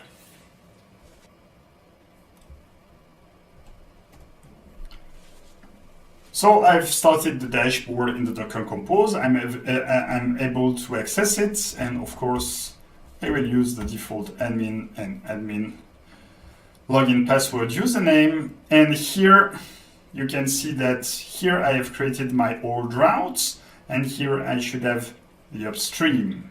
You can view it in JSON format. There is additional data compared to what I've written, but otherwise, everything that I've made so far is exactly as it stands in the dashboard. The next step is to create the plugin configuration because everything will be based on plugin. And because of this, we will create a dedicated plugin config. So we will have an upstream, we will have a plugin config, we will have a route, and we will only need to change the plugin config whenever we need to change something. The route and the upstream will stand. So here it is. I run it again. Here. So now I can create the version route, and the version route is the following. I will, since I already have my plugin config, I will patch it, and I will add this proxy rewrite. That's the difference what I told you before. The Apache API 6 cannot just like proxy with the same URL because the endpoints, the upstream in that case, doesn't know about v1 hello. It doesn't. It knows only about hello. So I actually need to remove everything that sits like this v1 prefix, and it's based on regex. You can do whatever you want. And now I create the second route. Again, it's a put. And I reference the upstream ID that I've created previously, and I reference the plugin config ID as well. Let's do it. Okay. So now if I now curl it and say v1 hello, it tells me hello world. And let's just check that John also works. And it does. So now I have two routes. Let's check the dashboard to see if it really works. So yes, I have my two routes, and here you can see the parse hello with like all flavors and v1 hello all flavors. And now comes the most critical part is we will need to move the inversion resource permanently because we need to tell our users, folks, this is not the URL anymore. And HTTP has a great HTTP status for that. It's 301. So every time people come to the inversion API, they will get it with this 301. Let's do it.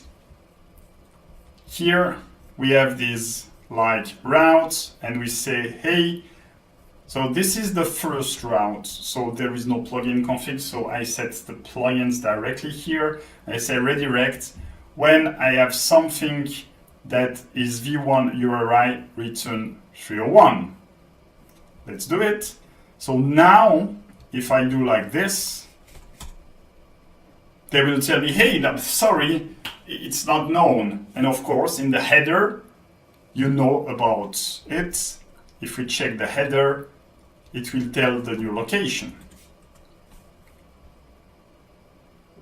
And the new location is here. Sorry.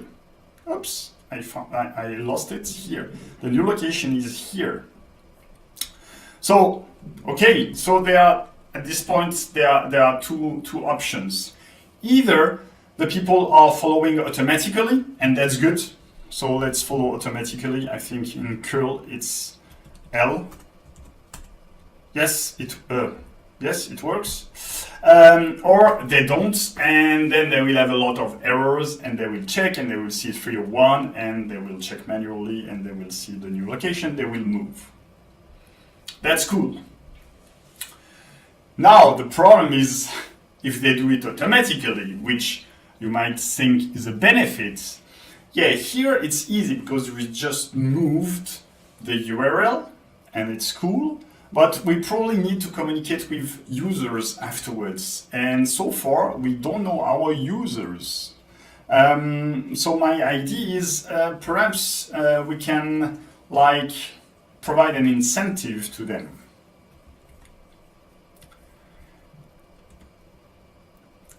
And the incentive is because developers, they don't like to register. Let's limit the number of calls if they are not authenticated. And if they are not authenticated, they will be met with, at some point, a 4 to 9, which means, hey, you've reached your limit request. And if they are authenticated, whatever rocks your boat. And now that's the fun part, is it doesn't come out of the box. This behavior doesn't come out of the box. So what I did is I created my own plugin, my Lua plugin. If you are a Lua developer, please excuse my poor or close to zero Lua skills. Basically what I did is I just copy pasted a plugin that existed that was very similar, and I changed to add the header token.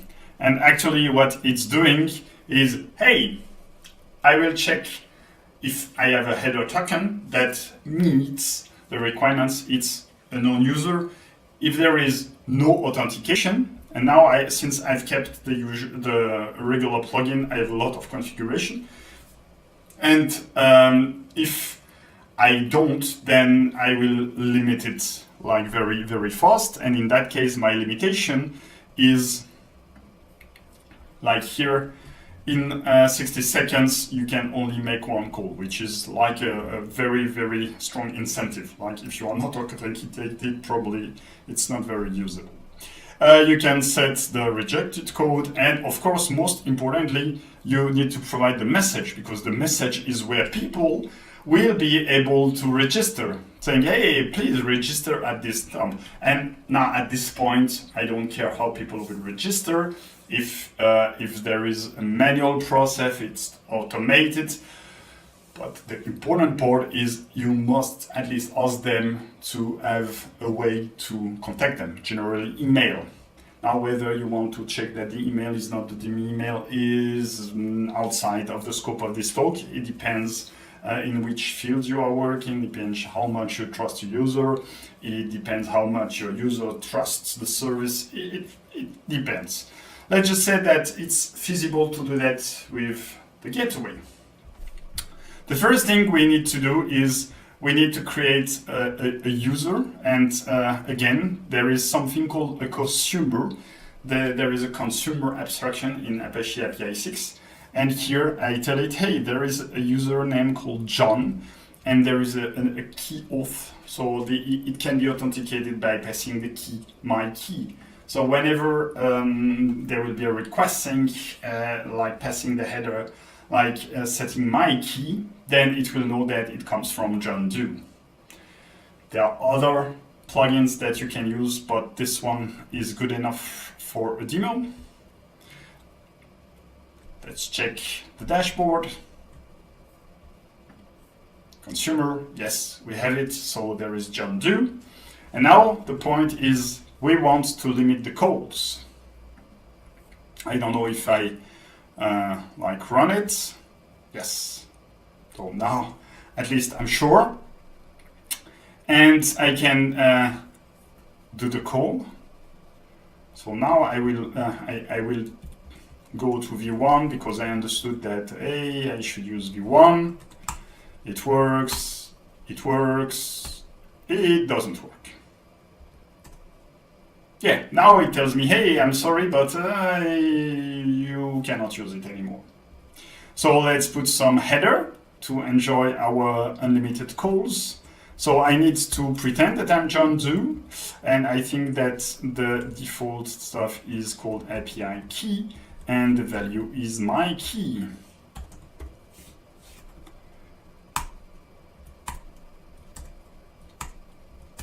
And now I enjoy unlimited calls. So this step is about letting your users register so you can know them, you can communicate to them if you have other changes that perhaps might be better suited for other form of communication than HTTP or REST. The next step is, now we have deployed our V2. Well, actually, we deployed our V2 since the beginning, but you catch my drift. We didn't use it so far. We want to make sure that there is no error before spraying it. And you might think, Canary release. Yes, but before Canary release, we can do a bit better. And the next step is to deploy V2. Well, actually, we already deployed V2, but we never used it. But the important part is we need to test it. And you might think, hey, like we do Canary releases. Yes, you can do Canary releases, but actually before doing Canary releases, you can have an intermediate step. And this intermediate step is to just duplicate the content and to send it to another upstream that won't get the response, that the HTTP response will be ignored, but at least you can catch some bugs already. For example, if you have validation, you can check that the production input is already good enough, or the other way around, that your code is good enough to handle the production input, that you didn't forget about a null pointer exception or whatever happens in your stack. So we can duplicate. Let's do it. This is the mirror traffic stuff. So here we add a new one called proxy mirror, and we send it to the new API. And here it's not a real upstream, it's just the host directly. There is currently a bug, so I had to create an alias. So we cannot use it, unfortunately, at this moment. We need to use that, but it's getting fixed. That's the reason for this dot here. And now if we start to query the endpoint,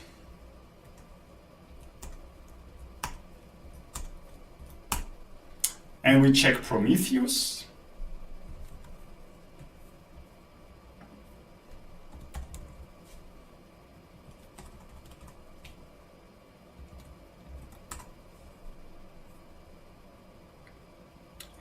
we check Grafana,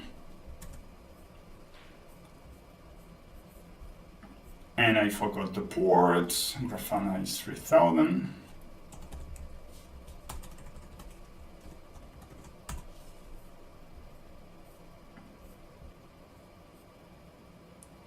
So this is the default dashboard. I've just updated it a bit to get additional widgets. So here you've got the old API, and you see everything, and the new API, and you can see here the HTTP status. So I log the HTTP status. If something bad happened, I can already see it.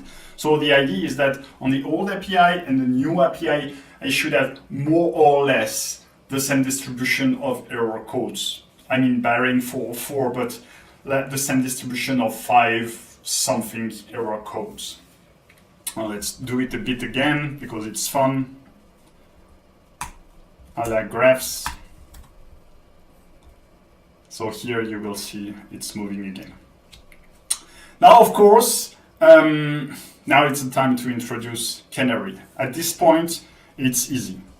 When we've made sure that traffic proxying works, we can do Canary. It depends a lot on your context. You can start with half your users. You can start with 10% of your users.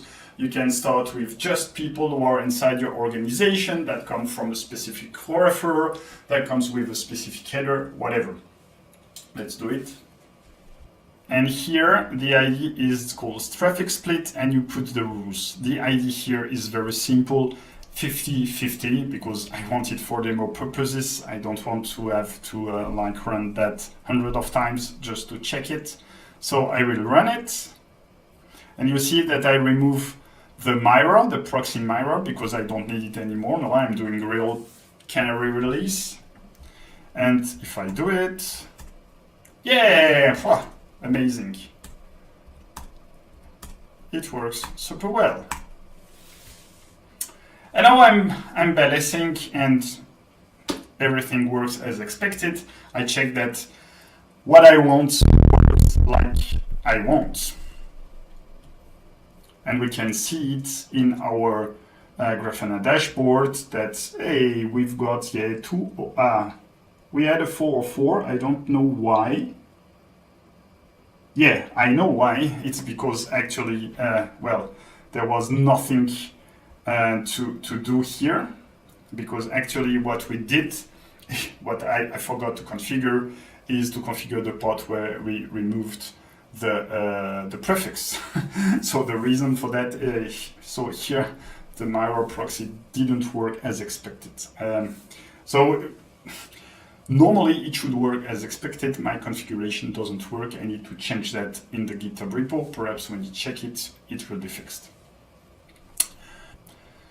Final step. V2 works as expected.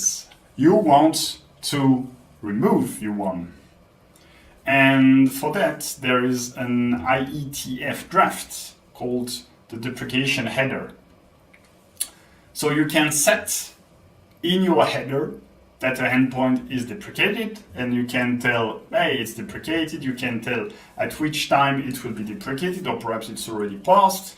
You can set the link to the new version that you want people to use, and also you might want to set a sunset date, saying, hey, at this date, whatever happens, you won't be able to use the endpoint anymore. So normally, this is not necessary anymore, like really necessary, because you might have emailed your user, but if you want to keep to like strict HTTP REST semantics, this is the thing to use. Again, this is draft.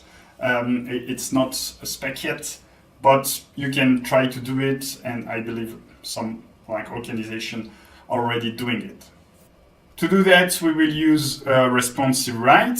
So we will set the header, and we'll see deprecation true.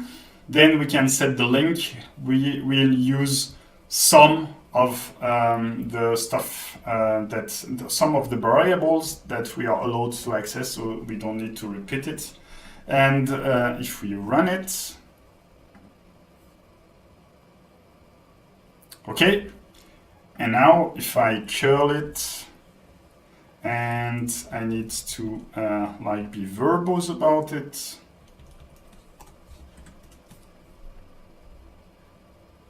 And it tells me, yeah, deprecated, and the link is this one. So you should use this one. So pretty cool. Now I can use this one. What I didn't record is actually I created the V2 route. Yes. And now every time I go here, I don't need the verbose stuff. It will work. Of course, I forgot the API token in that case. So H API key my key. Yes. And now all my users, or let's say the majority, the biggest part of my users are now on my V2, and the rest I cannot do anything about it. And afterwards, I mean, if your business comes and say, hey, time for V3, well, you can relax. It will be quite comfortable. You can just apply the recipes that I've shown you here, and probably, for example, the registration will probably already have been done, so you can skip a few steps. Thanks for your attention. You can read my blog. You can follow me on Twitter. More importantly, if you want to check the GitHub repository, everything is on GitHub. The link is here. And finally, if I got you interested in Apache API 6, well, feel free to check, feel free to contribute, to use it, help us, help you. Have a good day.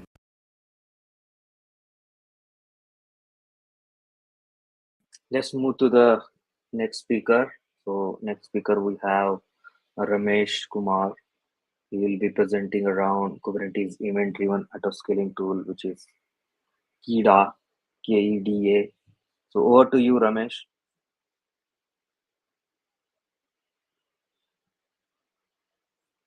Your voice is not audible. Can you check once? No, not coming. Can you anybody confirm this voice coming or not?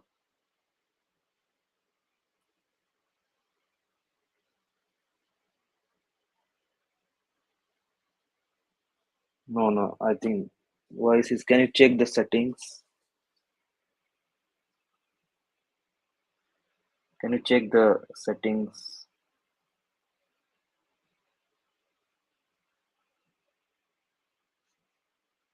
Yeah, can you check your setting, please? Yeah, it's not audible.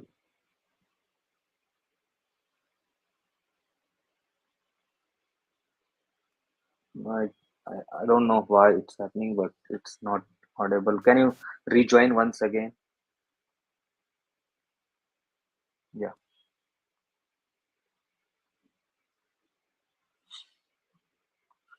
So hello everyone. So go subscribe to this YouTube channel. My name is Sangam. I work at Tenable. We have open source tool called TerraScan. If you want to explore, uh, feel free to. If you want to contribute to it, feel free to check on the GitHub repo.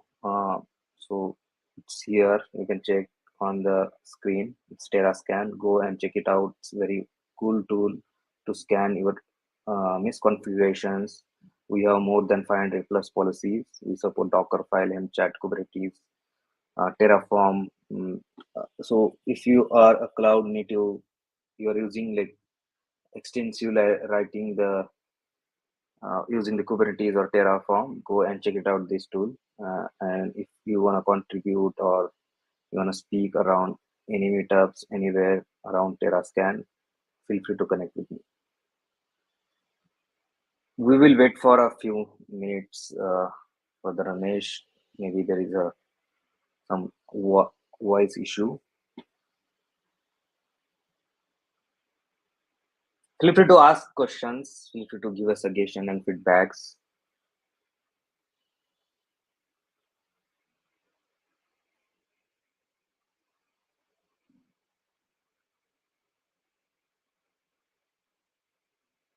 I will wait for the few minutes.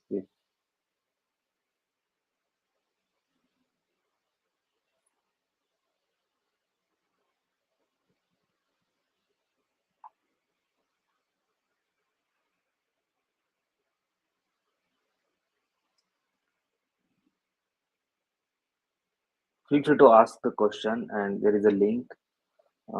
If you wanna present at next upcoming events, feel free to join the community and reach out to me. Uh, no matter you are a beginner, you are just start speaking at events, presenting. I can help you with presentation topics. So just you can share the knowledge with community. If you are building open source tool technology, uh, feel free to check it out.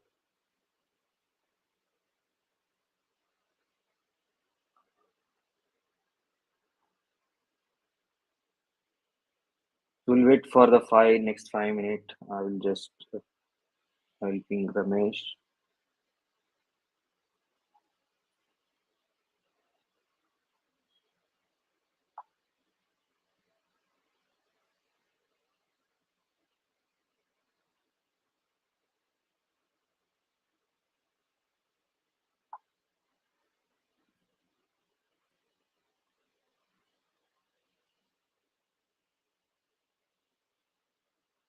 Let me know which one is your favorite session from today's conference.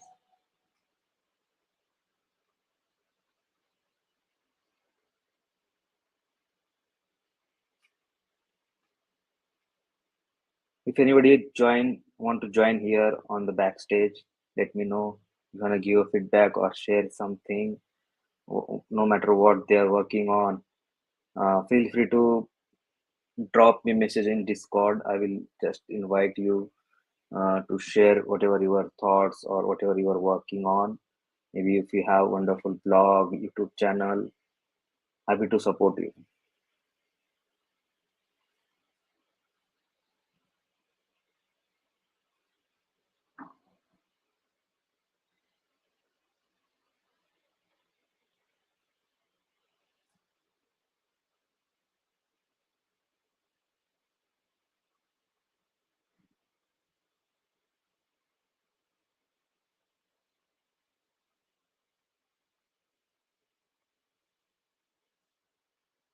Yeah, so Ramesh is back this time. Is it audible? Yeah, can Yeah. you hear me now? Yeah, now it's audible. Yeah, actually, I joined through mobile. Can I share through my laptop also? Yeah, you can share via laptop also. Yeah, sure. Sorry for that. Make sure mute your laptop Yeah, voice. yeah. Yeah.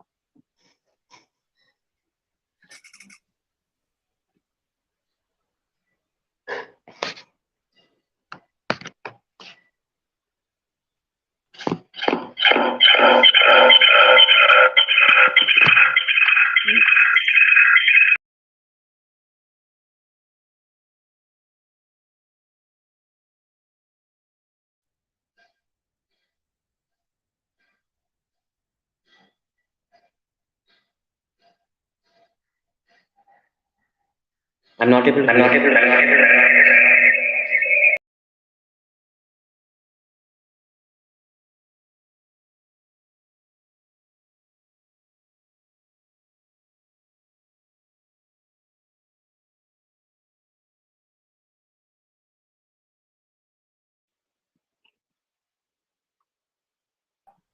I think I think your voice is your voice is echoing. Yeah, one second. So let's do one thing. So this last session I will post uh, as a recording. I will reach out to Ramesh and we will upload the recording. And thank you for the joining event.